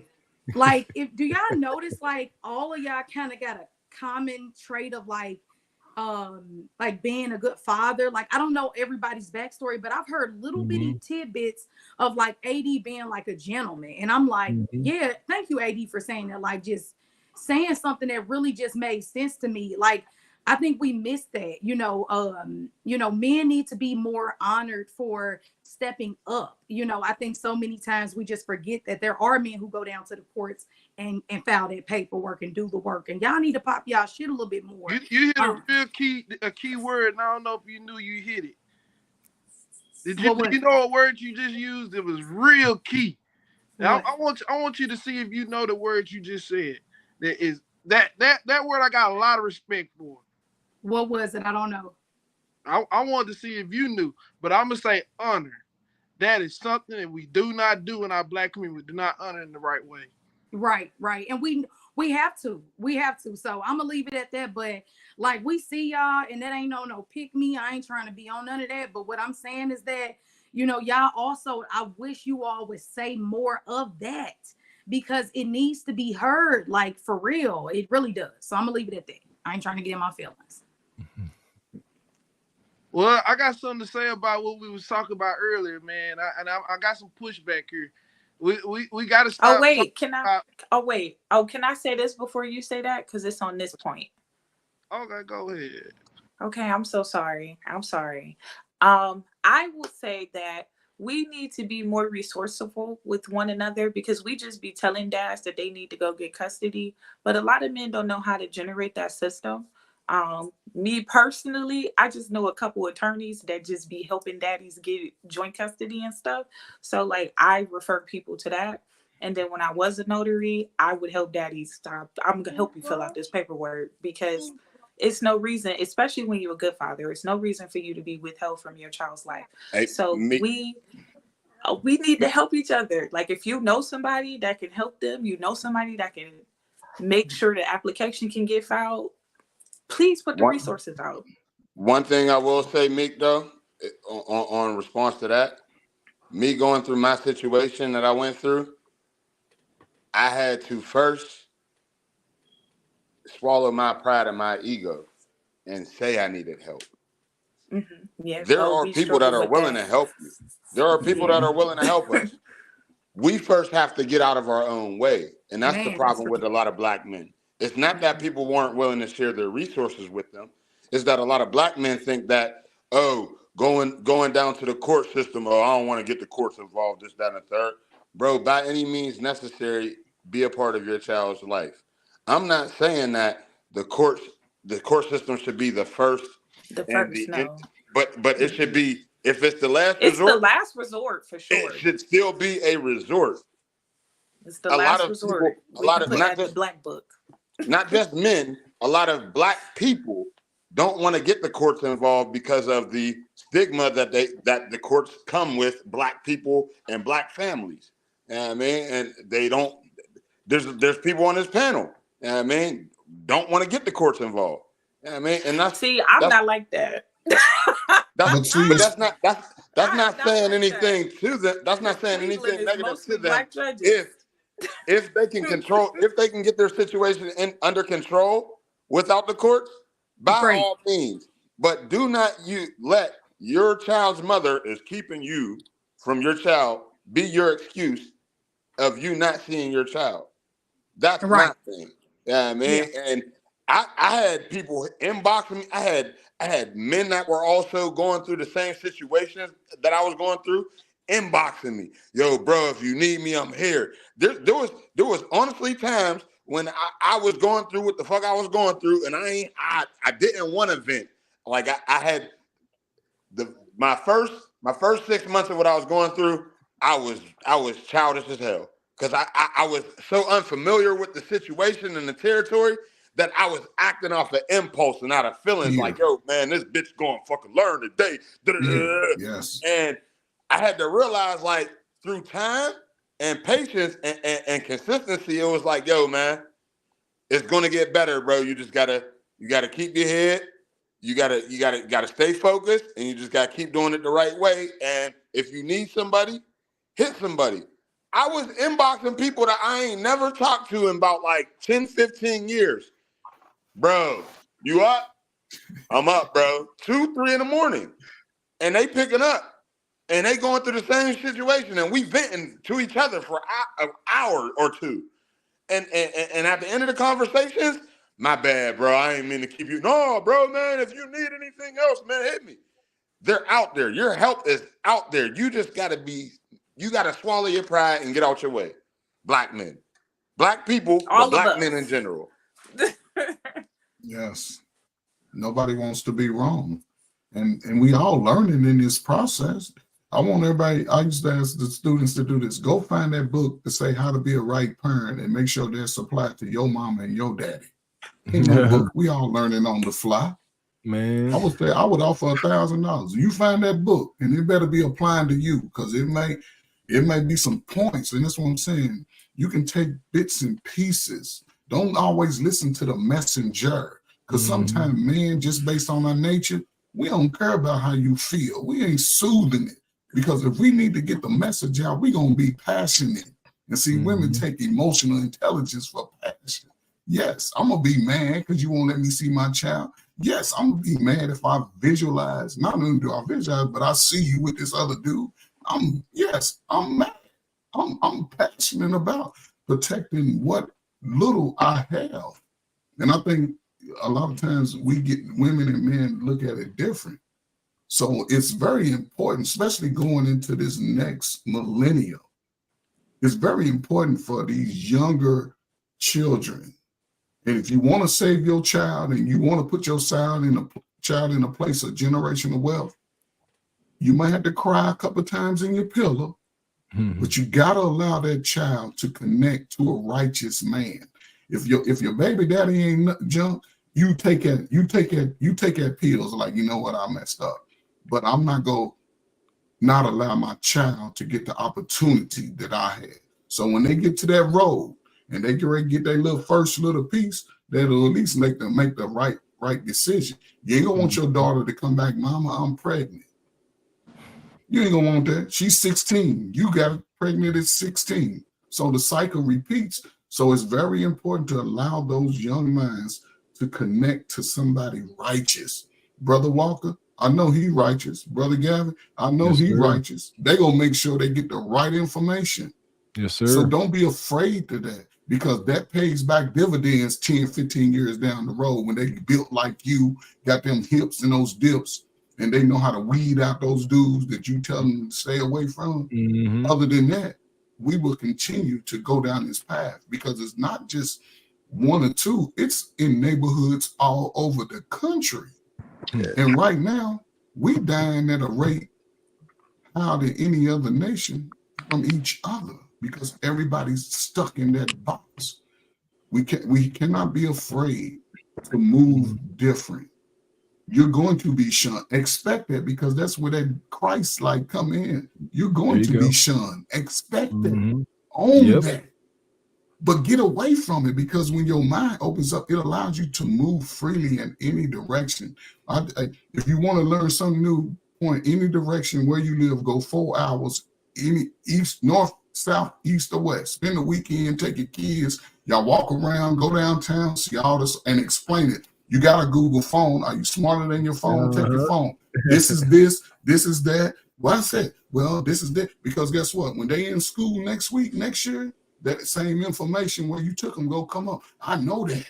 Now they be building more confidence. Don't never tell your child what they can't do. It's already in them. It's already in them. and just say it's gonna take some time, baby. You gotta build on it. Mm-hmm. Don't be like you ain't ready for that yet. Protect them. Protect them from the people that you know. I like that. I like that. I like you say, there's no book, there is no rule book or pamphlet on being a parent. And the approach that I take coming from my ignorant background is I raise my kids as if one day they're gonna do a TED talk on my goofy self.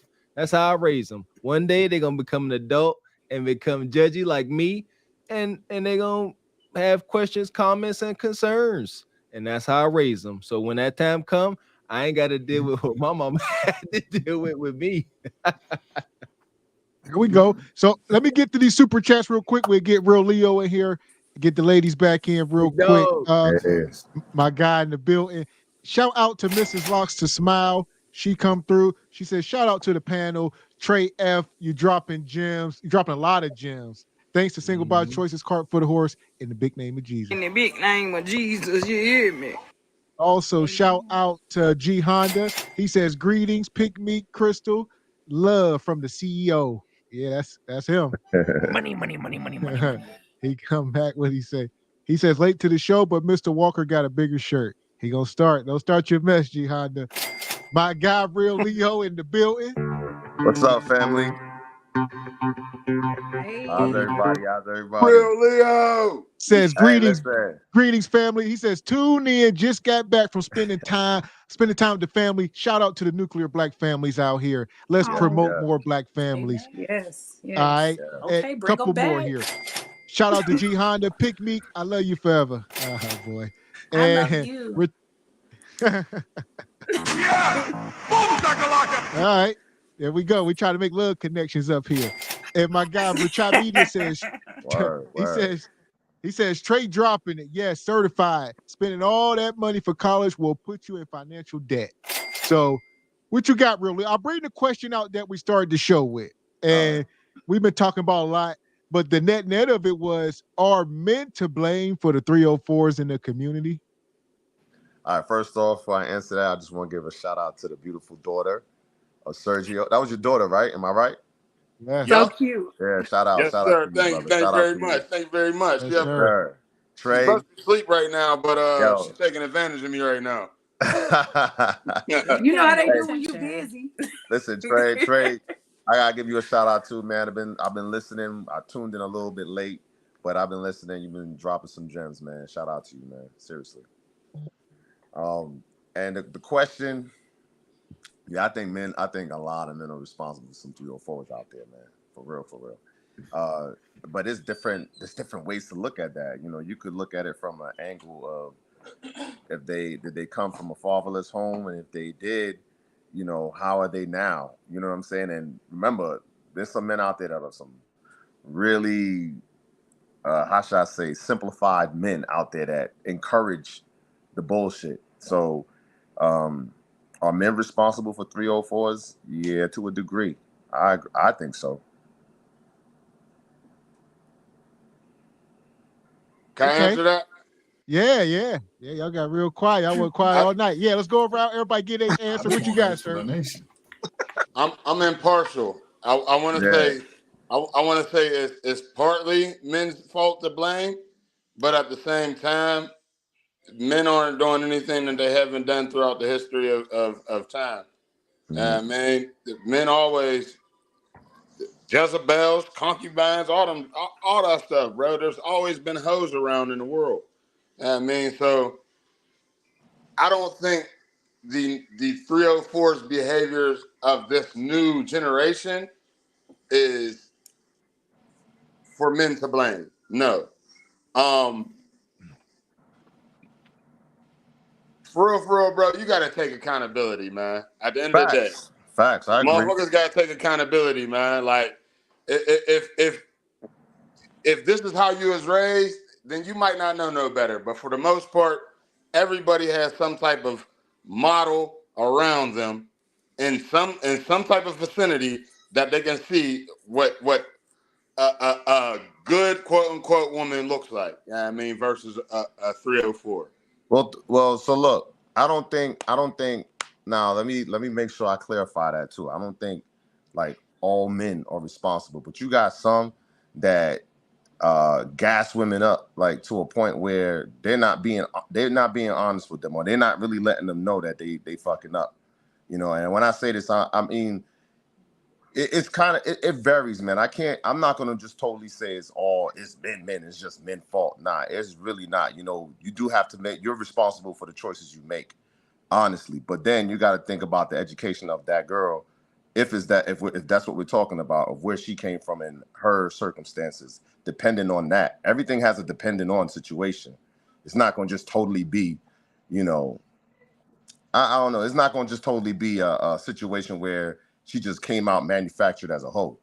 You know what I mean? So I don't know, man. It's like that's a good question, to be honest with you, because on one end I don't feel like men should be responsible for a female turning into a hoe, but then you know you got certain scenarios, man. I don't know. I could be wrong. You know what I mean? And if I am, then my bad. But nah, I don't know. I think. Can I jump in real quick? Mm-hmm. I think the reason why it's so hard to answer is because it's what they said. I think ultimately it's like, do you blame and this is not taking accountability, because at a certain point, like we all said, now you got social media, therapists, self-help. Come on now, baby after 17 baby daddies, and you should get it at some point. But I think when we look at it from like an early point, when we're still learning and growing, if that person didn't have a father, if that person was in an unfavorable circumstance and they were making bad decisions because of looking for love in the wrong place, that's what a 304 is, then it's like, man, that's when the issues come about. But at a certain point, I agree with y'all. You got to take self-accountability. Yeah, I agree with that as far as taking self-accountability on that sense. But my where I'm coming from is from, where does it start from? Like for me, I got 3 daughters. And I raised my daughters to not be hoes, like straight up and down. I kept all 3 of them, thank goodness, off the damn pole. You know what I mean? But at the same time, you got some girls that grow up without a father. A father plays a crucial role in a girl becoming a woman versus a hoe. He plays a very crucial role. So if he's not there, the likelihood of her becoming a hoe is very high. It's not low. You understand what I'm saying? So I can't. If you leave it up to the woman and there's no man there, the likelihood is going to be high, because the times that we living in, modernism pushes hoism. Right? I don't know if I'm saying that right, but the modern mind women, they push that. And why I say they push it is because guess what? It's all about freedom of expression, freedom of choice. I could walk down the block looking naked and you can't touch me. That's craziness. That's like putting meat in front of a lion and telling them not to eat it. So yeah, I don't want to jump off the tangent, but you know where I'm coming from, though, right? Like, that's the reason why it is. So that's why I said fathers play a crucial role. Now, if the girl is older and she's hoeing, then that's her choice. She's making that choice to be a hoe. You understand what I'm saying? So the father plays a crucial role, is what I'm saying. That's what I'm saying, and it still boils down to a man in a sense. Yeah, I follow you on that. Go ahead, AD. Well, I was gonna say this. You know, we've already had some of these discussions in our you know in the communities already. So I'm gonna just kind of throw one back out there. It's already been discussed that, you know, already the liberation of women caused some fathers to have to step back into place. They allowed they told that they couldn't tell their daughters how to go out and do this. It was removed in some homes where if you told her to do this, she would go out and the mother would be like, well, you know, you can't tell her, you gotta let her go out and live. And sometimes I don't know how to explain this, but I know I've heard this conversation being had when it comes to why do women go out and make the bad choice, right? And I can talk about it, but I don't know the exact subject of mind of this. But I'm saying that if that is the case, that happened before, and I'm gonna say there was a time period where this happened, going into the 90s, and right now what we are seeing, I believe, is the evolution of it from the social media, the sexy reds. That really evolutionized it. Revolutionized all the 304 behaviors to be certified to be deemed okay. Okay, like it's okay. So it was already in effect before, because it's already happened. Because I seen it in college. I seen all kinds of stuff. You know, I seen all this stuff happen already. All this stuff was going on. Dudes was walking around saying, "I'll make you a superstar," and you know, it was no good in it. But most of the time, these fathers were sending their daughters off to college, and they were just living their life with no repercussions, or ended up going home with no shame, because if they would have a baby, majority of them would just accept the baby coming home. It was no shame. I think we need to bring shaming back. Yes. Shaming needs to be a real thing. We got to stop. How to address the shame, bro. And when I say you don't got to be addressing the shame, that's not up to you. You a man. A woman should be addressing another woman about her shame. And women don't hold each other accountable.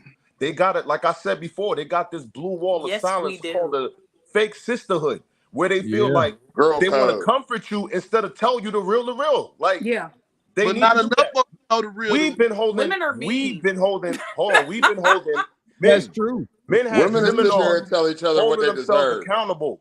We've been holding ourselves accountable for a long time, and the sisters jumped on the train and started holding us accountable too.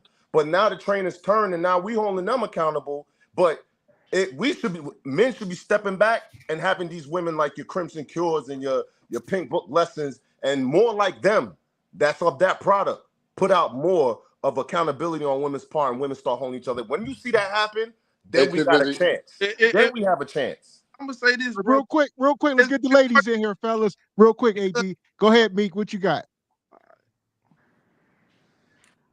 Women are mean. First of all, women are mean AF. Secondly, women don't like to hear other women hold them accountable. I promise to God, I'd be like, literally say stuff like, I'm an adjustable 6. I understand. I get what I get because I'm a single mom. They be like, you are delusional and you need a therapist. And like, I've been in therapy since 2018. They be like, you need to fire her because you should have more self-worth. You shit yourself. Tell me what you deserve. I don't hate myself. I'm just, like, I'm real like the choices that I made and how I ended up here. And they're like, no, you have been brainwashed by men and you need to get you some real friends. And it's like, no matter what I say, they try to convince me that I hate myself. So it's like, we try. How old are you? We honestly try, but they put me, I'm 30. So they give a platform more to the women that tell them what they want to hear. Like, do stupid stuff, use the men. Like, I promise to God, I've had women try to shut my business down. Like, I had a lady who thought I worked for the federal building. She called down there trying to get me fired. I don't work there.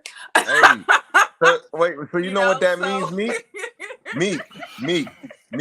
You know what that means? That means there's a war outside, and you gotta have more sisters on your team, because y'all are considered the minorities. The ones that are holding other women accountable are considered the minorities. The majorities is these 304s and these new modern age women that are walking around. That's the majority right now, and they are going to try to cancel you. That is a fact. But you got to keep the fight. They do. I mean, come on. They try to tell you what you deserve. No, they really do. Like, I had one lady. She was like, "So is it your fault you're a single mom?" I was like, "Yes." Like, I could have dropped my son off at the fire station. Essentially, I didn't have to be a mom. She's like, "You sound crazy." I was like, "We have so many options. Like, we have 300,001 options." She's like, "You're a lie. We have any options. Like, our eggs, our responsibility." And they be trying to cancel me. So it's like, it's hard. It's hard to get your voice out. Do you want to be married? Yes. Yeah, like, my baby is Oop's baby. So find a guy who's been trying to get with you for the baby. It's one guy out there who's been trying to get with you the longest. Sit down, have a conversation with him, pull out your list, where you at? and say, "Look, listen," because at some point you're going to have to compromise. I'll say this. What happens if you with a guy for 15 years and y'all just in a relationship and he leaves you? What do you get out of it? You get a heartbreak. Like just a regular relationship? Yeah, you just in a like relationship. just- We just relationships. You get a heartbreak. All men ain't nothing after that. Yeah. But what happens if you marry a guy and at some point 15 years later, after you done went half with everything and he leaves, what do you leave with? You get half. You got half of something. Y'all built together. If not all. And that's the problem. Women, listen, it's just where we are. You're afraid that I will say that I'm an anomaly. I will say that. No, like I have not well, had go a ahead. long-term I give you 6 months. I give you 6 months to tell everybody that you got a date. I give you 6 months to tell everybody you got a date. And They you give don't him like 6 me. months. No. I mean, I think too, you have to. I think Yes, too, they do. Trey, you're from a different day and age too. You know, where I think a lot of men were more marriage minded, and I think when you had a woman like Pick Meek in front of you, who's beautiful, intelligent, driven, and that's no shade to none of my brothers on the panel, because I'm cool with all of y'all. And most of y'all are relationship minded, married, so that's no shade to any of them.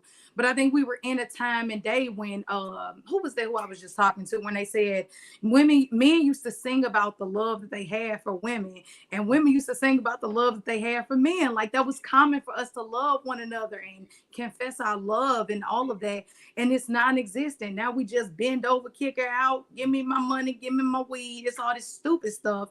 And the women are doing the same thing. At least in the 90s, you still had Mary J. Blige ready to off herself for a man. And now, you got SZA every other weekend with a man. So it's just the quality of the love that we once had for each other is really getting watered down. So I think it's unfortunate. You weren't here last week. We had a panel, a bunch of people saying that they do not want marriage. And for good reason. Well, some of them had good reasons, but I think that if you got Pick Meek out there, and just like for the example of who was that who got drugged for saying that women need to look for husbands in while they're in college, which I think is true. Ebony K. Ebony K. Right. Now we only mad at her because she switched up. Right. But the thing is, but there's the other side to it where I feel like as people we really need to listen when people speak. The other side to that is we can keep telling women be more marriage minded, Pick Meek, be reformed, change, tighten it up. But who is her counterpart? Where is he at when the men are being told don't marry these women? All of them 304s. We don't care if they took femininity seriously. We don't care if she done went to church and changed. She got a baby, throw in the trash. She ain't worth nothing. Give it a dude with the $15,000 a year. It's like it's hard because it's not a reality for a lot of women to have hope for themselves for marriage when it's not a lot of options, when guys can be in a fraternity, sleeping with everybody, and not a Black woman's word is to find your husband in college as it should be. So I think that that's where we're having a bit of a disconnect. But you all are raised by the same mamas. The men and the women are adults now that were raised by that same culture of women. And so what is your point to what I just said? So my point is that's why it's important to understand that a relationship is not going to be 100% perfect. You're going to have to do some work. And it's easier to work. I'm talking about the mindset and the message that we're putting out, though, right? Right. But the women are putting that mindset out there. Guys are like this. Guys are telling guys, first of all, protect the little you have. Protect that. And it's hard to protect it when women are coming in saying, this is what I want. I want money first. I don't care about nothing. If I don't get your money, you can't get anything. But a man is coming in to protect automatically. We coming in with our swords and our protection. That's why, man, if we like you, we let you know from day one, we like you. And if we still rocking as hard as we are in 90 days, then we done seen everything that you done threw at us. You done took your wigs off and you done got to them to the burners. You done made us a good little plate of ribs and you done, made your little dry cornbread and your little fake macaroni and cheese. At least you tried. Shanika, are you married, Shanika, or in a relationship? I believe there are a lot of good men, but I'm just saying, why is Pick Meek? So Pick Meek and all the other women are just capping. No, can I please answer this? Oh, Go ahead, I'm sorry, Nick. Serge. Can I No, answer you this? go ahead, Okay. Nick. I would can go after you, baby. There's a conflict of interest in the mindset. So because I had a kid young and I categorized myself as an actual young and dumb person who followed the brainwashing of the feminism, most people assume that I am like most other baby mamas. Like I was in love with my son's father. No, my son is the product of a one-night stand. Condom never broke. My son didn't meet his dad until he was 11 because he didn't think he could be the father. Nobody believes that story. Ever, ever, ever. Ever, ever, ever. So it's just like, no, she's a liar. When lie. She So got make a to deal. love this man. Make a deal. So and then it's like make the a men deal. that I genuinely would want to that have the same mindset as me, they're like, oh, I would never date a baby mom. So this is the problem. This is the real issue. It's like this is why you have some of the women who say, don't like, okay, you know how I'm about reality, right? Y'all seen me go in on the Cheesecake Factory last week with the reality of the image and the inside and outside. But this is the problem. We do need to be more realistic as women. But the problem is you got a group of women who are being extra hard on themselves and in reality, and you got a group of women who are completely delusional and out here hoeing 304 and out here. So it's like you have to have a little bit more grace for yourself and understand that was something you did in the past and you're not repeating that. And that is not who you are right now. And I think, unfortunately, that's what those feminists are talking about when they say, don't say you're an adjustable 6. I'm not talking that talking point, but that's what they mean. Like men a lot of times have things in their past that they ain't just gonna give up right in front of you when they meet you the first 3 months, you know. And unfortunately, our children are right next to us. So that's the only thing with women. It's like you could be married to a 304 who been ran through by 50 men, and you would never know because she ain't got no kid and had 30 abortions. She don't got no proof, and that's all that matters. All right.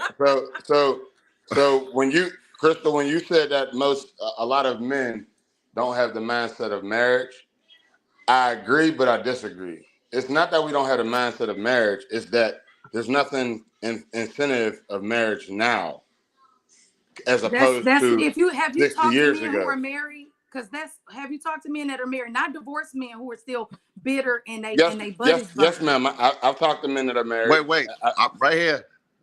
Right here. Yeah, like you what was the have one question? right there. There's no incentive of a man getting married now because, like Trey said, ladies, if you get married and y'all decide to break up after 15 years, and most breakups are from the woman. Y'all looking for divorce. That's not what marriage is about. Marriage is about making it work. Can I finish, babe? But you have to. But a man, a man mentally has this in his thought. Marriage divorce rates are in a man's thought process when he goes into looking into marriage. Yeah, I mean, is this marriage going to be successful? Because right now, why would I get married and go into a marriage if I don't plan it to be successful?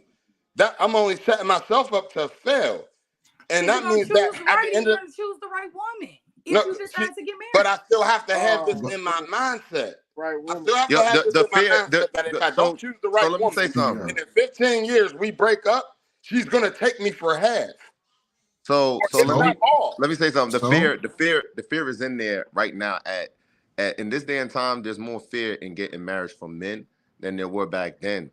Back then, as far as that goes, most men wasn't even thinking about the aspect of them losing anything. You know what I'm saying? Because they coming with the resources, so they're not thinking on that level. Because like one of y'all said earlier, it was more about love then than it is now. Now it's like they're in love with the fallacy of the marriage because it has a modern kick to it, but the rules and the regulations that come with it, they're not willing to do that. So therefore, now they have this modern mindset going into a traditional a mindset, and it's not gonna work. So for men, we don't think men. I'm not saying we because I'm married, but for unmarried men out there, they don't think it's beneficial in a lot of reasons. And one of them is a financial aspect, but also too, you have other barriers that come with that, especially in the court system where it's not fair for the man. So why doesn't he find a woman who aligns with it's not that easy, love. Do you do you think it's that easy?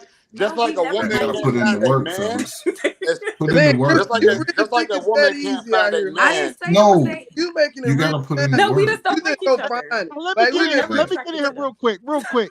I'll say this. I'll say this, and I'll pass the mic over to Mr. Walker. I know he want to get in. I'll say this. I think a lot of men are out here. You know, it's a lot of hypocrisy. I'll say that. A lot of hypocrisy in the room because we can get on the women all day for moving out of scarcity, but in 2023, the men are moving just as scared. So I'll say this as a man who's recently married to my wife. I've never even thought about divorce. It ain't if it happens, There it you happens. go. And that comes as me. I was a football coach for 10 years, and I'm not going to not take the field because I'm afraid we're going to lose. If we lose, we lose, but we got to go out here and compete. So that's marriage right there. So you gotta, as a man, you gotta choose the right woman and be confident in yourself, and then make it work. It's more than just sex and all that. If you can get past all that, so it's a lot to it though. So I can't speak on it because I ain't Mr. Walker and Real Leo. They've been doing this thing for decades, so they can really speak on it. But I'll pass the mic to Mr. Walker here. Let him go. Yeah, that's ultimately what it is. Moving in scarcity and lack, and relationships are a gamble, man. Yeah, relationships, man, is crazy. Hardest thing I ever did, and I didn't play football, firefighter, all that. The relationship is a deal, but you know what? It's the most fulfilling thing I've ever done. But yeah, we got to stop moving in scarcity and lack on both sides. And you got to roll the dice when it comes to finding love, finding companionship, whatever you're looking for. It's better. What's that old saying? It's better to have love and lost than not love at all. And I believe in that. Can't be afraid to get your heart broke. But here we go. Control the risk. How do you control the risk in the open sexual marketplace? And y'all see how cutthroat it is. Present the world with your best self. Plain and simple. That is the best advice I got myself. Present the world with your best self, and you ain't got no complaints. It's it's kind of a hard pill to swallow. And another thing, as far as all of these obstacles we got up against us, systematic issues, drugs being played in our community, whatever the case may be, that's all fine and well. But I think, like Trey said, we got to be warriors at this point. And I know me myself, that's what I'm raising my son to be, a warrior. Strong, powerful, kind, and peaceful, and that's what we got to do. We got to swallow this pill. I'm gonna keep saying it till y'all get it. A lot of stuff we go through is not our fault. It's not our fault. It's not. At the very same time, it's your life. It is, however, your responsibility. I don't give a dang what you've been through. I don't give a shit. I don't care. I really don't. It don't matter. Do better.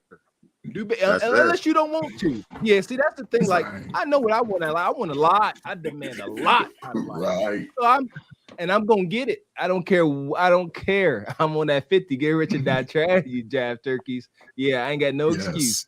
Do better. Right. Shout out to Steel too. Right. You gotta fight, yo. You really do. When you married, it's like you gotta learn to understand that you're gonna give.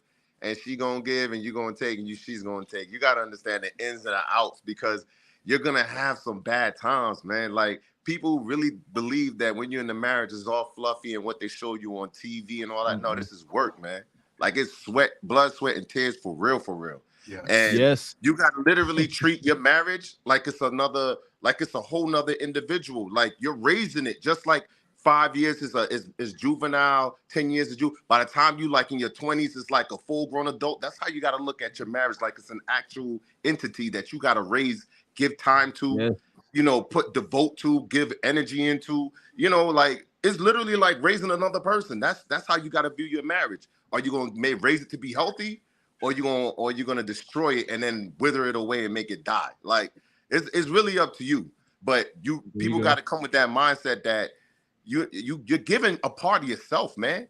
I think in this day and time, we got more selfish people than anything. And that's the reason why we're not really putting in that work like we're supposed to. You know what I mean? And it's hard, but before you know it, them years go by. If you are sticking to the plan, y'all got to learn how to communicate. Communicate is the best thing, and we don't have that in our community. That communicational level between man and woman, That ain't there. Like we got a lot of outside forces sprinkling all kinds of stuff in people's minds that's messing us up from communicating effectively with each other. Yes, communication is key. It's key. Me and my wife talk about this show. I mean, she always watch it. You know, we talk about this show, and this helps build, you know, relationships. This kind of talk. Oh, it helps big time, and I love it because accountability for me backs me into a wall, and it should back you into a wall to do your best, and that's pretty much it, man. Got to keep having these conversations. Yeah, communication. One thing I found out in my relationship, a lot of my issues with my wife were caused by misunderstandings. That was the biggest epiphany we had. Ain't that true? My goodness. And on both sides, man. Once I come down and start listening to her, and I said, you know what? You long-winded, baby, but I hear you. Okay. And when women stop thinking God can read our minds, we could go far, because we be thinking God, we be like, you knew it. And you like, oh yeah, I forgot I didn't actually say that. I thought you could read my mind. Like I read your mind. Nah, bro.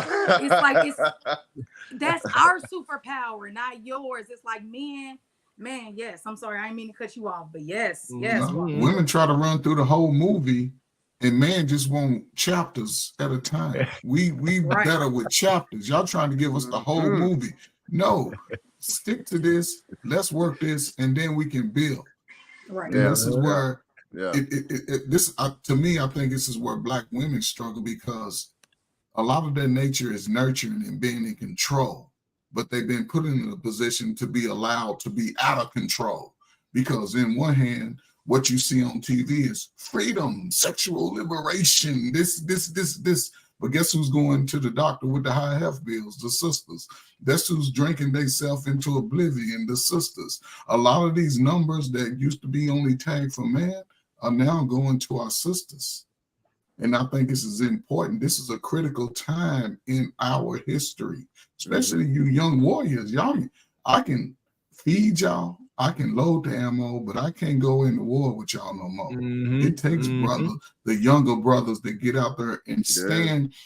There you go. If you stand in truth, you'll have a successful outcome. If you can separate your emotions to the reality, you'll have a successful outcome. Brother AD, I don't know how old you are, but you say, I'll just give you 26, 27. Right. This is the best time for you to go hard until you 47. I never wore glasses. I used to have a nice grade of hair, but at 47, and think about it, a 40-year-old brother, if he's on his square, you can have the pick of the litter from 25 to 55. Yes, sir. You got the whole buffet to choose from. But if you stay stuck and say, I don't want this, and you always speaking negative energy into your body, it's going to reflect in everything that you touch or try to touch. So many opportunities are going to pass you by because they hope you give up. They hope y'all sisters stay separated from us. Because they going to, look, every race of man want a sister. I don't care what you look like. They gonna clap cheeks, but they going to do it in the hut. You're going to be more out in the field, in the back of the car. You ain't going to get that nice plush bed a brother going to put you on if he really love you. And this is where you take your pride out. We all got a little pride. Allow yourself to be vulnerable, but make sure if you got a good, like these guys, I say Brother Walker and Brother Gavin, they come with an open mind when they critiquing these things that they do. And they just laying out the information that's given. They making judgments on it. They're not coming into it, oh, see, she's probably this. No, they get the information, and man, most men do this.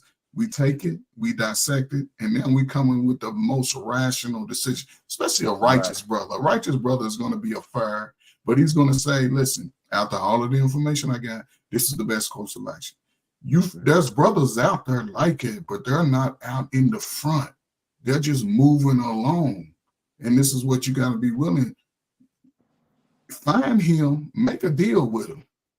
He only wants you to cook for him, slob him down at the front door, don't say nothing to him for 20 minutes when he come in the house. Stay sexy, you know what I'm saying? Sweat a little bit, a couple days a week. You're gonna gain a little pregnancy weight. I mean, a little marriage weight, but keep it sexy. Don't allow your friends to influence what you got going on. Don't tell them what's going on. And watch how happy he make you. Because you're gonna be happy. The kids are gonna be happy. Everybody will be one unit. And if you gotta check in once a month, once a week, have those conversations laying next to him in the bed. While you're driving to the grocery store, put your phone down. Have a family dinner one day a week. This is our day. We having a dinner. And guess what we talking about? Real life. We talking about real life. We ain't talking about the vacation and having fun. We gonna have fun right here, because guess what? We're going to play some Twister. I'm going to show my kids how to play Twister as a unit. We're going to do this, play hide and go seek. It's certain things that we can do as a unit that'll give you the best outcomes for your children. And that's what it is. When you put the energy into your children, your rewards are overflowing. Believe me, they overflowing. But if you think selfishly, unfortunately, like a lot of the younger generation do, and it's only because they've always had to survive on their own. Get it while you can. That's the message. Why you think a lot of our people in entertainment preach this message for women to not be with a man, but they go home to their husband and leave y'all out here wilding in the streets? You don't even want to listen to that type of music. You turn it on your radio. That's true. But it helps you as a younger person. If you want those generational wealth, you have to start building as a unit with somebody. It's somebody out there that's going to be willing to take you and your one child.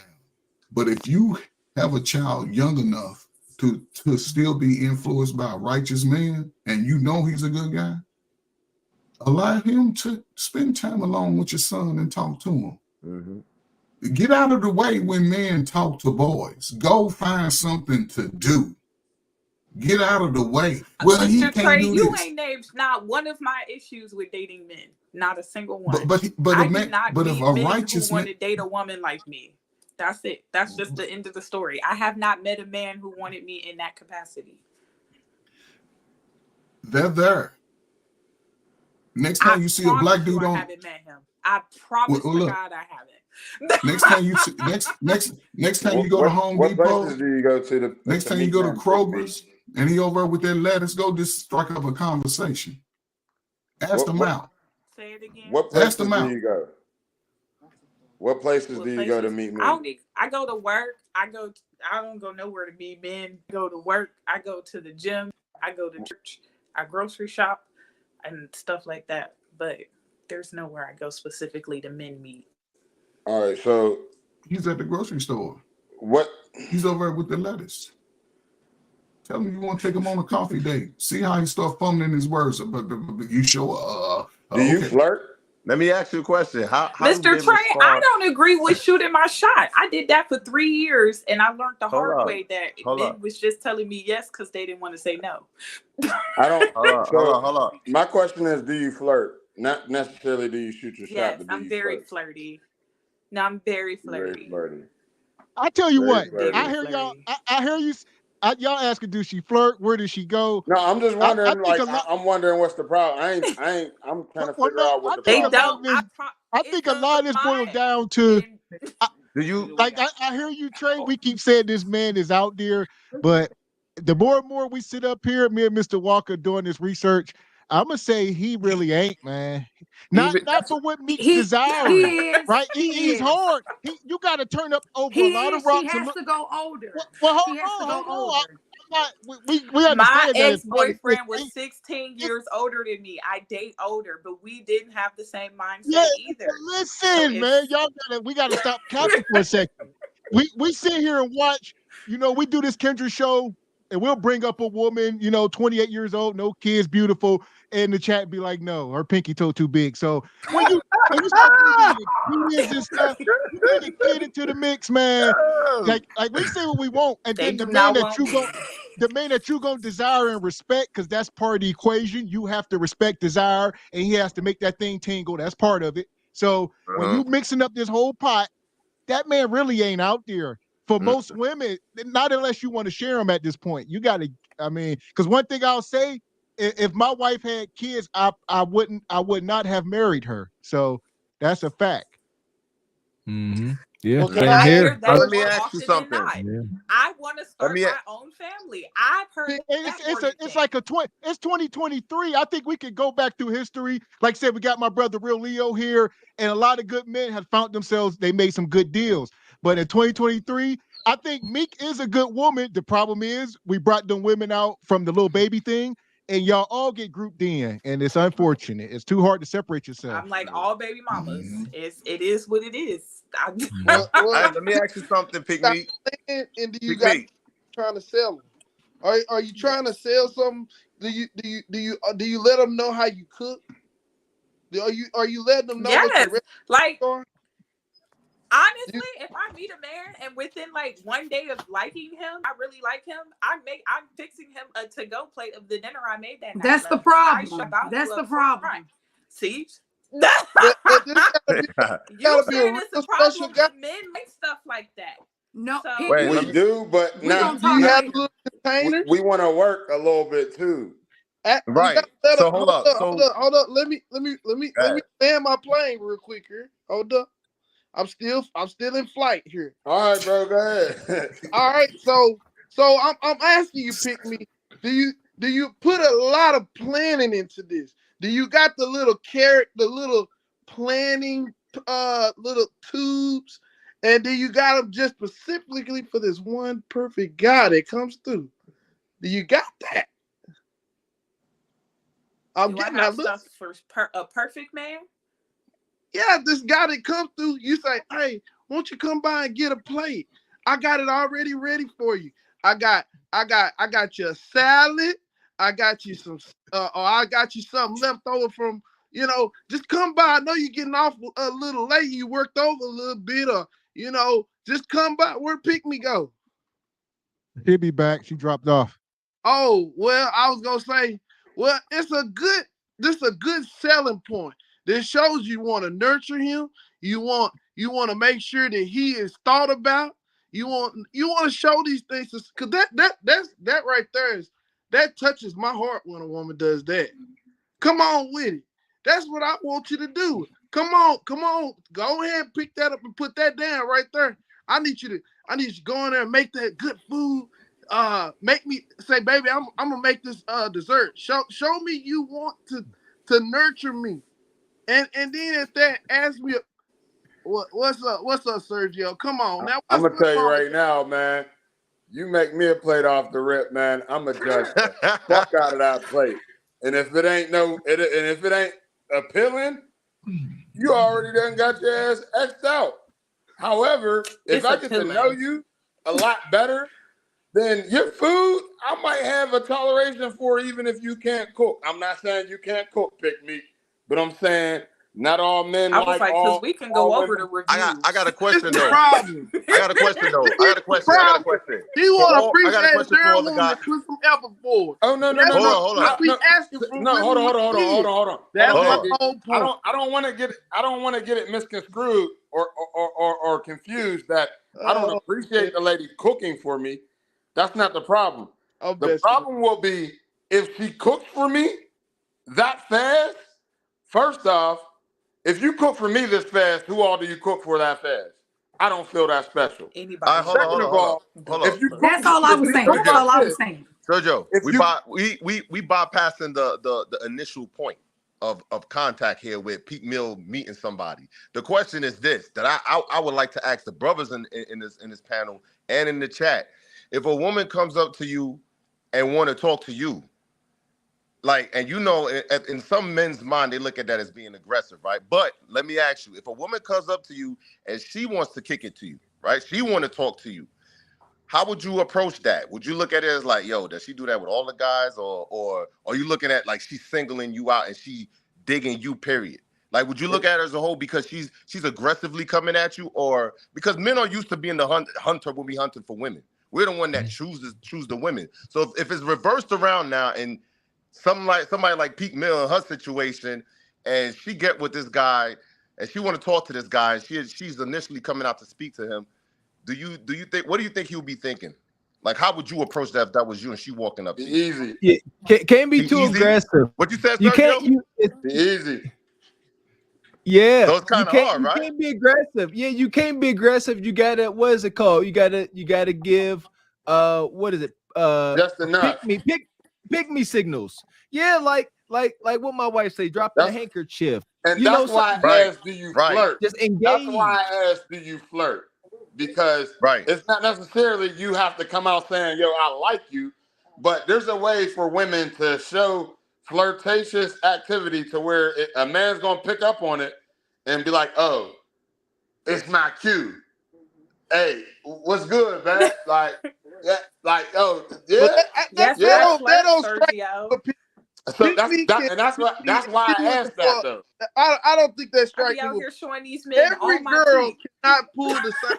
That don't count as flirting, girl. It depends on the signal you use. I be like, it depends on your signals. But I got a question to y'all. You got to understand, Crystal can't do what Pick Me do. Pick Me can only do what works for her, because it don't work the same way with Pick Me as it may work with Crystal. Crystal can go out there and bend her booty over, and she got a man wrapped up so kind of tight in a chain, and he don't want to let go of that summer gun. Pick Me might have to sell. You know what?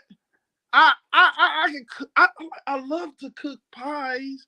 I love to cook. I cook this, and I know how to cook that, and that may sell her. Because that's what's appealing to her, that fits her. We gotta understand. You think? Hey, do you think that really works for any? AD, but don't you think that? No, it don't work for all women. Bending your booty over don't work over for everybody. No, I don't bend my booty over. I'm not doing that. But I'm not saying you could. I'm like, they don't care about the pies either, because I bake cake, and they don't care about these cakes I bake. Right, but I'm saying, AD, don't you find? Can I ask the man something? Because y'all know y'all ways, right? Man, well, I observe a woman, and I know I do some pretty hard vetting, and I'll be honest with you. It all depends on the woman. Right, because if she's doing too much, the same teaspoon. I'm sorry, they ain't getting the same dosage and they ain't getting the same teaspoon. I will not take every girl to no baseball game or no type of sports event or to the same places. It just don't work that way. That's why I'm saying you gotta. So what made you take this girl?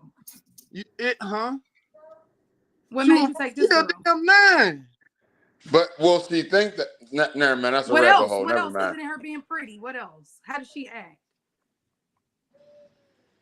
She was just trying to hit it. Is she like? She was pretty vibrant. Like she was like. I'm gonna say this. We talked about coffee makers. We talked about ice. We talked about Amazon shopping. She told me about her job a little bit. You know, it was vibrant. It was to the point. It was not like it was a good feeling. But you're not looking for a relationship right now, right? Yeah, because there was no deep questions in that, bro. Y'all was talking about coffee makers and Amazon. Well, I don't try. Look, I only been knowing the chick like, bro. Yeah. See, for me, bro. It's and no offense to Pick Meek, but again, if a woman, you said a month. Yeah, I only do it for like a month and a half so far, maybe. Only a month? Yo. Yeah. Hey, so look. I don't do a whole lot of talking with them. I either got plans to do something or I ain't talking to you at all. That's pretty me. I ain't doing all that. Gotta have. Nick, I can't tell you how to attract all men. I know how I think, and coming to me with a plate on after day one, I'm gonna be a little bit intimidated, scared, worried, confused, all them shits. I'm be wait. You said after day one, Sergio? After day one, like the next day, huh? The next day you talking about, right? After day one. after day one, the next day, if she you come pop with you, up with a plate, giving me a plate of food. You had a leg. If you asked me if I was hungry, man, you better get that that's plate. different. But if you just showed up with a plate, I'm gonna be confused. You better take that plate. I know up with food. Oh, I'm not saying I won't take the plate. So they usually want it. I am not saying I won't take the plate. I'm saying I'm gonna be overthinking it. Me personally, get in here real quick, sir. Well, maybe you're pretty hard. Let me get in here, fellas. Let me get in here real quick. I'll let y'all go. All right, we're gonna get final words real quick. Let me read these super chats. We'll get final. Hey, Stan, we see Stan G in the chat. First thing first. Stan ain't came up here? That's what I'm trying to say. Stan, click the link, Stan. We got a bunch of students up here, Stan. We trying to learn the game. So if Stan can be so kind, Stan. Click the link, come up, teach us something, brother. I'm all ears. All right, let me read these super chats. Shout out to Mrs. Locks to Smile. She says, a real Leo, that's the tame twin version of Sergio. No atom bombs, but still the same impact. My guy Project Leroy says, last time I checked, the man was the buyer. So and Project Leroy says, the single mothers and uncompetitive females gotta compete for Jay Prince. It is what it is. Compete for the man you need or be food for the streets. And I'll say this to piggyback on that, Project Leroy. I think for most women to get in a real relationship with a marriage-minded man, in their minds, they would be settling. So that's what's wrong with today's age is for a woman to get with the man that's truly equally yoked for them, they would look at it as settling, to where if you look at pictures of your grandparents and your great-grandparents, your grandma wasn't settling for your granddaddy, and he was funny looking, wasn't he? So, and your grandma was pretty, wasn't she? So that's how things used to work. Nowadays, you got women that say, I look good, my man got to look good, he got to make his money off. No, get with this man that's best for you and your lifestyle. So I'll say that, land my plane. Yo, let me say this one thing, and I'm gonna stop. All right, so when I met my wife, right? I met her while she was at work. I was at work too, but she was on base, and I drove on there, and I met her, and I approached her and everything. What made me when we went on our first date, we went to a poetry club in DC, right? And what made me fall in love with her at that moment in time where I was like, oh, this is gonna be the woman that I want in my life, is that she had a nurturing spirit. Like literally a straight up and down nurturing spirit. We in the club, I'm gonna say this real quick. We in the club, going on, hearing some poetry being said. A motherfucker next to us just passed out on the floor. Everybody staring at this person, and the only person I seen on the floor rendering aid to this man was my wife. Well, was my wife my girl at the time, but my wife. She was on the floor there, and she was rendering assistance. She had that spirit, I mean, you could see it in her, like she cares. And the way how she responded, it was like, God damn, I ain't never seen nobody like that. You know what I mean? Like really come to an aid that quick in response to it. And then besides that, how she speak about her child, how she act when she was around me. You know, she made me feel like, she made me feel like, hey, she was really into me. So I like the spirit that she kept at the time. And we talked a lot. And where we connected so much was our verbal communication on how we connected on different levels. These are the things that y'all got to talk about, like real life shit. Y'all got to talk about religion. Do you connect? All these different things come in the early stages. If y'all don't get none of that stuff out the way, I'm telling you, when them things come up, they're going to be big time for you, and you might be invested, too invested at some point. And now you got to make alterations, and it becomes confusing. So when you first meet someone, especially if you're a woman that has a child, you got to be very understanding to the type of man you choose and see a vision in him. Like my wife saw me becoming somebody. And when she met me with no degree. I ain't had and I was 20 years old with no high school diploma or nothing. Right now, I got a college degree. I'm retired. I did everything I was supposed to do because that woman believed in me. You understand? She saw something in me even when I didn't see it in me. You understand what I'm saying? So, when you see a person like that speaking life into you, for a woman that hadn't made the mistake that she made when she first got with the man that she got with, she kind of wised up in a way to say, you know what, let me do it right this time around. And she did, because she took a guy like me that, you know, me and Walker always, because I relate to Mr. Walker a lot, more ways than one. And I saw what she did for me, and guess what? We've been together 22 years later. I mean, I speak life into her, she speaks life into me, and we go back and forth with it. That's how it's supposed to be. Yes. We can't one-side this thing. You know what I'm saying? Yep. And when I see other men that have long-term longevity like me and Mr. Walker, I salute men like that, because this shit ain't easy. And we got a lot going against us as black folks in this community, in this country. There's so many forces fighting against married men. It's ridiculous. So imagine the ones that are trying to become married. So, you know, like I said, y'all, I'm gonna land my plane now. But you know, it's work, fellas, and it's work, women. I mean, seriously, for real. And we got to get our shit together, because as a community, yo, like one of them commentators said in the chat block, we like to laugh and stock. So we really got to get some shit together for real, for real. Yes, sir. Hey, Meek, your man's out there. He out there, man. He coming soon. I wholeheartedly believe that. Here it come. Might be Stan G. Stan G about to come Jesus up. That's my thing. I think that he's been out there. He's been in your inbox, all that. I just think I promise you. Oh my God! You don't see him as your husband. I become a better content creator. Men do not listen. Men do not want to be outside of my DM. Like, I promise you, men just want a pen pal. They do not even be wanting to meet me for real. It's so like weird. I said, it's me. It's me. You might be looking through this brother. I'm trying to tell you, Meek. This brother that we talked about, you ain't even considering him. Like a look requirement? Do I have a look requirement? Not for real. I'm really open. Like, I am open. I'm with Gavin. Like, do you have like a look requirement? Like, what's going on? No, I am so open. Like, I'm 5'7". I've dated men that were 5'2". Like, if you nice to me and treat me well, I'm gonna give you an opportunity. Like, men just don't be liking me. Maybe you need to be. Honestly, you might need to tighten it up a bit. I think sometimes when you go one way too much, it'll also throw you off, because you know you got to balance it out. It might be that, honestly.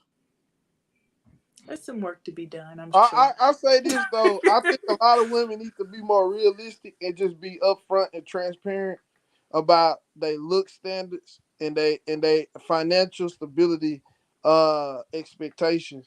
Because whenever I meet women and they act like they don't know what they want, that throw me off right there. That makes me, for one, I start to think that you won't value me. You won't value me for what I do have and have accomplished. If you look at me as my means of looks don't matter, but then other women out here value it. Well, what happens? It gets complicated when you first meet each other. But if a man is patient enough to, he's wise enough to stick around, find out. It may get overlooked. But it's a lot of speed dating in this game, in the world right now. So you gotta be very aware and up on that. Like you gotta come with a plan. That's what I'm trying to say. You really have to have a plan. You cannot come in just like if he's Mr. Right, well, it'll work and all this stuff. You gotta come with some game. You gotta come in with some understanding. Yeah, I think so too. Facts. You can't just come in just empty-headed, like, well, this or that. And you got to be willing to know that some of the things in your discernment should align with him. And whenever after talking to me in a few panels, do you think that's a quality that I have? Like, I am very picky. I'm not pick for nothing. And when I say that might be the problem. Right now. I don't know. You might be blocking your black. I'm speaking through you right now. Okay. I don't know, but I'm saying this is a lot. I'll give you my perspective. And maybe from my perspective, I'm a pretty hard, I'm not a goofy when it comes to that sometimes. Like, I'm fun and goofy, but I'm still very serious. A lot of women don't like that I do this. And I'm be honest with you. So if you don't, it may not work for everybody. But what I'm saying is that I'm very strict. I'm very strict about by how I move in some of these spots because I know the risk of what could come about, and along with some of the loose and just allowing anything to go on now. I know it's bad. It's gonna make your pool smaller, but you will get what you want if you put the work in. Like Mr. Walker said, you put your best version of yourself forward. You will get what you want out the market, and that's what you got to do. You got to come in with the mindset. If first of all, listen to what a man has. Y'all sound like some prosperity preachers right now. I ain't gonna lie. Hold on, like, y'all saying that she should have her pool. Y'all saying that she should. But then I be seeing the comments. Hold on, they be like it's over for single moms. It's not true. Are y'all saying that she should make her pool smaller? You only got one kid, though. I don't think it's over. That's cool. Hold on. We just Are y'all tell her saying to she should focus make her in. pool smaller? Just focus in on what she wants and become what she wants. It's like when they say you have to be the epitome of what you seek. We all agree to that. We say these women look crazy being 300-400 pounds with a 3 in the face, talking about they want $100,000 man and they never had at least $10,000 in their bank account at one time. So I think the problem is the word want. Like y'all, we there we go. I that agree. word want a little bit too much. Need. We got to start honing in on need. Because what you want ain't always good for you, but what you need will help you. I mean, however you want to look at it, what we're she might be overlooking what she needs though. Get my charger. A lot of people overlooking what I need. They don't like me. Meek, I don't believe that. I'm sorry, man. Well, why all these I don't believe that, man. Meek, there ain't no hope for you, Meek. You sound like you gave up. Meek, you already said you picky. I low key did. I kind of did. You said you picky. So maybe you are you sound very picky, pick Meek. Maybe you're picky. You sound too picky, pick Meek. I got pictures. You sound very picky. Let me get in here real quick, fellas. Hold on. We got a legend in the back. Oh boy. There he is. Oh my. Welcome my guy Stan G into the building, baby. The man himself. Hey Stan, come drop some knowledge on us, Stan. What you know? We need to learn something, man. Hey, you might put them on the big screen, guys. I'm trying to get to a good light, some good light. Hold on, let me try to. Where is he in meter weather? Where'd he go? Stan G in the house. Stan G in the house. Watch your He mouth. was in the house. I don't know what he did. Find some light. He no longer. He went to go find some light. He was moving. We moving. Listen, we got to get Stan up here. I need to hear this. Oh my! on people. We got. Go ahead. What was you saying, Meek? We wait for him to come back. What was he saying? Oh, I don't know. I just know. I just want to know what made her picky. That's all I was asking. Because she said she don't have a look requirement. She said she don't have a money requirement. So what's picky? Oh, what makes me picky? Well, I mean, I'm really serious about finding somebody whose mindset and values align with mine. So it's like I'm picky in that capacity. I'm picky in somebody who values family. I'm picky in somebody who wants marriage. I'm picky in somebody who believes back to the community. And for whatever reason, I just don't be stumbling across men who have that alignment with me. So let me ask you this, pick me. Would you rather have a quarter of a man, half a man, or 3/4 of a man to get to mess around and not get a whole man you want? Okay, I get what you're saying. What if a man? It's about what that kind of standard, having right? a piece of a man is just taking. Yeah, like I could get any man over here that I could take care of, but am I willing to take care of a man? No. So that go ahead and eliminate every man that makes less to me. That was the whole point. So hold on. So if a man has, let's say you name 3 things. Not saying that them is the only 3 things that you have, but you name 3 things. If a man has 2 of those 3 things, would you try? 2 of the 3 things, yeah. Nah, So that's you that gonna was work for a unsure. man? Yeah, you just said Work there. out a lot of Stop the cap. like, That was Like very because unsure. it seems as though men have to. Hey, Sergio, she paused on you too. She was like, Yeah, bro. yeah. Like these are the questions Yeah. you gotta ask yourself. Like you gotta be realistic with yourself sometimes. Come on, Ma. I'm thinking of 2 or 3. And real What you? quick, She said real she'll work quick, for a man. Hey, Stan, if you're on your phone, if you hit the back button at all, it'll kick you out the studio. Just if you hit the back button on your phone, it'll kick you right out. Just a heads up. Oh, So here we go. Okay. The legend. What you got for us? You say what you got? Can you teach anybody some game up here? What you got for us, Stan?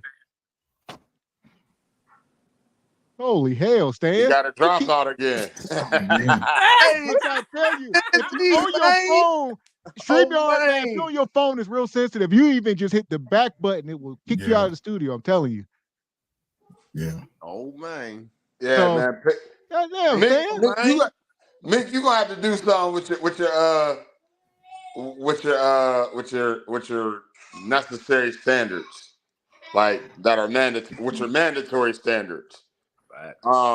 Okay, or do y'all think it's that how y'all saying y'all not meeting the women like Pick Meek or myself or whoever y'all think is reasonable, and that's why y'all not getting married because y'all don't trust it? Is it that she's also not finding her counterpart, or is that so far-fetched to believe? I think I think women are holding the key to not pair bonding with a lot of men around here. For one, they expectations is over aspiration. Because AD, y'all don't want to get married. AD, y'all men don't want to get married. AD ain't getting married. AD ain't getting married. I want to get married. No, y'all don't. No, y'all don't. Bro, I promise I want to get married. Sergio, you want to get married, man? I really do, bro. You ready to sign up for that? Bro, I really now pronounce you and get Pick Meek husband and wife. To who? Now let's go. To a woman, there nigga. you go. No. Y'all gonna start getting like Pick Meek for saying this woman gotta look like Beyonce. She gotta do this, she gotta do that. And it ain't gonna be realistic. I didn't even speak on my standards. So there's a lot of shit that comes with Surge. So I understand that my standards been lowered years ago. Yeah, I mean, and every year that I get older, I might knock something off my standards. You know, knock them off. You gotta at some point in time be real with yourself. You gotta come to reality. Like what you wanted when you was 20, you probably don't qualify for when you 30, 35, 40. That's a lie. You know what I mean? Hey, Stan. Wait, you Stan, talking tell about him for that's a men? lie, Stan. Hey, Stan, you still qualify for the women, Stan. Hey, thing about it, he ain't out here making no moves, so he ain't qualified to do what he got to do to get to that next level, man. See, thing about it, y'all doing too much talking, and y'all ain't doing enough moving out here. See, that's the whole thing. Y'all trying to name one. Y'all trying to put every female in one box, man. Come on, man. Like, different games is for different people, different games for different lanes. They're like females, they gonna play different dudes on a different type of level. When they know a dude on top of his business, they gonna treat him like this. But if they find a dude who's just a scrub who wanna be around them, they gonna treat him just like that too, though. You know what I'm talking about? There's some females so bad out here that some of these dudes get around these girls and get nervous. You gotta have a real heart. You really gotta be standing on your 10 for real, because a female really embarrass you in front of her friend. For real. You know what I'm talking about? Like this game out here, man, it's really to be sold, not to be told, because a lot of folks who just trying to figure out how to do a certain thing, it ain't no one way. Man, this big out here, man. This for the world, Jack. You know what I'm talking about? That's why certain dudes can talk to certain females certain ways, and they gonna feel a certain type of way. And certain dudes can't talk to a female a certain type of way. They gotta stay in their box. Stay in your place, boy. You understand, G? That part. It's real out here. You know what I'm talking about? And thing about it, you gotta understand, man. If you on a whole nother level and you moving like you're on a whole nother level, a female gonna stay in their place, whatever place that is. You know what I'm saying? But at the same time, we can't put every female in a box. But everybody gonna need their money when it's said and done. You can pull a high value female because you a high value dude, or she think that. But when she start thinking you're not, then she gonna put you in a whole nother spot. You understand, G? Like Okay. it's real out here. Let me ask you this, Stan. Two questions. Would you ever get married? Let me ask you that first. Do you want to be a husband? Oh yeah, I want to be a husband to the right one. And it goes back to what I was saying. It's wife material out here, and then it's the other females who just need to be in a whole place. They just keep it real, cause they didn't treat themselves like a hoe all their life. If you play sleep long enough, you're gonna fall asleep, right? If she play a hoe long enough, she a hoe. You can't take that away from her. You understand, G? Cause she gonna go back to what she love anyway. You know what I'm talking about? So in this woman, so if you marry this woman, Stan, could she have any children? Can she have children? Yeah, I got children. You know what I'm talking about? It's still people out here who really good people, and they got children. They just ran into the wrong people starting out. But that don't mean y'all really need to start asking how many moms have you dated. True. So you're gonna be faithful. You're gonna be faithful and monogamous to that woman. Yeah, see, you gotta think about it. I done did everything and had so much out here. I ain't gonna say I done had everything, but I had so much. It's about time for things to calm down. You know what I'm talking about? I can't be pimping all my life, man. You know what I'm talking about? Yeah. Let me ask. Stan, how many single moms have you dated, Stan? How many single moms have I dated? From high school and on up, like after 25, I don't feel like no female should be you said it's just single moms? So yeah, how many single moms have you dated? That's the real question, because ain't nobody asking that. Women with children. You got to understand. Yeah. Children. After 25, it sounds like all zero. The females I've been after 25, all the females I've dated had children. I ain't out here looking for a female who ain't got no children. Come on, all the females out of 25 should have a child, or their body ain't working right some kind of way. Let's keep it real. That's not ain't nobody saving themselves to get married. Ain't nobody saving themselves to get married no more. Come on, let's keep it real. That's true. You know a lot of them be out there. Yeah, I got 3 kids. Married. Oh, you got 3. It's different for fathers. It's different. Yeah, but at the same time, I'm messing with females who got kids. To tell you the truth, I want a female who got kids because she didn't been through something. She know about a little something. You know what I'm talking about? A female with no kids, they don't know about sharing life with your child. And that could be a big problem. I prefer to date fathers, so I understand. I prefer fathers because it's hard to date somebody that's childless. I feel you, baby. I feel you. You know what I'm talking about? Okay. But at the same time, I got something on that though. But if 54% of black men are childless and the middle class, why can't you get one of them?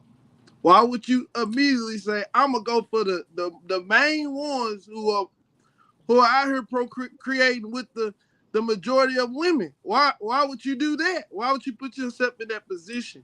That means they have majority of these men are putting themselves out here vulnerable to more undisciplined behavior than most of the other men possibly. Let me ask you this: why is that a good choice for you? They don't want her. Why not go back to the man that might be possibly more disciplined? Why would you make that choice? Because the man ain't got no children. It's something wrong with him. He ain't worth nothing. It's something wrong with him too. No, it's not. He ain't got no children. Wrong with him. Listen to me. If we are keeping it personally on me, men who are childless will only use me for recreational use. And if they do try to date me, it'd be like it's really weird. Let's be real. Everybody want to tap that thing. But everybody trying to knock the boots. What you mean? Tapping it. Stan G just said, listen, that's gonna come with any man.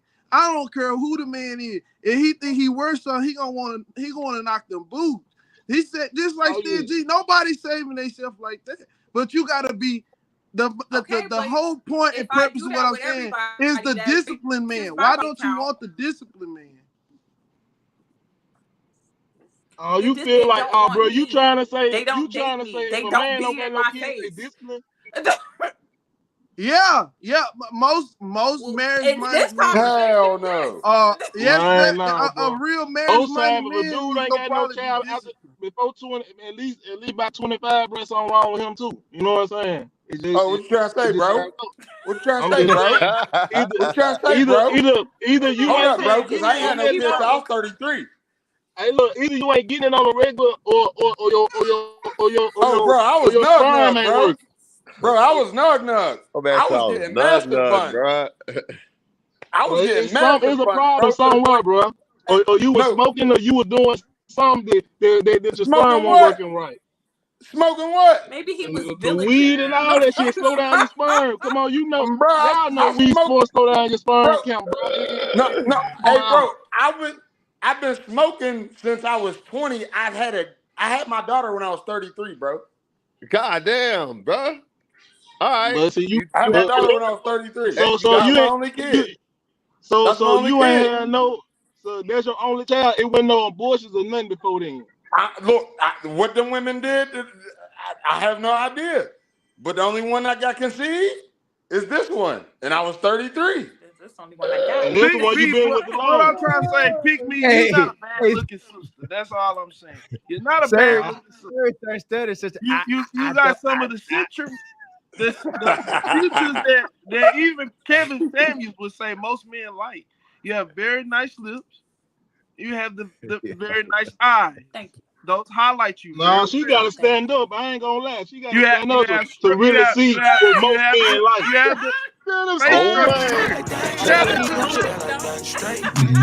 you gotta stand up. You know what I'm saying? Her face and everything is cool, but tell you the truth, man, I know females who ain't got no face at all. You know what I'm saying? I know females who ain't got no face at all who can pull anything because their ass jumping right. You hear me? Real talk. Niggas ain't looking at their face. Niggas don't still want to smash some if you be a mother. It does not. I'm gonna say what I said 2 weeks ago. It don't matter what you want. It's what the man wants. You're supposed to be supporting the vision of the man.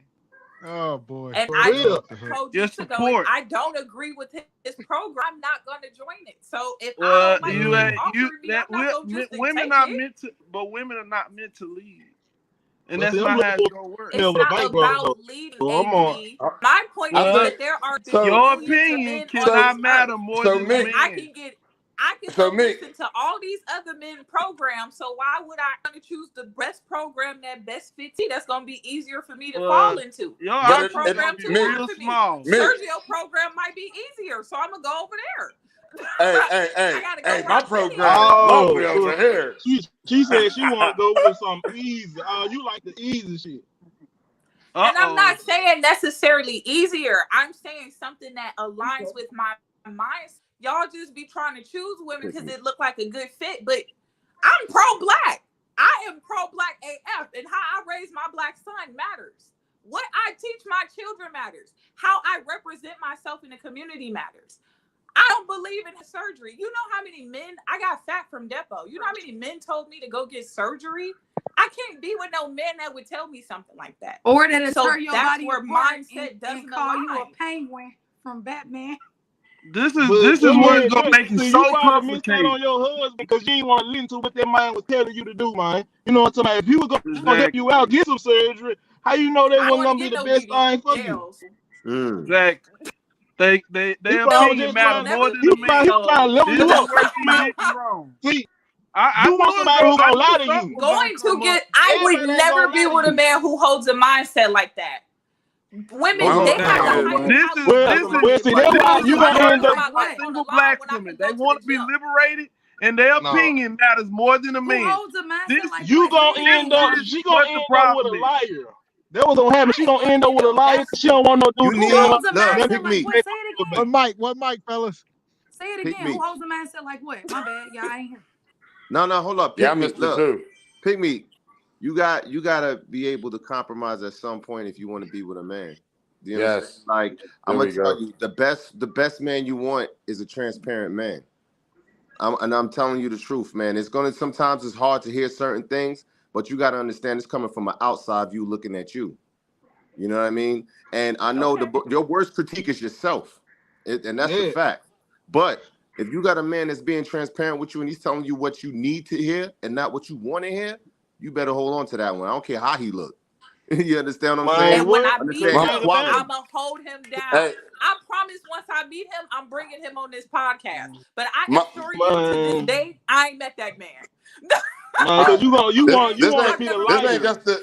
This ain't just the meat. This is all the. I heard Stan G say he wanted to be a liar. No, yeah, you want to meet a liar. That's what she wants. She want a liar in her life who just gonna say stuff to make her feel good. I just said I did want to date a man who told me to get a BBL because I wanted to do a fitness journey. I lost the 80 pounds myself. I built an amazing. Why would I choose a man who would need to go lay life on the line for a surgery that has a 90 mortality rate? Hey, I agree with that. That's smart. That's but you still listen to the mind. And the ability to build a body. Why would I choose? Was that the deciding factor for your? Was that the deciding factor for your relationship, though? Was that the backbreaker? That was the deciding factor on us progressing forward because that means he takes the lazy way out for me. That means you easy. You don't build. You try to take shortcuts. Hold on. I can't be with a man who thinks like that. If you speak life in, if you have the nurturing heart that you do, because you're a mother, to speak life into a person, you see he says something like that. That fitness journey should be a teaching lesson for him to show him something instead of just calling it quits. Like then you gotta think about it. Why would he got a BBL girlfriend? So if he like a BBL, why would I be trying to? That's changing people, and I don't believe in changing people. So for men to say that they don't like for women to come in their life and try to switch them up, I let men be who they are. And so far, he trying to they are. Pick me. He trying to make you lose weight. Wait, pick me real quick. No, I was okay. I'll explain it. I got fat from Depo. I gained 80 pounds. I'm listening. I blew up. I just blew up from the Depo. Okay. I was seeing a guy, and I was like, I'm about to start my fitness journey because I'm too big. He was like, why would you start a fitness journey when you can take your taxes and go get a BBL? That's ghetto. That was literally you were complaining that he came up with a solution. No, I mean, I agree. I agree with her. I agree with her because one. How long were you? I'm gonna be single for life. How long were you dating? No, so me. I disagree with them. We were just in a talking phase. Like I'm agreeing with her. I'm agreeing with her before you throw me in that bush. All right. Yeah, that's what I said. Hey, I agree with her. I agree. My thing is, you're not going to come across a man that thinks exactly like you. Right. So you're going to have to compromise with what you can deal with and what you aren't willing to deal with. I agree that is something that you should have walked away from. Right. I agree. However, there are going to be things that you disagree with somebody that is completely compatible with you. Mm-hmm. You have to figure out what things that you are going to disagree with and be okay with disagreeing with. Facts. But I got a question, Pick Me. Why is that the smallest one, or is that the most extreme one that you walked away from? No, that's a small one. That's a small one. That's a small one. That's a small one. Man, that's a big one to me. Where you live? I'm sorry, that's a big one. Where do you live? That sounds like a big one to me. The most ever. Well, I'm gonna tell you, like Steve Harvey said, you go to Cleveland, you go there and you leave Cleveland. You do not stay in Cleveland. That came from Steve Harvey's mouth. Yeah, he said you don't go to Cleveland to stay. You go to Cleveland to leave. That's what he said. Now, I don't know much. I gotta go. Look, I gotta go. Pick Me, were you said you lost 80 pounds. Were you always a little overweight from like high school and all of that, or did you gain the weight? So when I first had my son, I was. Can you hear me? When I first had my son, 157, I was on Depo for 6 years. It took. At year 6 is when I peaked, and then I got up to 230. Okay. And then I lost the weight. So how many years ago was that? Because that's not my life. How many years ago was that? The fattest in 2010. I got fat in 2017. So from 17 to now in 6 years. So on your journey, have you gotten back to almost normal weight since then? Are you still 200, normal weight? 185? Well, I selected me an adult weight. No. I have a weight that I'm not allowed to maximize. Like I'm not allowed to be more than 175 because I'm 5'7". Okay, so but that's still exceed that, I'm slacking some. Okay, so are you still doing the work to get your body to a healthier weight? Yeah, because she's in the gym. Are you still on that journey? Oh, like smaller? I desire to be smaller. I don't desire to be smaller, so I don't do anything to become smaller. No, it's not about being smaller. It's about being healthier. See, that's where I don't. Just do because you still work out? Do you still work out, me? Because if you really look at, and then I maintain this weight. but working out, it's more than just working out. Because one thing I've noticed a lot of sisters do is when they work out, they incorporate weights before they lose the weight. And as you work out, you will build muscle, but you're building muscle on top of fat. And once you stop working out, you got double the fat. So it's a part of your diet too. Are you still, do you sip on the wine? Are you taking in a lot of carbohydrates? Are you eating more boxed food? Are you eating natural foods that you cook organically? It's a lot of variables. Are you eating out a lot? So you got to look at all of that. And the one thing I learned years ago is sometimes the foods that we like are not good for us. So I would recommend everybody get a food allergy test. You can get that and it'll test hundreds of foods that you've been eating for 10 years. You realize it's been damaging me all my life. And now as you get older, it's not going to be as easy to take off the weight. But there's certain things that you can do to cut it in half tremendously. Now, it's a journey. It's a journey, but there's nothing more rewarding to find. Let's just say you find a brother. Okay, so you say you got up to 2-something. Would you date a guy 220 pounds? We've had this conversation. I dated a man that was almost 400 pounds. Oh, wow. Ooh. Okay, but so it's important to get somebody who's willing to help you on that journey. It's brothers that are willing to get you in the gym and they're going to work you like you've never been worked before. But they looking out for your long-term bit. I wouldn't recommend go spending all your child's college money on taking an easy way out. Put the work in. That's when you're most gratified. You appreciate it more 10, 12 years down the road. Because most people that get these surgeries, they end up big anyway because they're trying to cheat the system. It's not in us to cheat the system. Every time black people try to cheat, we lose. You put in the work. I guarantee by the time you're 35, you'll have everything that you say you don't see today.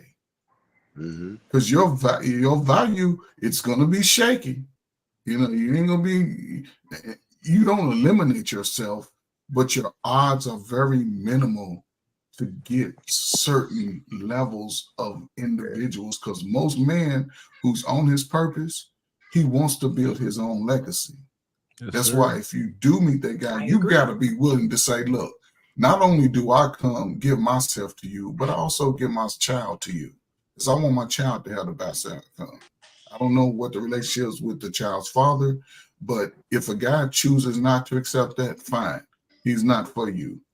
Just like in vice versa. Women don't want to choose a guy. That's their choice. But at some point, you're going to have to choose and make a deal. You got to make a deal. You got to. Other than that, it's not easy when how old is your baby? Is it a boy? He's 12. Yeah, he's a boy. Okay. He's 12. His scrotum sac has dropped from his body. Yeah. They have separated. He now has kahunas. His kahunas will swing on you. And guess what? He ain't gonna give mama no more hugs. He don't want to rub up against your bosoms no more. He's looking for that other girl. And if you don't allow him to get the right information on how to deal with his emotions in dealing with women, because we can all talk about mess about women, But when we was young and we got that first piece, man, we didn't listen to nobody. We didn't listen to mama, because that piece was calling. Your mama tell you be in the house at 12, her mama go to work at 12:30, and she gonna give you something at 1, you coming in at 2 with a smile. You coming in. Because it's just the nature of us. And if you want the best outcome for him, and you don't want your son to pick up some of your bad habits and gain all this weight and lose the confidence that he has in himself, allow him to be connected to righteous men. Sign your child up for a sport outside and go out there. And every day that he's out there for those 2 hours, you walk up and down that track at field, you get your exercise in for free. And you take that little $30 a month you was going to spend at a gym and you put that in a jar and you save that money. So when he gets old enough, but it's going to allow you to feel more confident. Don't wear the makeup, be natural, because when that skin starts sweating them pores, you're going to shine like a new. I don't wear makeup, sir. I don't wear makeup. So that's going to put you in a different, that's going to put you at a higher level too. As you work on yourself, you have to be willing to allow yourself to be a little vulnerable. Let me ask you this, Meek. Let me ask you, before we get out of here, right? We about to go around, everybody get their final words in. I guess, are you willing to maybe date out? I know you say you love black men, but is that an option? I tried it back in 22, but do you have men? It's really hard to bond with non-black men.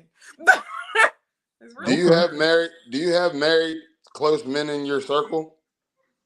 Married close men, just like my relatives, like one of my favorite cousins and millennials married, and my favorite uncle. Do you trust and do you value your cousin? Like, do you respect him to a certain magnitude? And let me tell you what they tell me. Don't nobody want to join your ready-made family. Oh my God.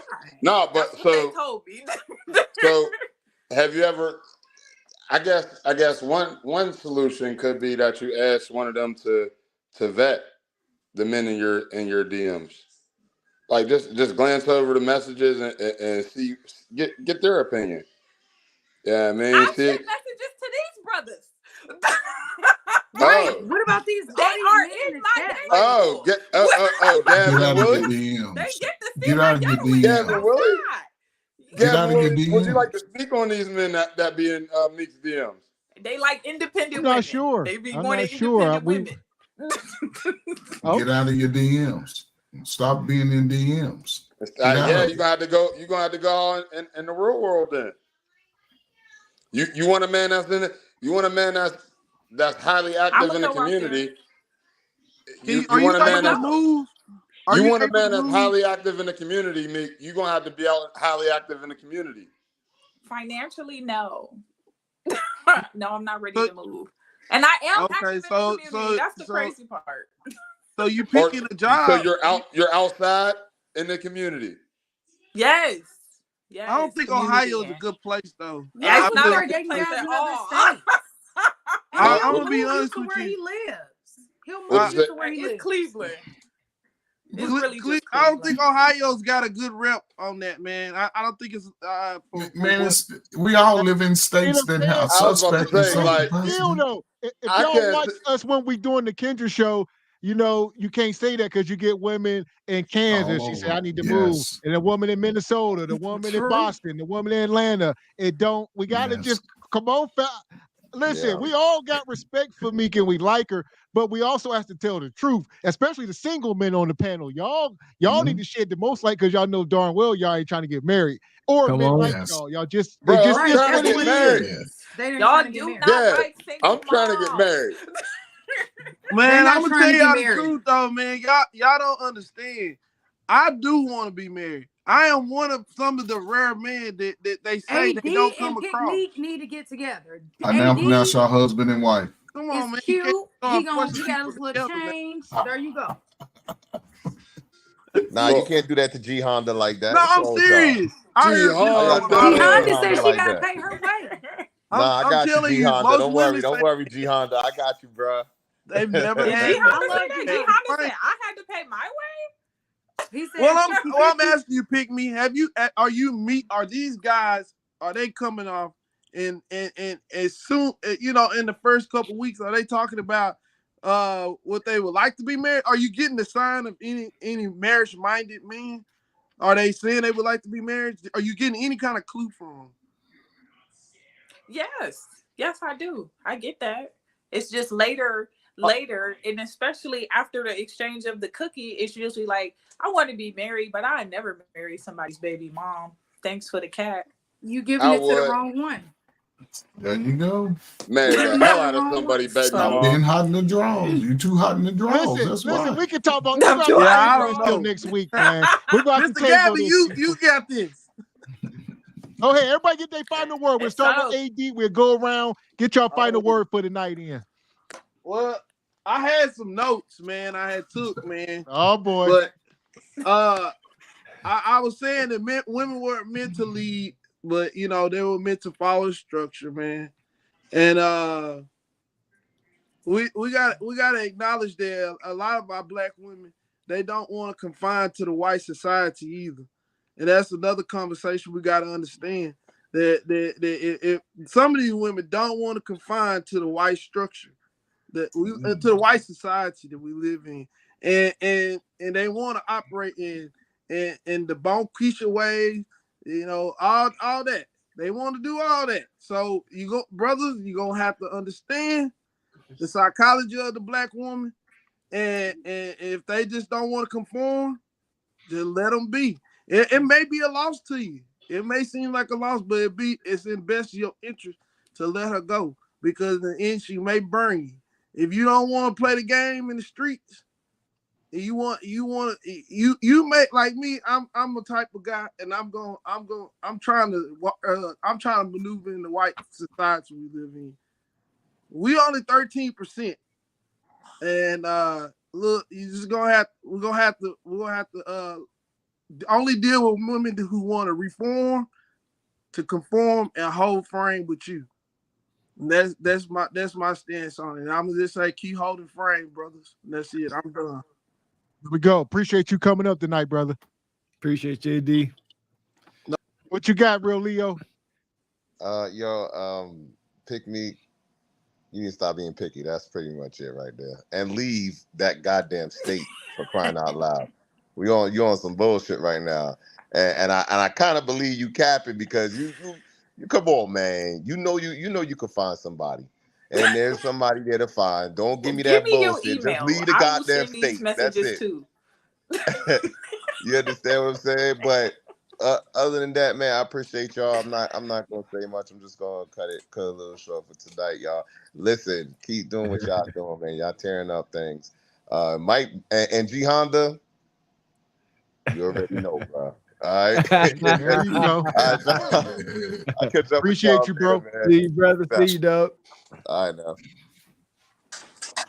Well, yeah. What you got, Mr. Trey? Well, I just want to say thank y'all, man, for bringing me up, man. Because, you know, when I found y'all, man, hey, I've been laughing ever since, man. I'll tell you, my nights are filled with fun. I'm like, oh my God, these guys are the funniest dudes in the internet that I've met. You know, and, you know, y'all bringing up real topics, and y'all keeping the fact that, you know, being married is relevant, being realistic is relevant, and being righteous is relevant. Yes, sir. And that we all need each other, and we all need to make some concessions so we can make this thing work. That's all we got is each other. I don't care if you live in Cleveland, Florida, Atlanta, Georgia. We ain't gonna get nothing together until we can just find the space to be together.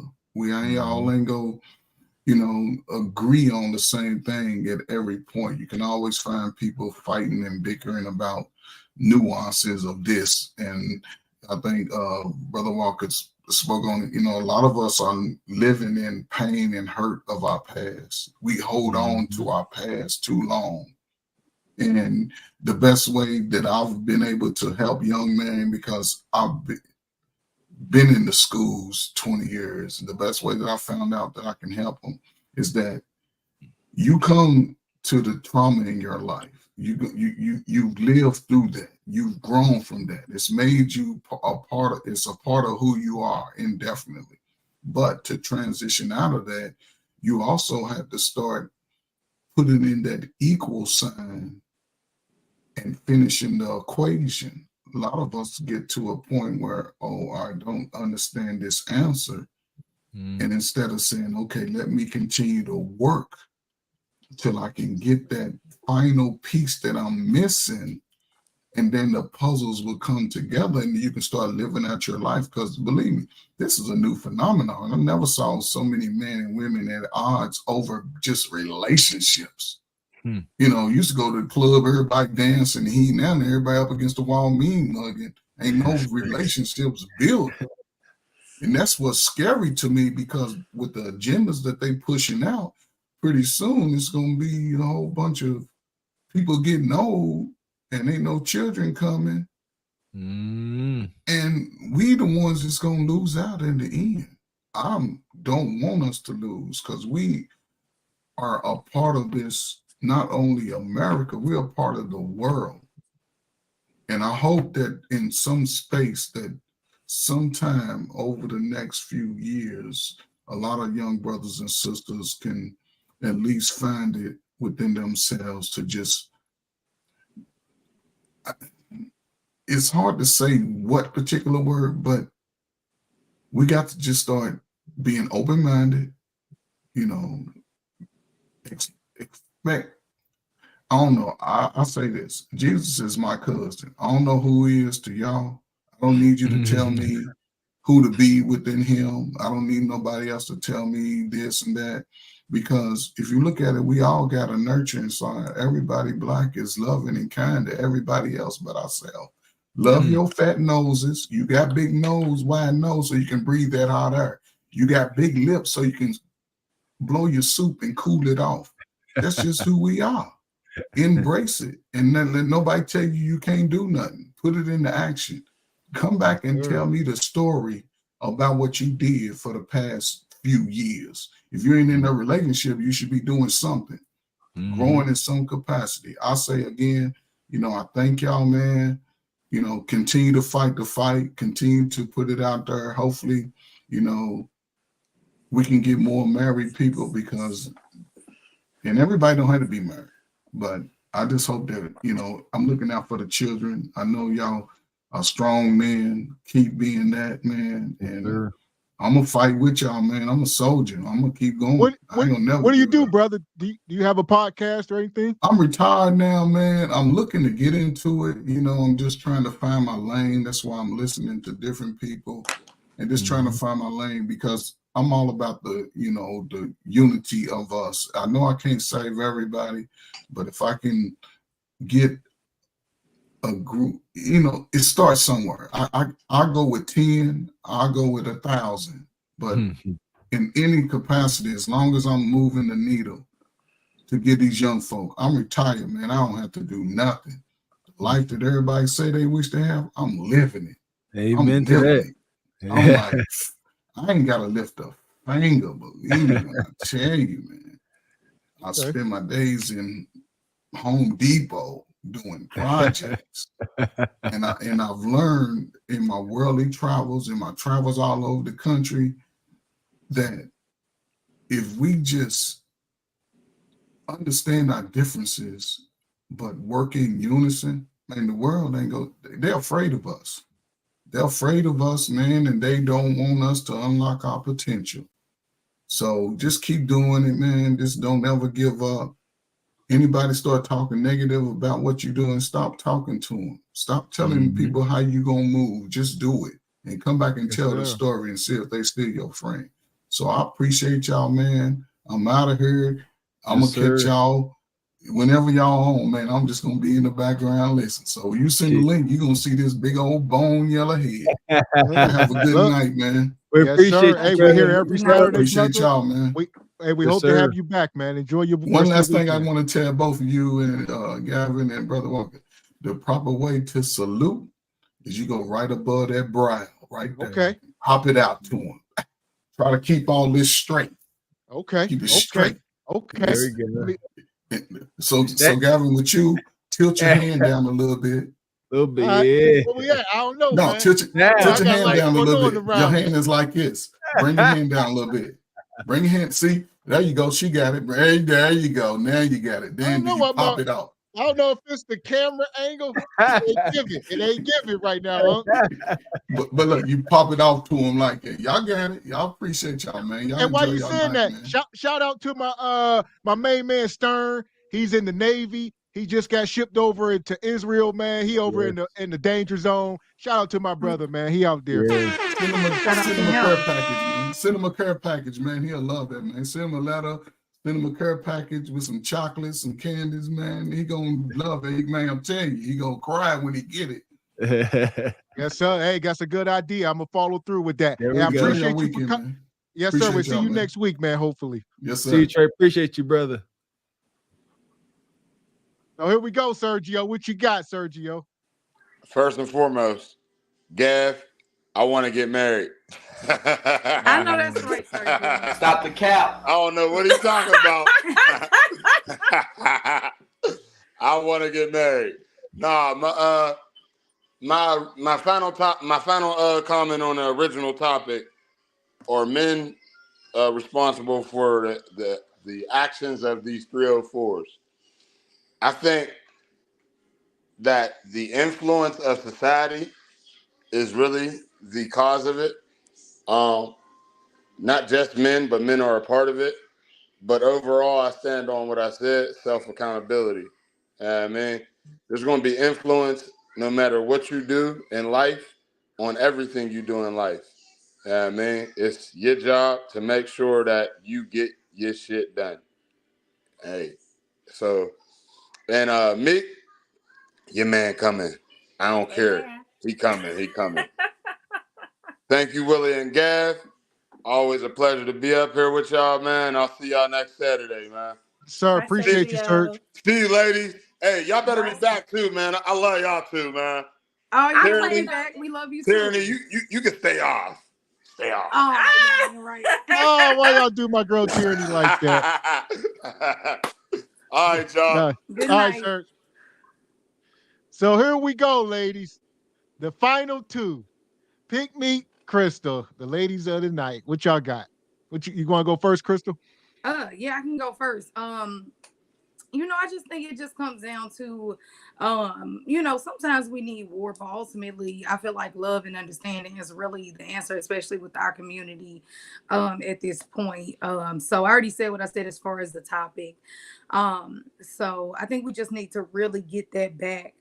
Because I think the more we realize, as Black women, the more we, did that whole rhetoric of, Black men ain't nothing, telling our Black boys, your mama, your daddy ain't nothing, he ain't gonna be nothing, you ain't nothing. Did that get us anywhere? No, it hurt our Black boys. It put a pain and a wound in them that it's not causing anything good out of. I didn't do it, but I'm here to heal and help in any way that I can. So I feel like vice versa, if we are sitting here just spewing that we, don't like women, and not y'all, of course, luckily not us. But if you sit here and you constantly throw it out there, even to the comments, why am I bringing my husband on camera when none of the other men on here have ever been asked to bring their wives on the camera? So I think it's just stuff like that. When I try to be as, pretty reasonable in how I see things, not saying you even have to agree with me. We have to stop the hate with women who are trying to love and at least be balanced within my approach, along with Pick Meek. Like you said, she's not going to agree with everything guys she's dating or her husband is going to say, and that's real. You're not. You got to get used to that. But also too, she can't say 2 or 3 things y'all disagree with, not y'all, but people in the comments disagree with, and y'all throw her away. Like, that's hella whack. So, love is the answer, and that's my final thoughts. I appreciate y'all having me on. Oh, thank you, Crystal. Thanks for coming through. We appreciate you and Pick Meek sticking it out. Appreciate you. Anytime, always. What's Crystal? Crystal, you on here? You got a YouTube? You on Instagram? Yeah, I'm about to say, make sure y'all subscribe. I'm dropping her link in the chat right now. So this is Crystal's link to her YouTube channel. Yeah, Crystal got a nice channel. She got over 2,000 subscribers, so she's doing her thing over there. No, you didn't. I didn't want my spiritual page on there. I wanted my relationship page on there. You put my spiritual page? I don't know. I didn't know you had 2 pages. Yeah, so I was trying to build up. So I've been in the spiritual realm for a minute, but I was trying to build up my more like relationship content page. The bridge over there, do you have them connected? Do you have that channel on? No, I don't. I don't have them connected at all. But I mean that's fine if you link that one. But I mean it's my spiritual page. I doubt that they would want that content due okay, to drop it. Drop it in the back chat. If you got the link, I'll share the link. But I don't have the link for the other channel. It's the Crystal Luna. It's Crystal Luna 333. But it's fine. Whichever one they put is okay. It's totally fine. So, are you on Instagram? I'm on. Yeah. Well, yeah, I am on Instagram and Facebook. But once again, those are like my social media platforms that I use strictly for like my business that I run. So I was kind of trying to keep everything separate. But if I can, I'd rather do that.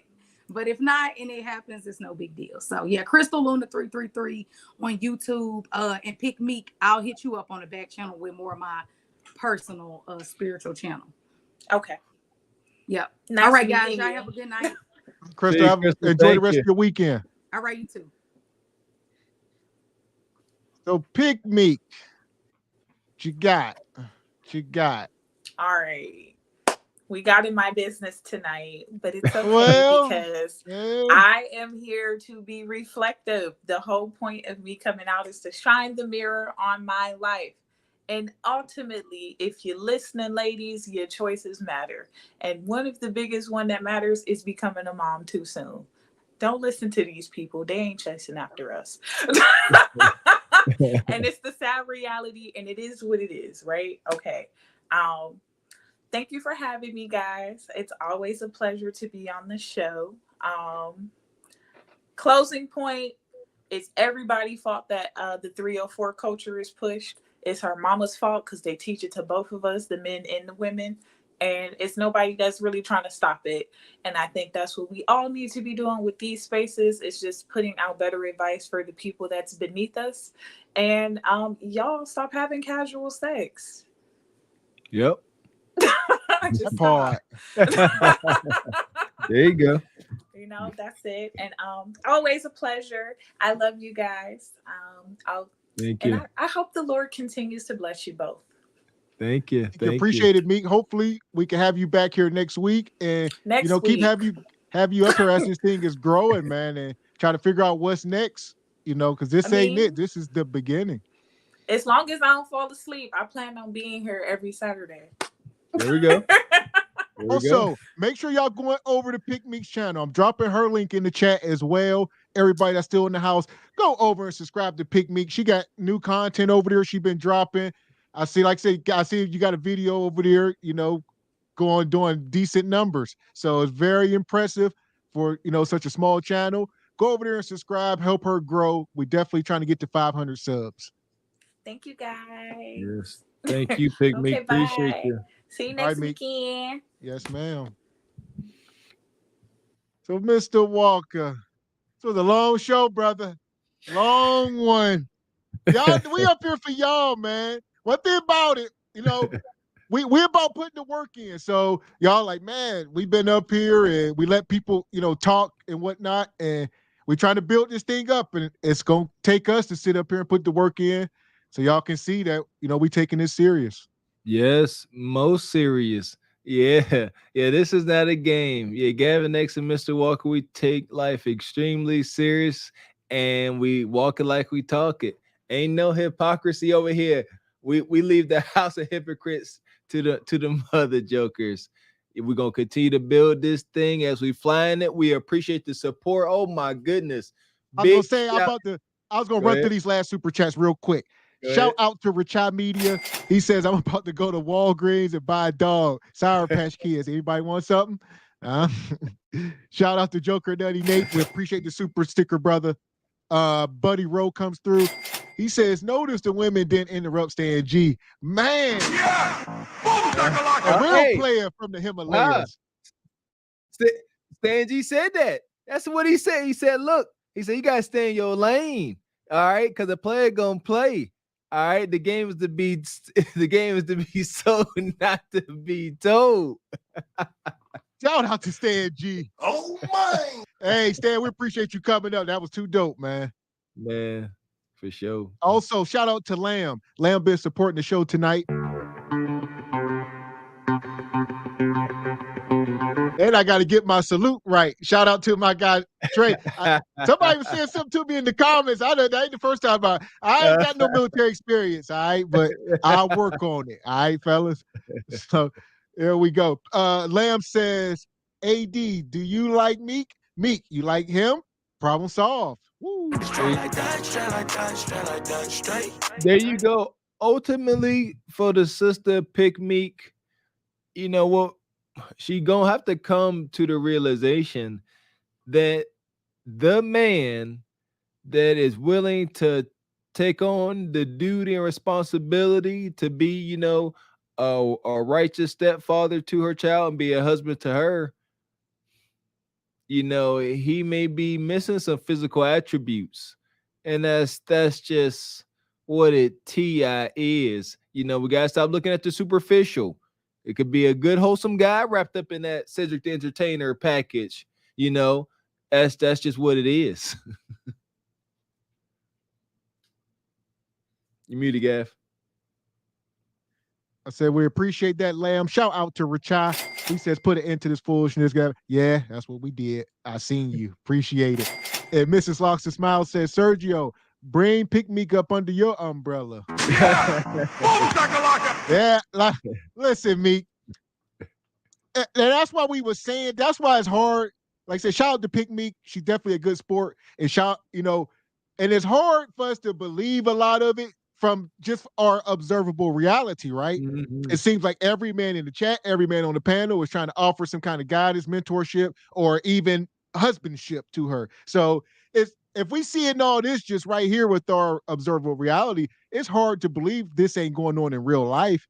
So I don't know. Could be wrong though. Obviously, we know. Yeah, could be wrong. Could be at the very same time. We got to give ourselves the greatest chance for success.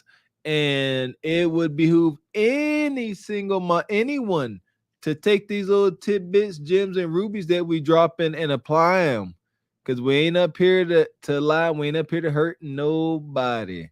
Straight like that. And as Gavin said, I think it was either Gavin or Real Leo said, you know, you got guys that's telling you that what you don't want to hear. You might want to listen.